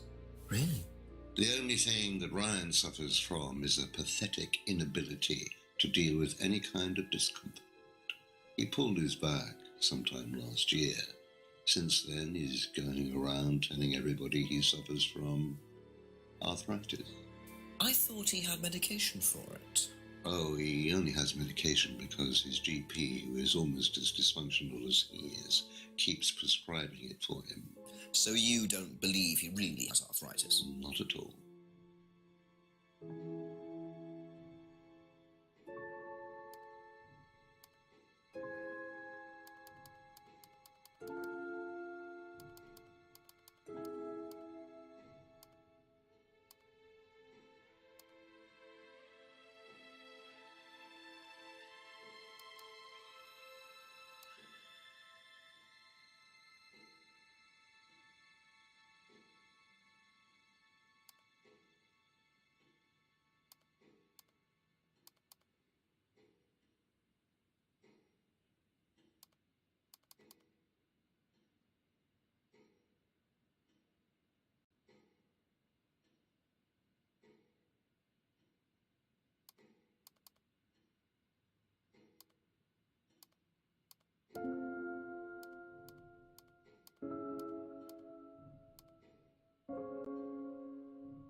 Know what this is, by any chance?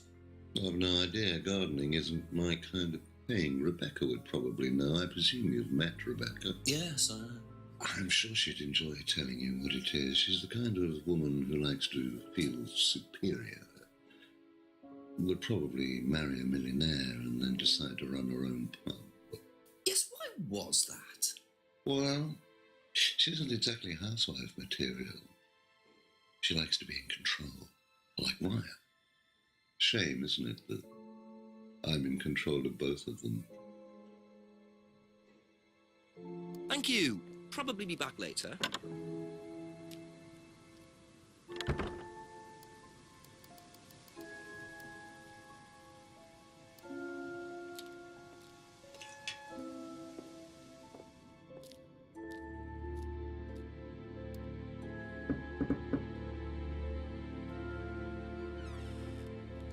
Couple more questions, if that's okay. Have you ever heard of Salvia divinorum? No. What is it? It's a hallucinogenic plant, a legal one, at least for the moment. I've no interest in drugs, Inspector. My job. That's the only drug I need. As trite as that may sound. Do you know any students who may have used hallucinogens? No. No, my students aren't interested in that kind of thing. Besides, no one is allowed drugs or alcohol onto the site. I don't think anyone has ever brought drugs to Atlas. Do you have any medicines on site at all? No, we're not allowed. Insurance purposes.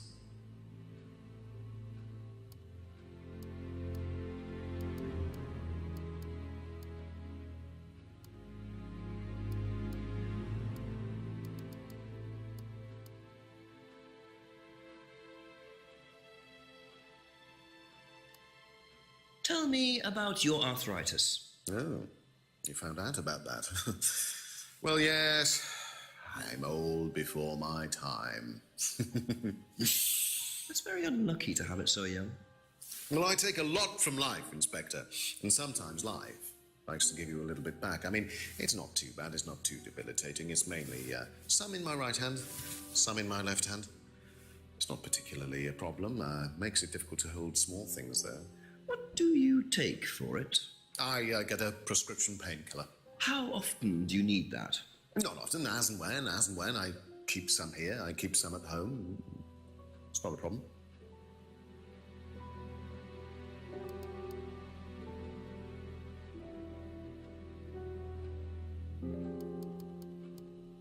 Were you at Atlas when Simon's laptop was stolen? Oh, I believe I was, yes. It was taken from the storeroom in the hallway. Was it ever recovered? No, we didn't catch anyone. We're quite exposed out here. Somebody could just have wandered along the lanes, seen into the storeroom. It's not particularly secure. They could have been in and out within minutes. That's why we advise people to keep their valuables with them. You can't be too careful these days, Inspector.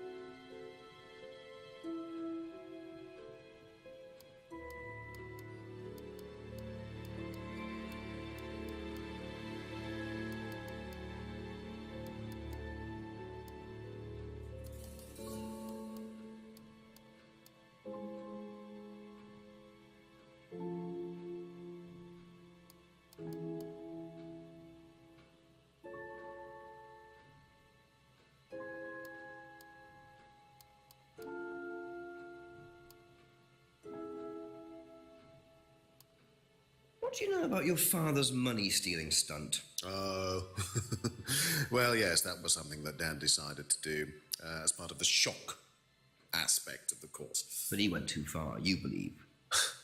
He usually does. And do you think it did have anything to do with Liam's death? No.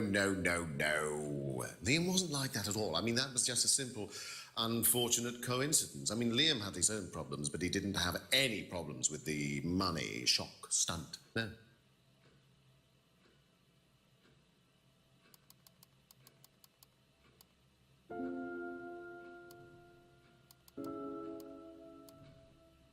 Aha. So, you don't keep any medicines on site at Atlas? No.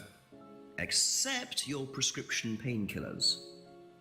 Well, these are not available to the students. But they are kept on site. Yes, but they're locked away. They're kept in the storeroom. Nobody would have access. You're sure about that? Absolutely sure. What are the painkillers, Ryan? They're painkillers. Just painkillers. Normal painkillers. Paracetamol, codeine, morphine. Well, all right, they're morphine tablets, yes. Oh, really? Oh, come on, Inspector. I know what you're thinking, but there's no way Kate could have had access to them. Because they're in the storeroom. Well, not just that. She wouldn't have even known about them, or where they were. Sure about that? Yes. So it is morphine Ryan's taking. The pieces are starting to come together. Now I just have to work out how Kate got hold of it. If it was Ryan's morphine she got hold of course. Aha. So the storeroom isn't particularly secure, yet you keep your morphine tablets in there. I thought you said no one could get access to the morphine, but they could, quite easily, couldn't they, Ryan? I didn't mean that storeroom. I meant a different storeroom. I keep them in there. Okay. So where was it locked up? It's upstairs. It's got a combination lock on it. Nobody could have access to it except me and Dad. Nobody. I might have a look at that if you don't mind. Don't mind at all. Thank you. Probably be back later. Locked room, I see. Well, I might have a look around for that. See how secure and combination locked it really is.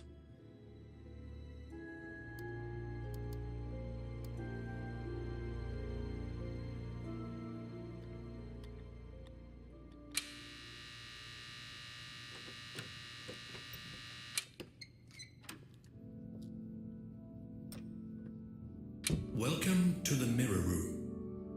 This exercise is all about identifying the difference between the image one presents to the world and one's real self, which lies deep in our unconscious. As you move through the network of mirrors, practice seeing yourself as a stranger. The more you separate from your persona, the more aware you will become of your true desires and ambitions. Chant with us. I am free from my image. I am free from my past. I am free from myself. I am free from my image. I am free from my past. I am free from myself. I am free from my image. I am free from my past. I am free from myself. This exercise involves the use of liberation masks. You have now completed Module 1. Module 2 covers boundary testing, threshold testing, and extreme testing. Please read the notes carefully before attempting the module.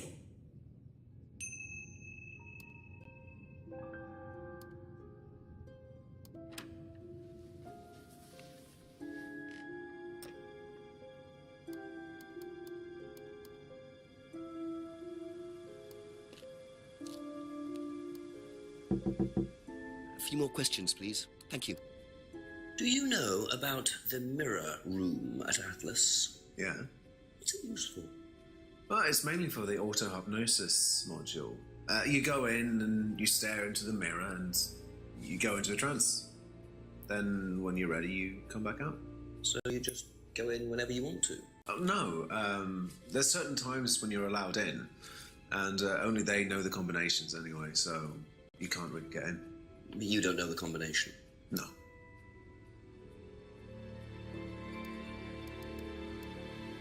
I think you dropped this outside. Someone you know. Oh, this is just from some IT guy I met. I don't need it. Enough. I noticed some numbers on the back. Do you need these? I don't know. What is it? 1905.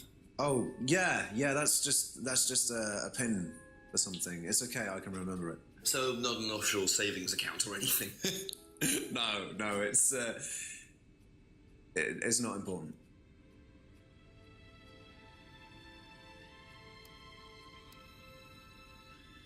Aha. So you didn't know the combination to the locked mirror room? Nope.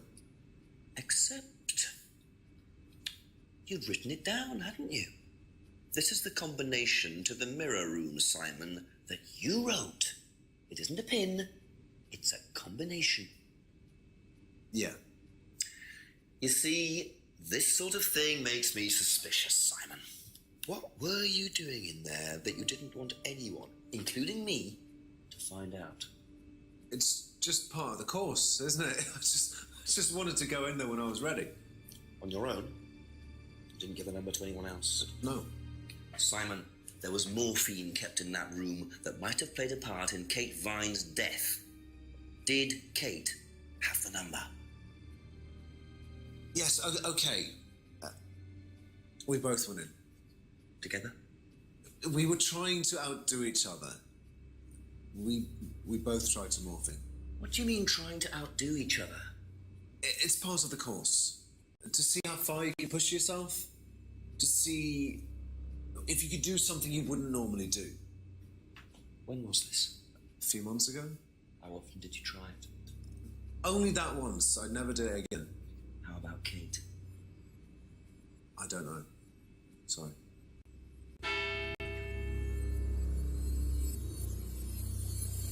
So that's how Kate got the morphine. But what exactly does this testing involve? Could this have been what killed Kate? 11 o'clock. Just an hour left to solve this thing.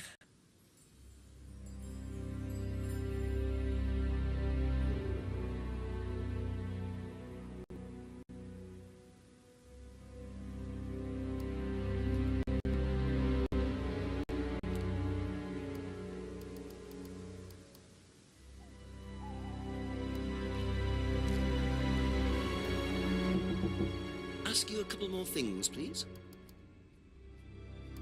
That's all for the moment, thank you.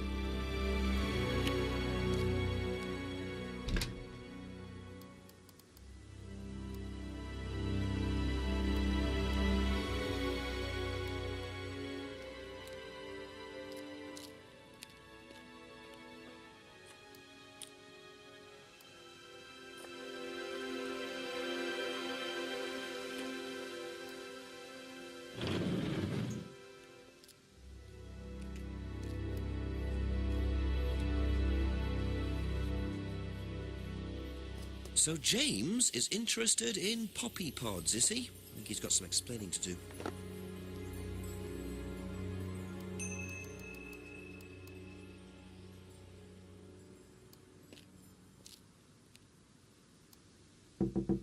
Just a few more questions, if you don't mind. Odd question, but have you ever seen anyone handling dried poppy pods? Poppy pods? As in, for opium? No. Though James did have opium tea once, I think. Where did he get it from?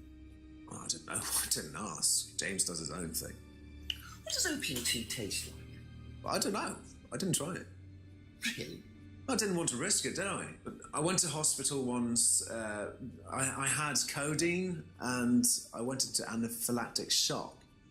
The doctor said it was an opium derivative, apparently, so...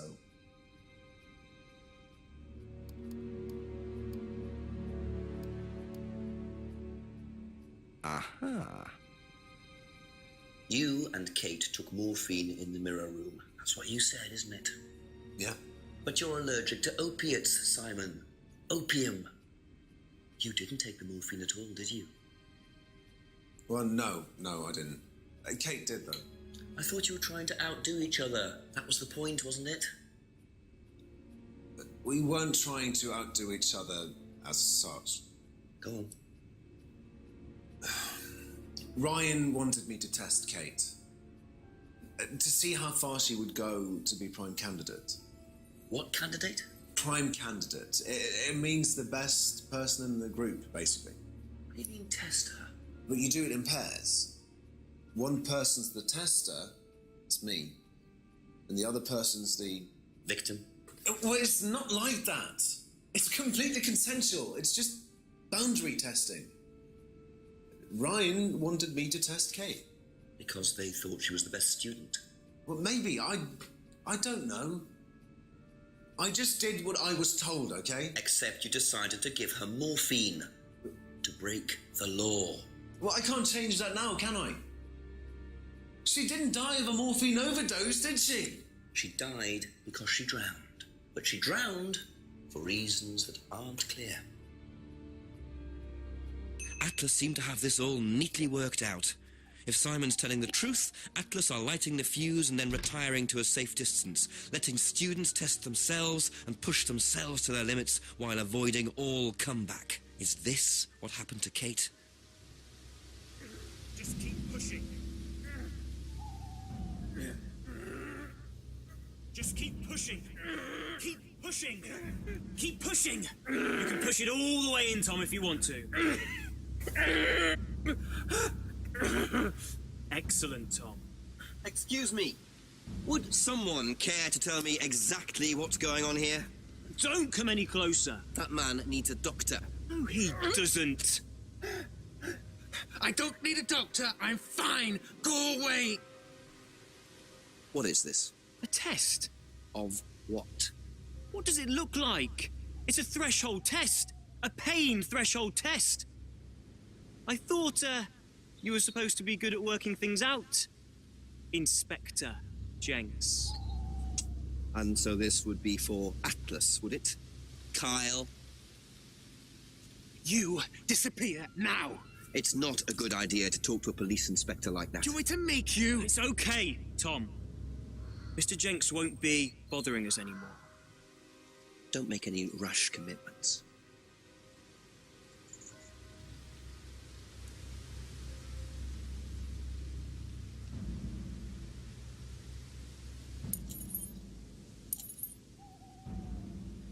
Well, well. You really should take more care of your things, Ryan. Is your keys, Kyle? No.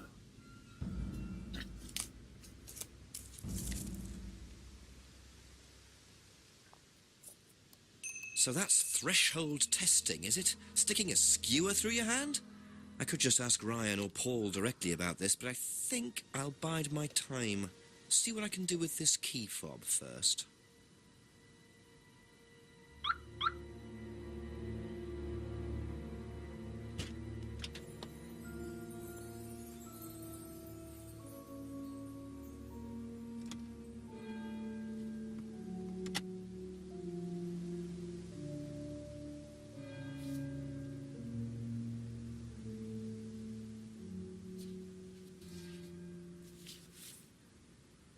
Bingo. Well, Ryan, what have you been up to? Be very interesting to see how he explains this one.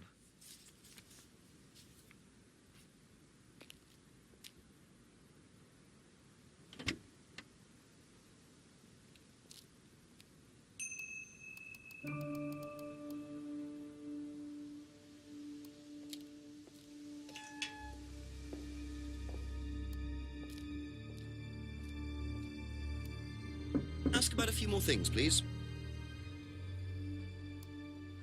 Would you like to explain what this is, please, Ryan? £500 intended for Kate. It fell out of your car. At least I assume that's your car on the driveway at Brandon House. I suppose so. So why were you going to give Kate £500, Ryan? It was just a little incentive, that's all. Just a little incentive. Not very little, Ryan. £500. She was a very good student. We heard that she was leaving. We wanted to give her something. But you didn't. Well, obviously not. Are you sure there wasn't any other reason you might want to give her this? Personal reason? No! Well, I'd like to keep hold of this for a little while, if you don't mind. Well, don't consider it a bribe, will you, Inspector? Now, tell me what a prime candidate is. You're learning a lot, aren't you, Inspector? Prime candidates are simply the best students, the ones with the most potential. And what benefits do they get from that? Well, they get the top job. Which is? Well, we have a deal with various multinationals. We train students to be exceptional, truly exceptional. And they get a wonderful top job. It seems a very simple deal. And how do you decide who the prime candidate is? Do you test students? No. Did you ever, say, ask Simon to test Kate, for instance? Oh, you've actually been speaking to Simon, haven't you? I really wouldn't trust anything that Simon Thompson says. You know, he spent the best part of 2 months trying to undermine Kate. No. Now, Simon Thompson, it really isn't my place to speculate, but if you're looking for motives, Inspector, he certainly had a few motives. More than I. A motive to kill her, do you mean? Now, that's very interesting, Inspector. Well, that's up to you to decide.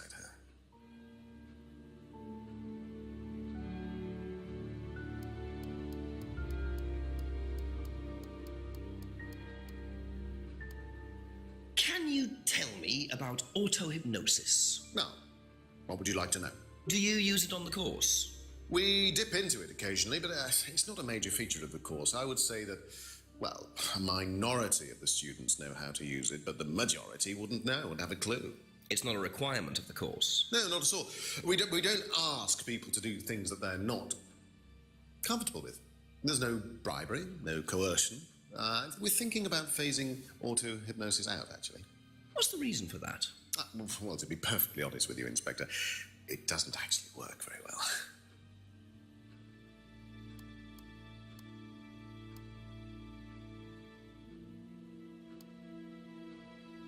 Aha. So, students aren't coerced or bribed in any way, except Kate. I'm not sure what you mean. You said you were going to give Kate the £500 as an incentive. That's coercion, isn't it? I really don't think you could call it coercion, Inspector. It was an incentive, that's all, a little encouragement. So, how often do you use incentives? Okay, incentive is probably the wrong word. The money was just to see how Kate would respond. It was part of her assessment. Assessment? We have to assess students as they progress. We don't use conventional methods like sitting an exam or anything like that. People pay for this course per session. We have to know if they're committed or not. So you're assessing their progress and testing their commitment? Yes, we are. We have to. This is a business, not a charity. So Ryan's claiming the money was part of Kate's assessment. And did this assessment also involve threshold testing, I wonder? Or was the money for something else?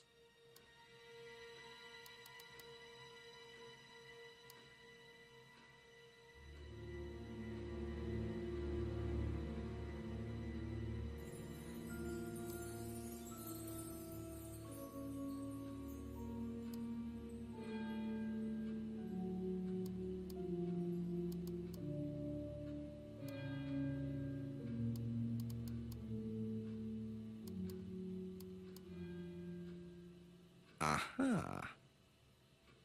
Well, which one is it, Ryan? Do you test students or not? Well, some of them, yes. Including Kate? Yes. Why was she being tested?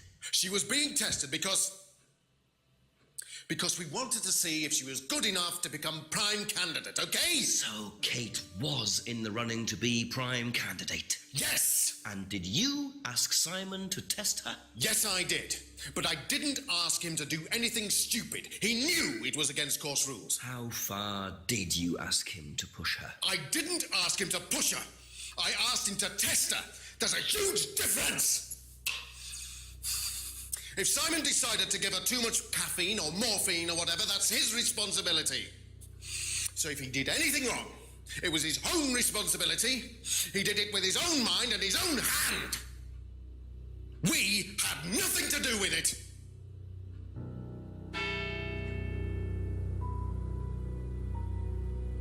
Midnight, and still no suspect, unless you count everyone I've interviewed. It's no surprise that Ryan wants to avoid any suggestion of being... Was Kate a prime candidate? Well, as Ryan has probably already told you, yes, she was. Did you ask Simon to test her? Yes, it's company policy. Leaders don't get involved. And it covers your back, of course. Well, nobody knows the students better than they do, Inspector. It's much better to let them just work it out among themselves. It isn't very professional to force students to test each other to the point where one of them gets killed, Paul. We don't force students to do anything that they don't want to do, Inspector. So you don't force them to be tested? No, we don't encourage anybody to hurt or offend anybody else students here. You don't use threshold testing, for instance? No. If Simon Thompson went too far with Kate, that's his responsibility, not ours. He's the one you should be speaking to, if truth be told. I don't trust him myself.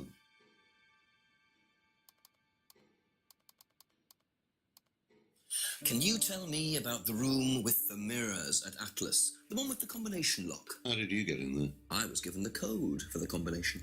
By Ryan? Well, nobody else is allowed to know the code, are they? Not in theory. So how's the room used on the course, then? It's a meditation room where the students can reflect on themselves, literally. And what about the CD? Well, that helps too. It's part of the program. So you send the students into the room, they put the CD on, they stare into the mirrors. And how long does this last for?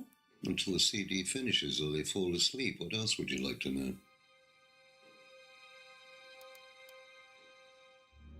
Aha. You say you don't endorse threshold testing, that's the phrase, isn't it? Yes. Except you do, Paul, because you told me that the students use that CD So I don't know in the who's mirror room. doing the timing right now, but to time's that coming up CD, and somewhat it very kind of clearly soon. mentions Should be threshold testing. watching at You least keep or batting ready this for it. away, You'll Paul. see. We don't really use it. Fuck you lying. Why you always lying? Oh my god. Stop your fucking lying. Why the fuck you lying? Why you always lying? Oh my god. Stop your fucking lying. Why the fuck you lying? Don't kill them. Nobody here wanted Kate dead. I'm sure they didn't. But what do you expect, Paul, when you put students under that much pressure? She was a very, very valuable student. She was worth a lot to the business. Really? And how much would that be? But if you really want to know, 50 grand. She was worth 50 grand? Yes. What, you were selling her? Of course we were selling her. You don't get this, do you? We make perfect employees. Month after month. That's all we do.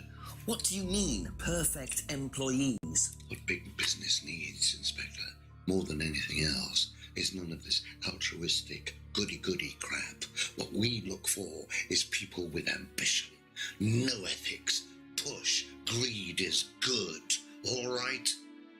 We don't deal with all this comfort stuff. The survival of the fittest, that's all there is. There's no higher purpose, no big plan. There's nothing at the end of the rainbow, except what you have and you can enjoy in the here and now. And what do you enjoy now, Paul?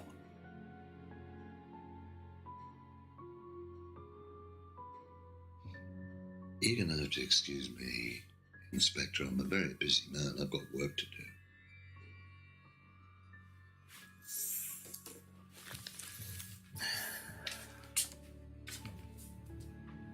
I'll see myself out.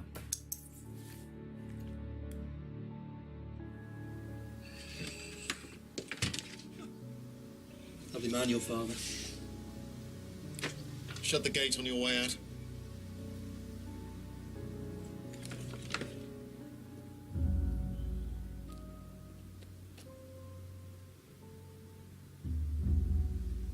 He's doing his level best to shut this place down. Get rid of him. He's a policeman. We can't just... You sort this, Ryan. You man up and you sort it. Tonight.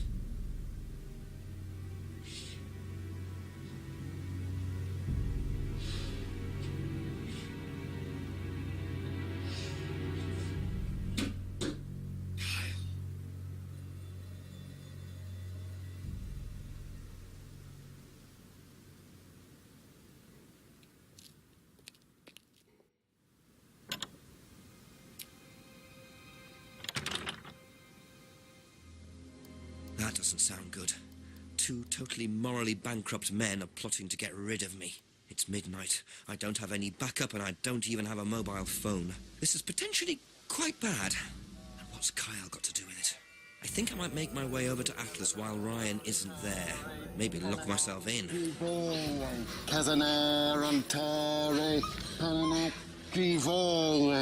Prove to me that you're man enough to do this, Kyle, and then you can deal with that ridiculous police inspector. What is this? What the hell? Scotland Yard, not hell. Hello, Ryan. Hello, Inspector. What are you doing here? Inspecting. So, come on. Let's have it. I don't think you'd understand, Inspector. The best thing that you can do is turn around, go away, and leave us to it. Knife. What? That knife gives me a perfect right to stick my nose in, investigate, and interfere. This is all part of the Atlas course. It's a physical endurance exercise. Drop the knife. The knife, Kyle! Kyle. Drop it! Drop it.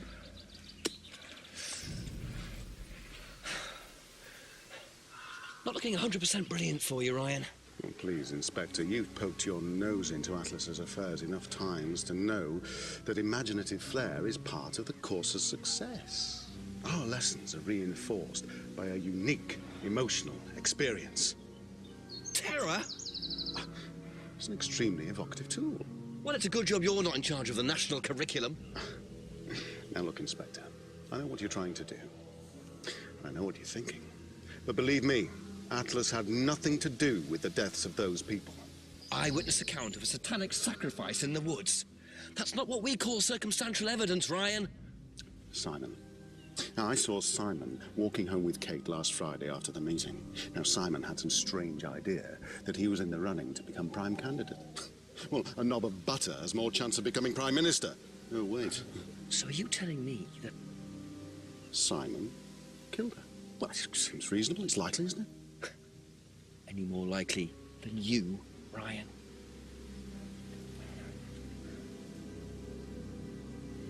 Pig! I know. Police brutality.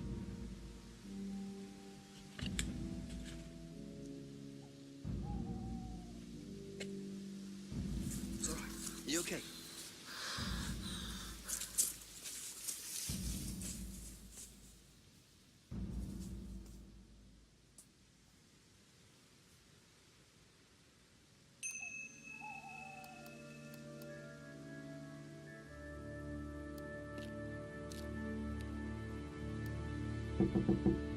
Couple more questions, if that's okay.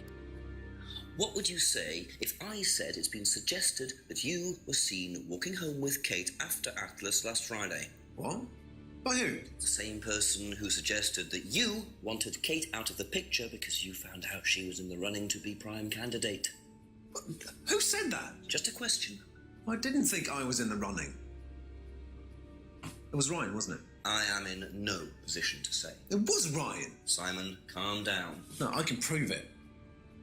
Kate's driving license, give it to me. Why? Kate's driving license, please.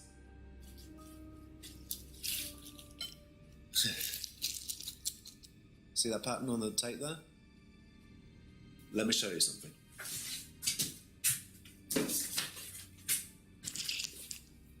See this pattern? Not like that. It's the same pattern.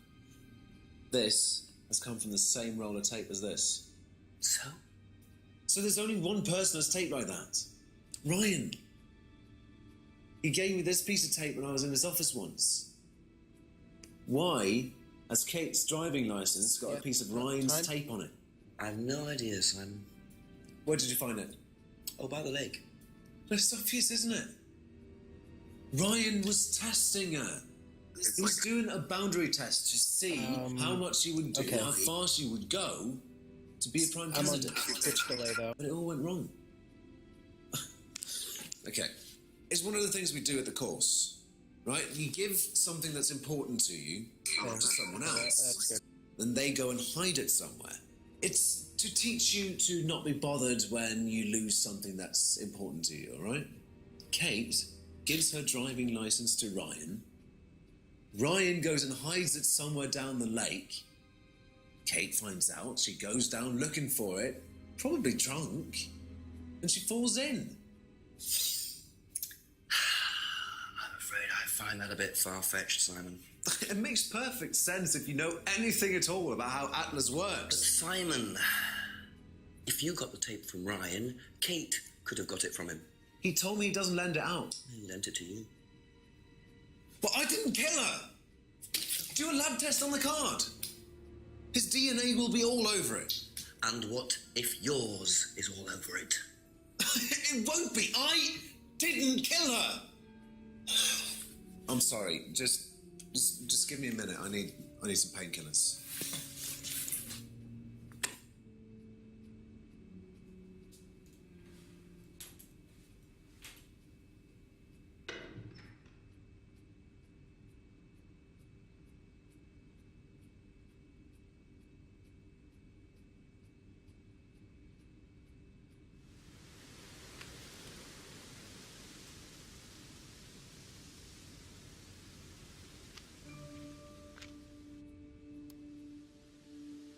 Where did he go in such a hurry? Is he trying to act as suspiciously as possible? A few more questions, please. Have you seen patterned tape like this anywhere before? Oh, Ryan's got some. I know because I borrowed it. When was that? A couple of months ago? Have you still got it? I don't think so. I haven't seen it since then.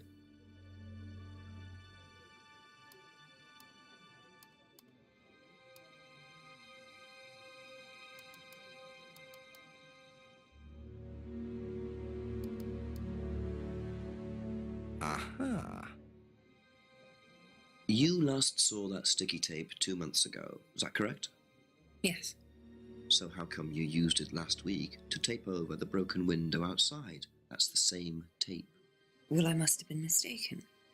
You see, the reason I'm asking is that it's exactly the same tape that was found attached to Kate's driving license, found at the scene. The tape that only Ryan has. Ryan, and of course, you. So what are you saying? Who's got the tape now? Do you know where it is? No. No, I don't know where it is. Why are you asking me about this tape? You seem nervous, Rebecca. Is there a problem? Well, you're practically accusing me of having something to do with that woman's murder, aren't you? I wasn't accusing you of anything, Rebecca. Unless there's something you'd like to tell me. No, I wouldn't like to tell you anything. Okay, well, that's fine. Obviously, we'll be swabbing everyone in the area for DNA, so if anything comes up on Kate's license, DNA traces. What'll come up? Nothing will come up. Right, I've had enough. I've got to get back. Rebecca! Would you like to explain to me exactly what is going on? Which bit? The fact that some leggy bitch was trying to steal my husband? I think you had better tell me what you know, Rebecca. Okay. You want to know what I know? Kate Vine seduced my husband and was going to blackmail him. Not only did she sleep with him, that whore did it just for his money, our money. How did you work that out? I heard her. I knew it was her arguing with Emma Bowman. Emma was trying to talk her out of it. And how did she come to be at the lake? She dropped that driving license thing when she came in. She was drunk. She dropped her bag. I took it out to the woods and stuck it over the lake. Then I waited for her. When she came out, I told her where it was, that someone had just run off into the woods with it. You led her to the lake. She was reaching out over the lake to get it. I didn't do anything. She just fell in. But you let her drown. It was dark. I couldn't see anything. I couldn't help her. Really? Did you try, Rebecca? Well, it was too late. She was just flapping about in the water. It was pathetic. She was making these gurgling sounds. And what did you do? I got a big stick. I just pushed her down with it until she stopped. Well, she was dead anyway. What did it matter? You killed her, Rebecca. But she slept with my husband. She didn't, Rebecca. What do you mean? You got the wrong girl. Who? Emma. It was Emma. Rebecca Rand, I am arresting you for the murder of Kate Vine. You do not have to say anything, but anything you do say may be taken down and will be used in evidence against you. Do you understand? Yes. So, it appears that Kate Vine's death was a tragic case of mistaken identity. But there are some loose threads here. What was Ryan doing with Kyle and that girl in the woods? What if I hadn't interrupted? And what really happened to Liam last year? It seems I've only scratched the surface of Atlas and the Rand business empire. Trying to find out about Paul Rand's past is like peering into dense fog. He gives nothing away and covers his tracks with military efficiency. However, what is known is that Paul Rand has a lot of connections in high places. Politicians, celebrities, business leaders. Perhaps James Wilson's ideas weren't too wide of the mark after all. I get the feeling there's still a lot more to learn about the Rand business empire. You're going to have to excuse us. Atlas is closed for the moment, but we'll be open again very soon. Thank you for your interest.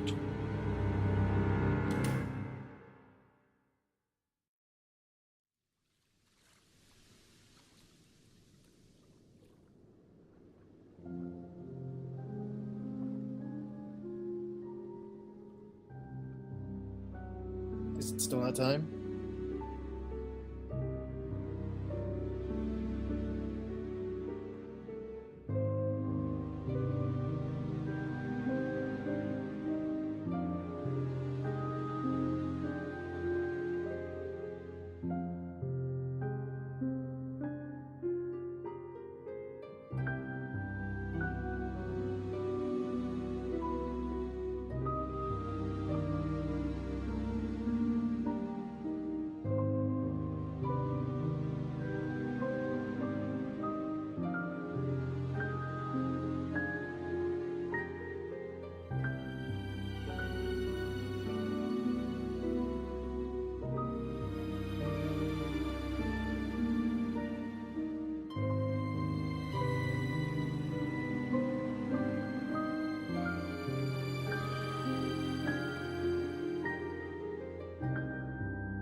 To 13:58.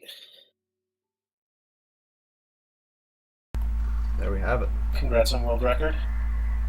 Thank you. Thank you. Good times. Good game.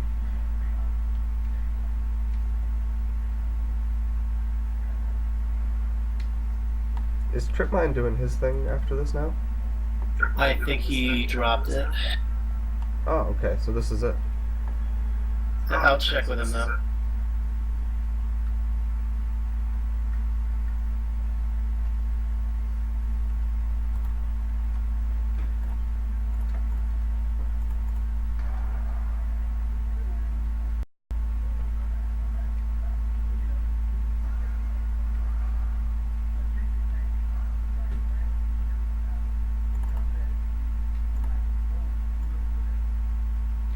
Alright, we are going to raid Woodwicks, and we're going to say one's earthbound.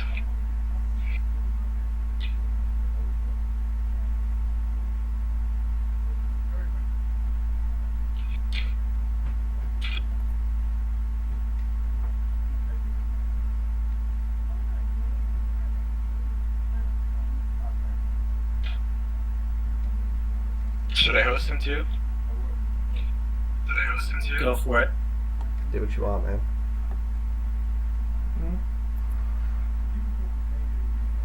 It's time to put this party down. It's up.